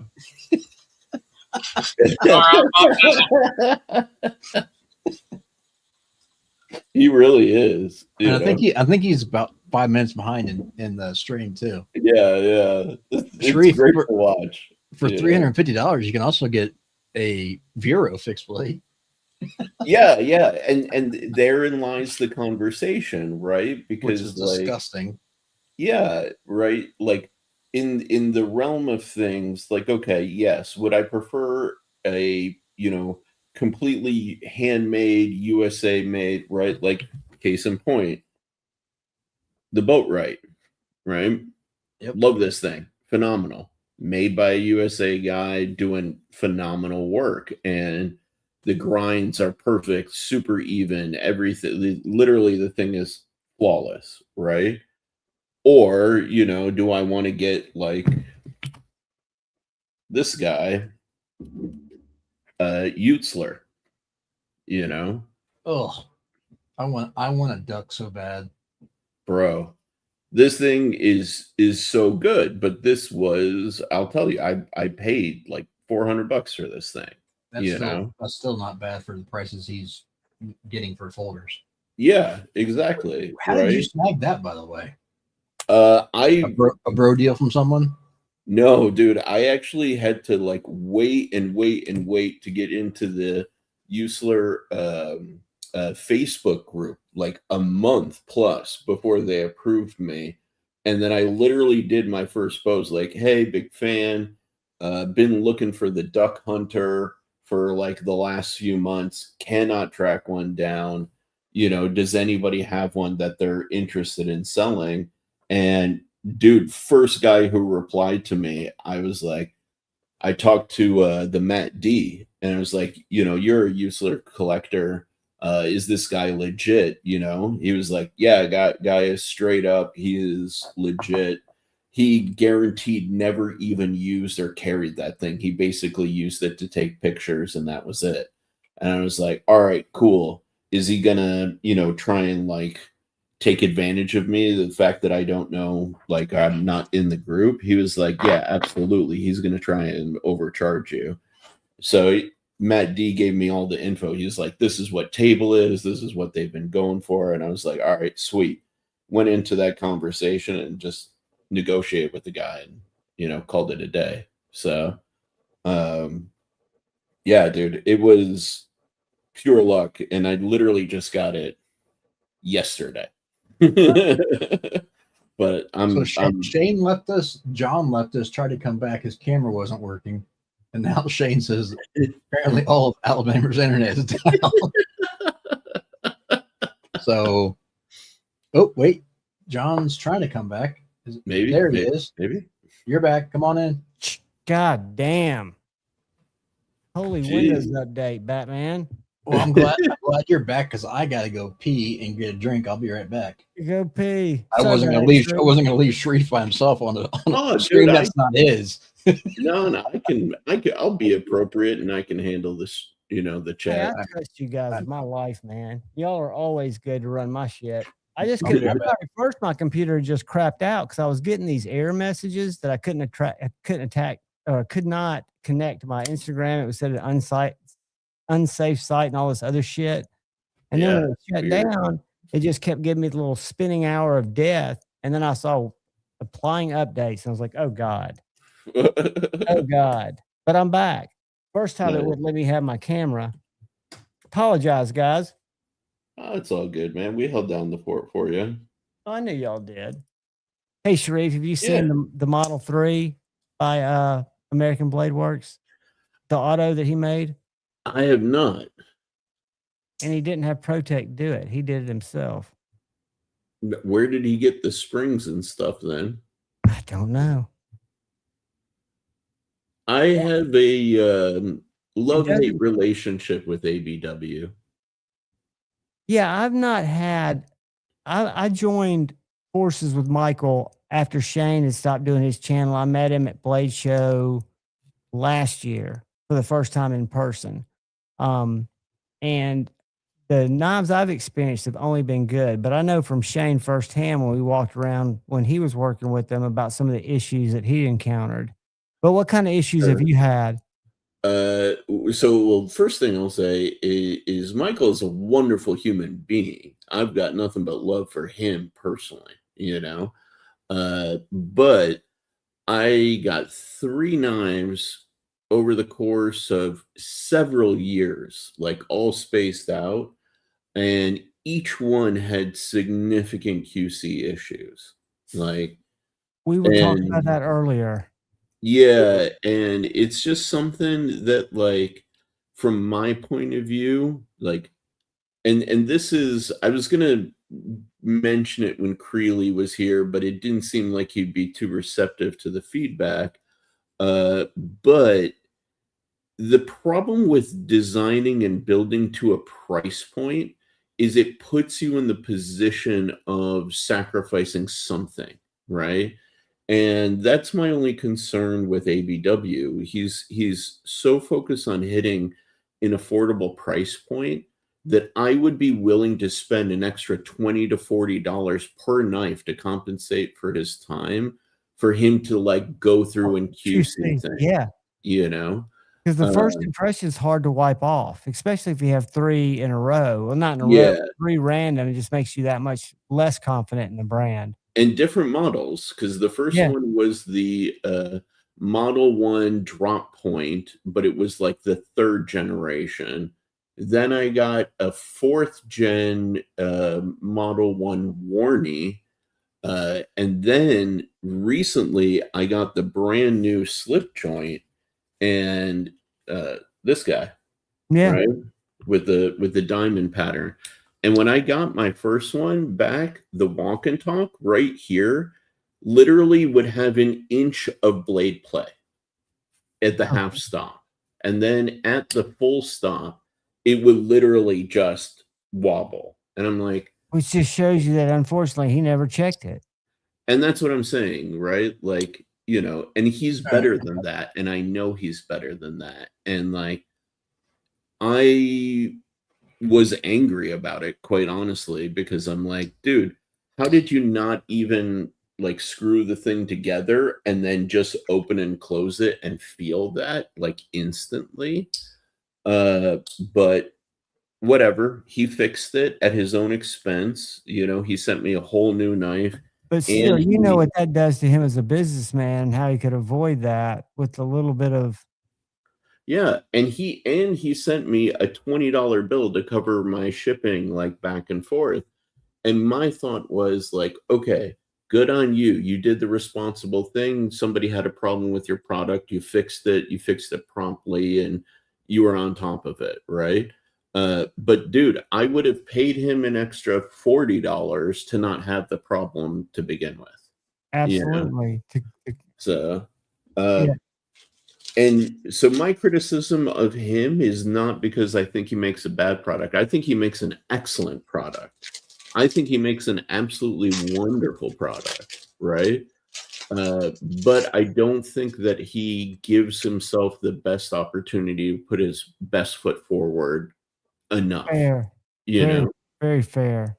Yeah. And the stories I've heard over the years kind of echo that.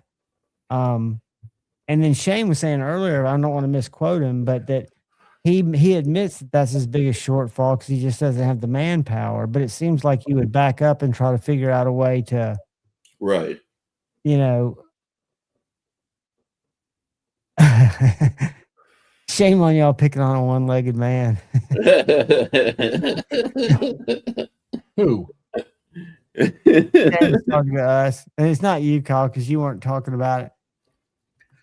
No, I mean Kyle was actually very understanding. He saw the worst side of me with regard to this topic, because when I got my slip joint and it was that far off, I was heated in a way that I haven't been heated in the knife industry in a minute. You know, quite honestly, I had to talk Sharif off the edge. Yeah, quite honestly. But you know what it takes? Very little to make sure you don't make a flopping mistake like that. Yeah, and that was my take, right? Because like with the slip joint, with any knife, like I didn't know that. What's up? Sorry. Oh, I didn't know that. Really? Michael was missing a leg. I had no idea. Oh yeah. No, he's first time I met him. I noticed that, but I didn't he was know wearing shorts. Yeah, and if I was him, I would have a display where I had all the knives sticking in my leg, so when people walk by, that'd get their attention. That would get your attention, should. No, but genuinely, as a human being, he is a wonderful human being. I admire what he's doing, because there's not a lot of people who are doing or attempting to do what he's doing. It's just, for me, it's difficult for me to see companies like Oz, right? Dude, I'm on the Oz like mailing list, you know, and for the drops and all of this stuff, right? And you don't hear a ton about Oz's having QC issues, you know, and they're charging 4 times the price of what, you know, Michael is charging. Right. And it's like, dude, you don't even need to double your prices. But if you did, he would still be the most affordable American-made folder, you know, small batch, absolutely small batch like manufacturer. So it's like, bro, take a little bit more money, slow down the process, improve the QC, and then people will still feel like they're getting incredible value no matter what. You know what I mean? And it'll be this turnaround story because everybody's stories will start overlapping because the experiences will change. Exactly. Exactly. Like, I don't know. It's, but again, that for me has become one of my like core brand values is like, I double and triple QC check everything before it leaves. Sharif, that'll make a huge difference, probably as much as anything you personally can affect in that amount of time. Yeah. That is probably mind numbing, but it's so important. Oh, it sucks, dude. It really sucks. And that's also why I do it, because the mind numbing part, like once you've checked your like fucking 75th knife in a row, right? Your brain starts to go to mush and you may miss things. And so I'll double and I will triple check things, just to make sure that in a brain mush moment, I didn't miss something.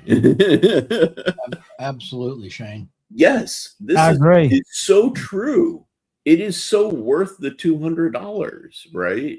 Like, it is a great freaking slip joint. Like, dude, since I've gotten this, I will be straight up. This is like one of the only slip joints, and especially the only slip joint this size, that I would feel comfortable taking down tons of cardboard boxes with, because the thing just slices like a demon. You know what I mean? You don't find many slip joints at all, especially in many of the American-made ones. And it's comfortable, and the ergonomics are just right. Like, everything about this thing is perfectly judged, If you do 225, 250, this thing would still sell well. And the cool thing about that design too is that it's, even though it's a slip joint, it's still a blank canvas for modding. Yes. Absolutely. Which you can't say about the majority of them. Mm-hmm. Exactly. And that's why, like, dude, I am hardest on the people that I think have the most potential. If I don't say that your shit is shit at some point in time and that you could do better, I don't give a crap about you or your product, right? Like, at the end of the day, because I say that about myself.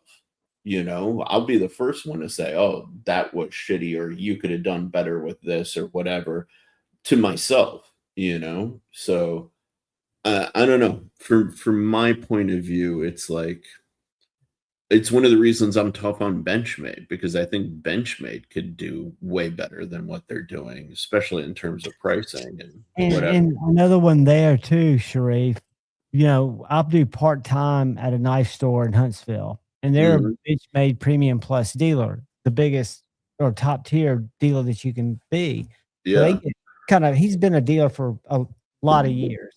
And when we get a shipment in, like this last shipment that came in, he had 2 boxes on his desk. And I was like, "Are you not putting these out?" He goes, "No, these are going back." Because he checks every one before he puts it out. Even if he's not putting it on the shelf, if he's going to stack them on, he checks all of them first. Yeah. But it was 2, I think they were Claymores. They were automatics out the sides.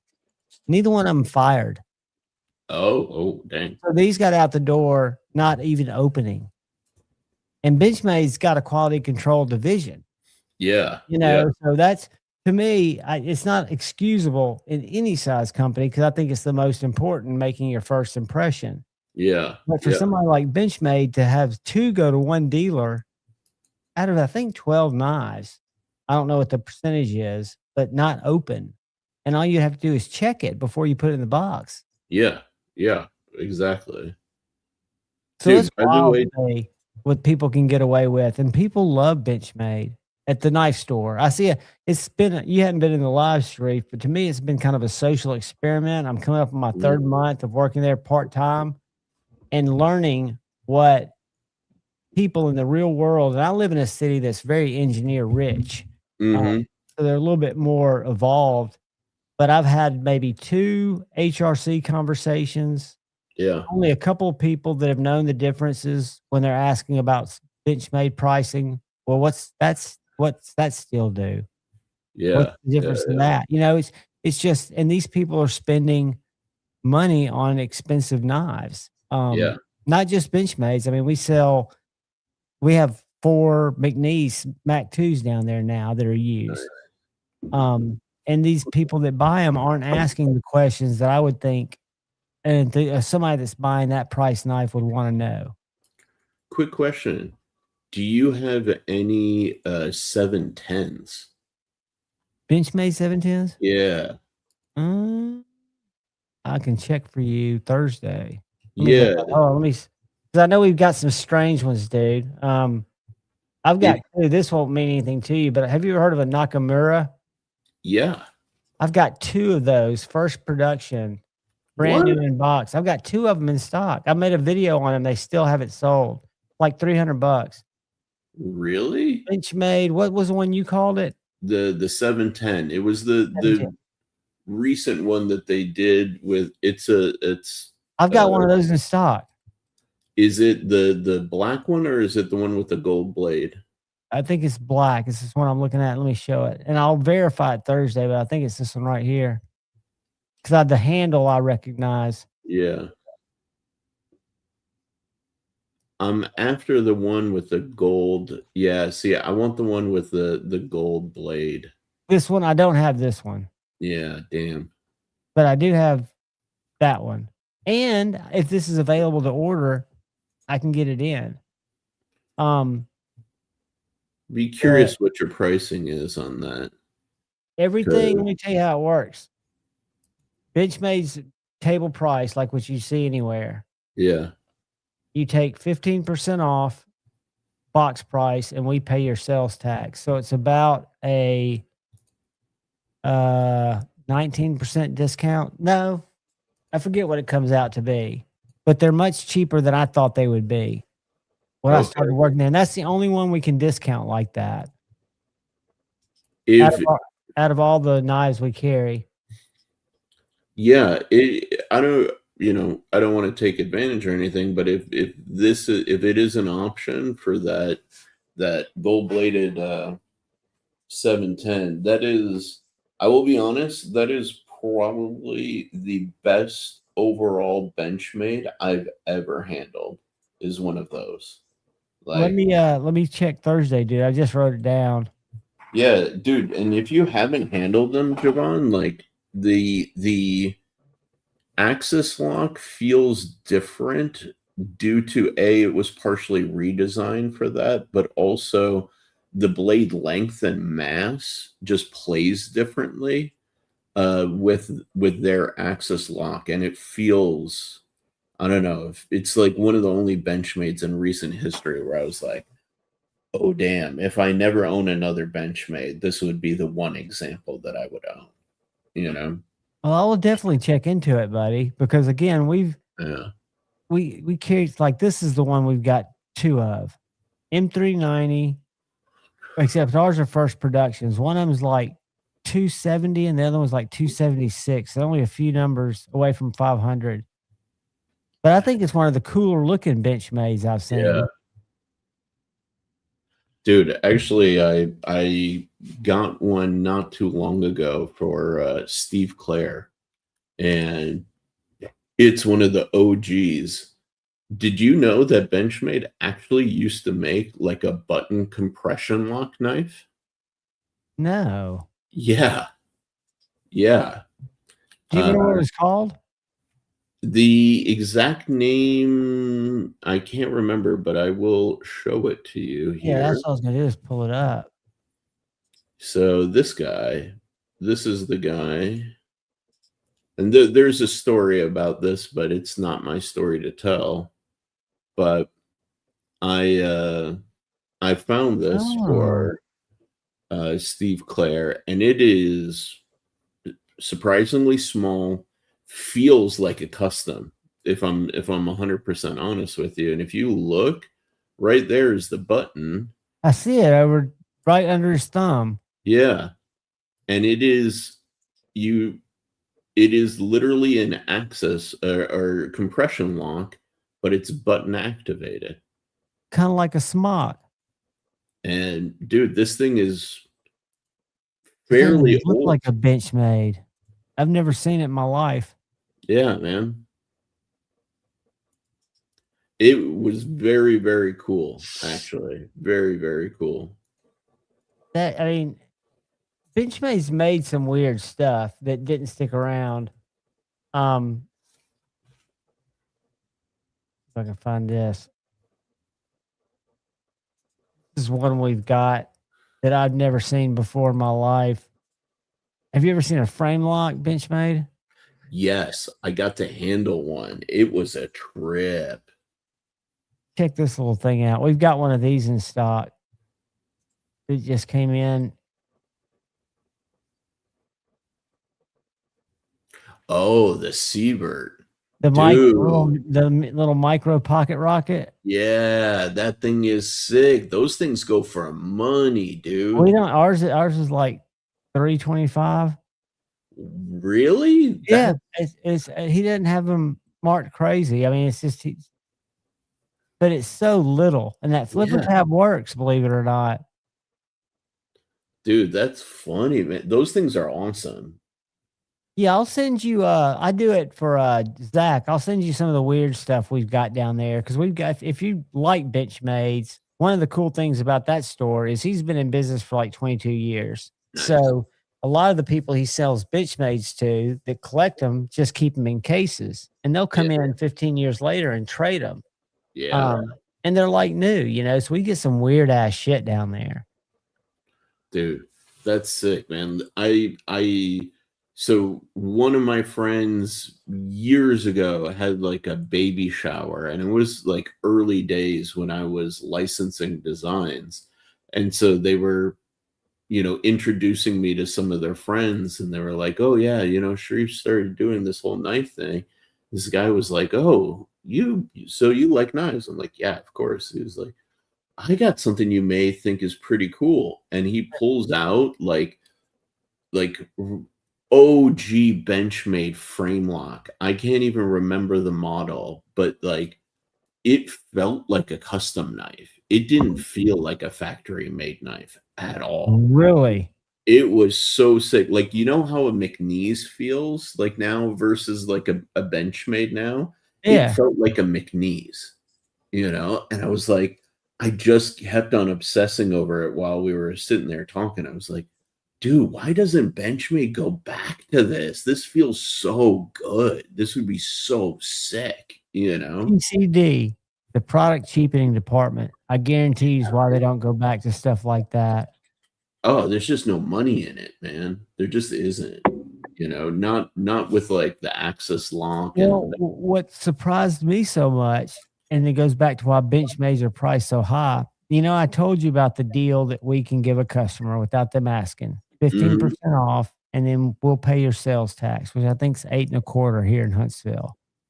And I asked because I always thought that used knives would probably be the ones they make the most money on because you can buy it, for $50 a knife and then price them out and sell it. No, their most profitable knives to sell are Benchmades. Yeah. So God knows what they cost. It could be like China stuff. You ever seen one of those? Oh yeah. I'd never seen one. Yeah, oh yeah. Those are very sick. Yeah, Benchmades and Microtex, they've got a lot of. They just picked up Rosecraft, which I was not. Well, let's be real about this, at least from like a construction and assembly point of view, right? Like most Benchmades that feature an access lock, they use a steel liner insert, right? Typically the steel liner insert, like especially if you look at a bug out, is not full length. No, it's not even half length, right? A third most. Yeah. So they're using a very little bit of steel, right, on each side that's not like, blade steel spec. They have the crossbar. They have 2 Omega springs. All of their screws, again, for example, in the bug out, they're T6s with the exception of the pivot. They're nothing special. They're basic coated black, or like raw stainless. and a couple of barrel spacers and FRN, you know? So all said and done, like really, really in raw materials, they're probably looking at like maybe $40 in, you know, or less based on the volume of what they're spending, you know, Sure. on like tonnages of material. And when you put in labor and everything into that, that's probably not even like a $60 knife, you know, all said and done.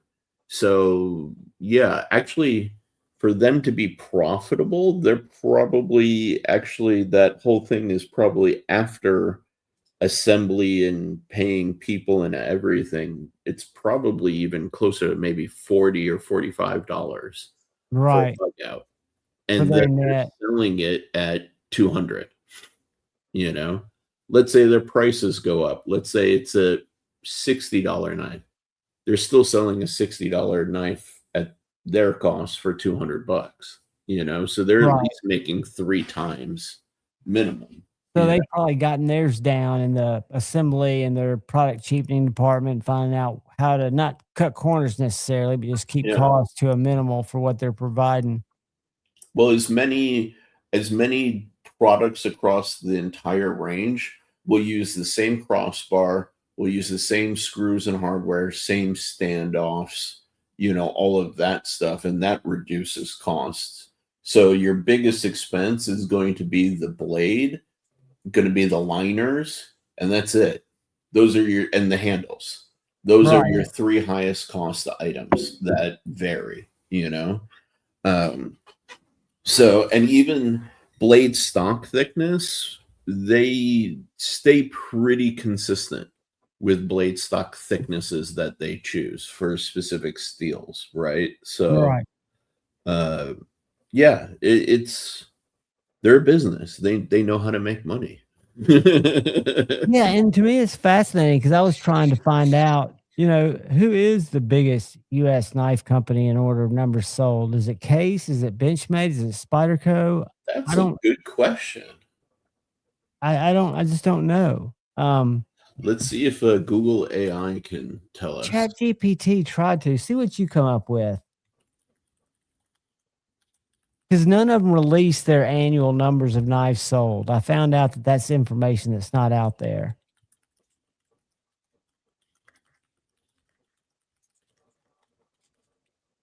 But I would almost bet it's somebody crazy like Gerber or Benchmade or Case.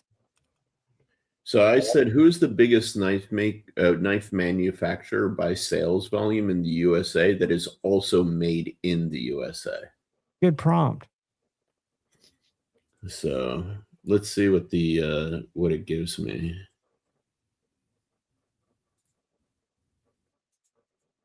No way. Who's it say? They said that Cutco is the undisputed leader. I believe that. Their revenue estimated is at approximately like 200 million annually. And I think the overall estimation is 1.2 billion annually for the knife industry. So then for EDC Premium, Benchmade is widely considered the largest manufacturer that maintains nearly 100% of its production in the USA. Sales volume, while privately held, industry estimates place Benchmade's revenue at between 100 to 150 million annually. Man, Zach is rich. Yeah, dude. And then third, the traditional unit leader, they said, is Buck Knives and Case. Interesting. Yeah. I would have thought they were night and day. I would have thought Case, because I didn't know this, but Case is owned by Zippo. I didn't know that either. I thought it was the other way around, but it's Zippo's the parent. Case is the sub brand. Interesting. Mhm. Yeah, and they estimate Buck to be doing between 80 and 100 million per year. And then Leatherman is the definite king of multi-tools. Estimated revenue is about 150 million. That's wild. I Yeah. mean, it's mind boggling to me. That 1.2 billion number, I think, surprised me. In the overall, thinking that was higher than I would have thought. I don't know why, because I didn't really have any realistic expectation or unrealistic expectation. That just seemed. I don't think I was expecting a B number. Mm-hmm. Yeah. Like 500 million, okay, is reasonable, but dude, just from between Cutco, Benchmade, Buck Knives, and Leatherman, even if you go conservative estimates, you're looking at almost, $500 million. Yeah. You And then know? you've got your Spyderco's, you've got your Yeah. God knows how many others. Yeah.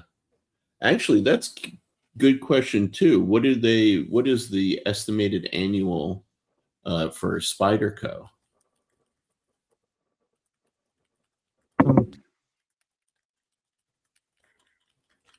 I'm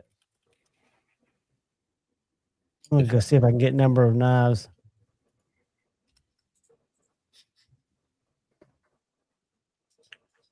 Let's see. This would be real interesting. Wow. Y'all are dorks, by the way. That's okay. I'm all right with that. Estimated for Hundreds of thousands per year is the estimated. I have between 50 million and 100 million in cash. Just in revenue, annual revenue. While some data aggregators, it says, report lower figures around 20 to 25 million. But I don't think what they're saying is they don't think that includes all of their Seki City, Taichung, Mangiano, and like Chinese manufacturing on top of the USA manufacturing.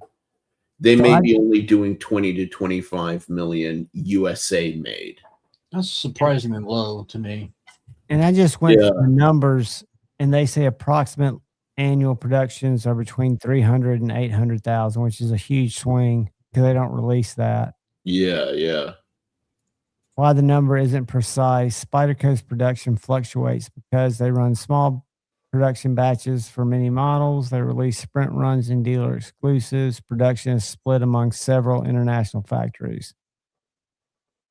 For perspective, Buck Knives makes millions of knives per year. Victorinox makes 10 plus million per year. Jesus Christ. Spyderco's hundreds of thousands. They're a mid-volume manufacturer compared to mass brands, typically producing several hundreds of thousands. Dude, to think that Spyderco's like a mid-level manufacturer is so crazy to me. But then you've got like Cutco swinging the biggest dick in the industry, apparently. This sounds stupid, but who is Cutco? What do they make? I know they have brands under them. I've never heard of Cutco. You know how I learned about Cutco's existence? They were doing pyramid schemes back when I was in high school, and a bunch of my stupid friends signed up for it, and we're going door to door selling Cutco steak knives. Like that's that brand. And they're apparently the biggest undisputed sales in the entire US. Like, that's insane to me. Yeah, they didn't even have a question there. And usually AI is not that direct. Yeah. So Kaiser Cutlery does 2 million pieces sold globally. Their knives are distributed to 800,000 plus consumers in 100 plus countries. Dude, even if you said they do how many million? They said the company reports 2 million pieces sold. Manufacturing capacity is estimated at about 10,000 knives per month from their Gonghongzi factory. Even if you say at an average of $50 per knife, that's still $100 million company. Yeah. That's crazy. Estimated revenue, 10 million to 40 million. This is typical for a mid-tier global knife brand. Wait, how is that doesn't jive with the numbers? No, it doesn't. Hold on a second. Using conservative wholesale averages. Oh. That's wholesale. Wholesale, yeah. And then it goes, how do they compare to other knife brands? Well, Buck Knife, several million. Victorinox is, I guess, top with 10 plus million. Spyderco, and then Kaiser. Kaiser's about half of Spyderco. Yeah, that would make sense. That would definitely make sense. And then it prompts me to go, if you're interested, I can also show you something cool. The approximate production numbers for major life brands, Spyderco, Benchmade, Microtech. I'm just going to see what happens if I go, okay. Okay. Enter. I mean, this shit's scary. You know, have you heard about people who have made their best friends AI? Yeah, but you know what's so funny though is like I've caught AI doing some dumb shit and making some like really stupid assumptions. Absolutely. You can't let it make assumptions. You got to prompt it as directly as possible. Yeah, like I was recently asking it about setups for running SolidWorks because I'm so sick of freaking whatchamacallit, Fusion, because I didn't learn how to work in Fusion. I'm really proficient in SolidWorks, so I want to go back to it, but I need to have a Windows PC. First recommendation it gave me when I was just like, oh, I need a computer that can run this version of SolidWorks. This is what I'm trying to use it for. Da da da da da da. It gave me a recommendation for a $3,000 tower, and I'm like, are you fucking dumb? And it made that assumption because in previous conversations I had been talking about like luxury lifestyle brands and how to build Mangana steel within that space. A profile around your previous prompts. Yeah, and it just said, oh, well, this guy's doing luxury stuff, so he's got luxury money to spend, so he's not going to blink at spending $3,000 on a computer and a $2,000 for a 1-year license of SolidWorks. And I'm like, screw you, no. No, you gotta admit that that's kind of cool because I don't pay for ChatGPT. That's the one I use just because it's easy. But I do log in, so it keeps up with everything I've done. Yeah, and it's getting smarter. It is. It gets to understand my language better, and it's just odd. And then I follow some of these sites on Instagram that have like super prompts, how to prompt AI, which I was never prompting it right before. And it's just like a little recipe you put in there. Yeah. And then you want to check it. You want to, do those. You don't want to use it and then just go with it like Benchmade did on their steel test. But yeah, it can get you a lot. It was we traded for a knife the other day. It's called a Red Cross World War I generation knife. It's a case knife, but it was made by another company for Case because Case was at capacity. And it only has a fork and a spoon. No, it has a knife blade and a spoon, but no fork. Mm-hmm. And it's a Red Cross knife. And the reason it's got a knife and a spoon, there were 500 made, is the general that placed the order during World War I had hard of hearing. Really? And when they read it back to him, he said, yeah, that's right. They said, you sure? He's like, yeah, because he thought it had the fork. So they're like 500 of these old knives. We've got it for $2,700. And it looks like all of wood and rust.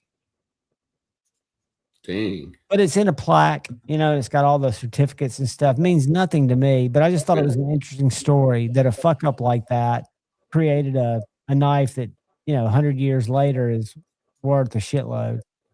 I mean, that's what the collectors go for, though. I mean, look at all of the coin collectors who go for the ones that have improper stamps. Exactly. Like it's that kind of thing where there's like a lore and a history about how it happened, Yeah, it's just like, and that's one thing I'll talk about because I always used to hear about people talking about Chinese knives, or Two Sons in particular didn't have a lot of soul. And I know this wasn't what they were talking about, but we've got a section of Case knives that are all antiques. They're from like the 40s, the 60s, the 80s. And they're all pretty similar, but they all are different wear levels, right?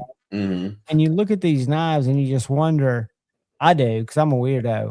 What stories does this fucking knife have? You Yeah. know, what does it witness? What does it live through? It's just, to me, that's kind of fascinating. Not that I'd get any value out of that by buying that knife for $800, which I would never do. But that's something that you don't see a lot of Tucson's, that you think, I wonder what kind of stories it has.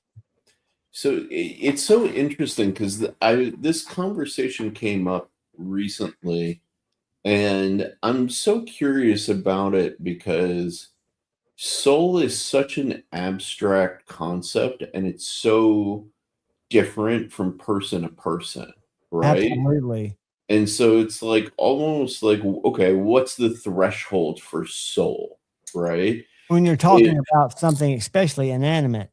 Right, right. And it's like, okay, well, if you have three knives in front of you, right? Let's say my Aurelia, the Protect little scapegoat, that when in the Magnamax, right?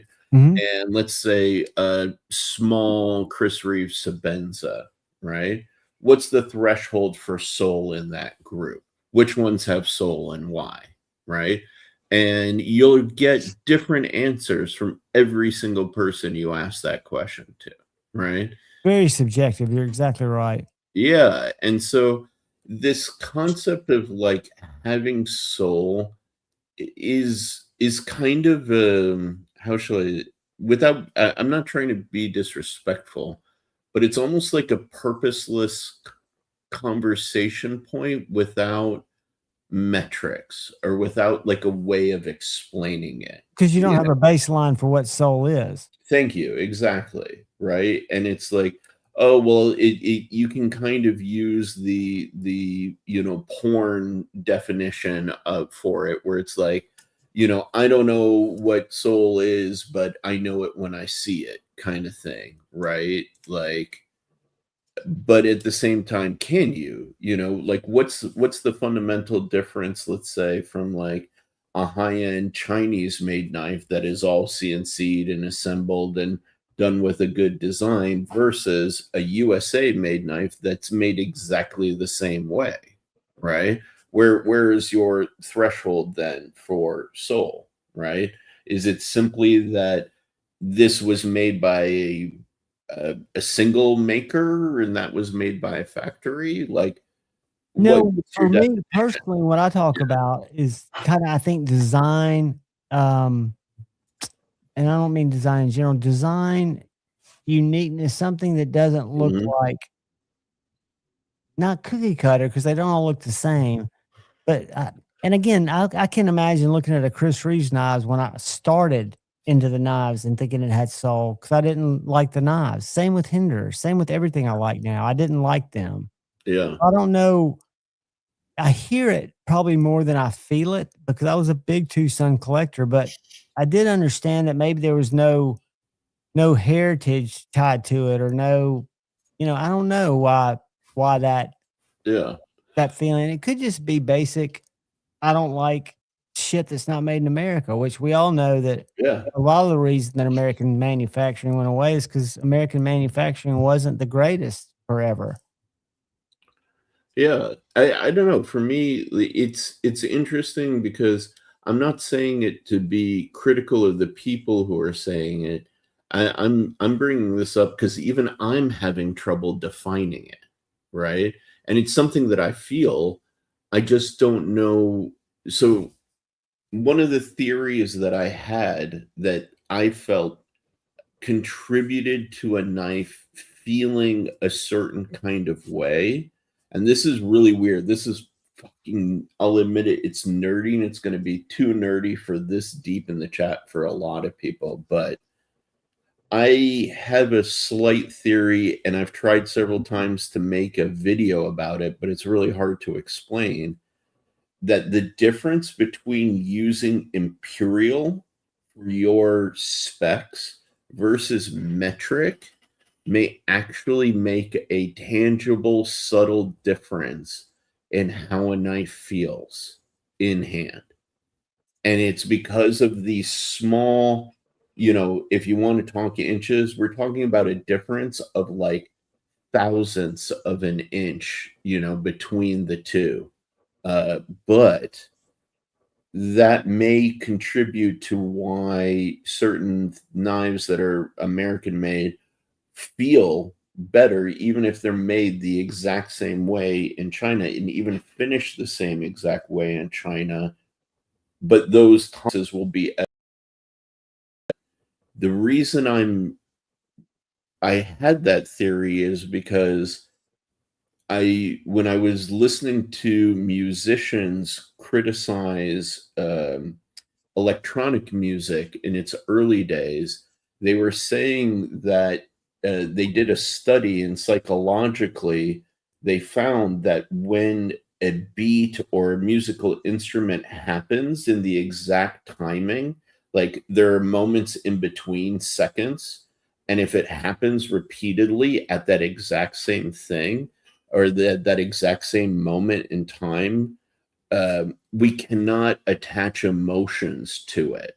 So people listening to like electronic music in the early days would remember where they were when they had the emotions, connected to the music, but they wouldn't be emotional about the music. And so now a lot of electronic music is, you'll see the guys like hand tapping on like beat machines. That's how they got around that. So they're now creating it with like the instance of their own hands, like old percussion. And that now has changed electronic music to be more like emotionally tied to people. So I was trying to apply that same sort of thinking to physical objects. Right. Well, I mean, it's fascinating. I think it's a great way to approach it. I mean, so kind of like this conversation is boring the shit out of me and I'm getting sleepy. I'm surprised you hadn't retorted. I thought maybe you fell asleep, but I didn't see your I'm hand. getting that, dude. I'm fading quick. So I'm gonna have to bow out, gentlemen. We'll bow. I don't want to pull a Sharif and fall asleep on stream. Well, we wouldn't know, dude. Yeah, till your head slumped over. But guys, thanks for hanging out for Friday night or Tuesday night, whatever it is. Sit and spin, and come around for Friday night. We do the said faction show, the early show, and we will be doing it. And guys, you got anything to share, kids? Sweet dreams. Sweet dreams. Kyle. What you got, Sharif? Oh, nothing, man. Just be easy and be good to one another. All right, guys. Y'all look out for the guy to the left. Look out for the guy to the right. Look out for each other. Go forward with love in your heart. And always, if possible, choose debate, not hate. Peace.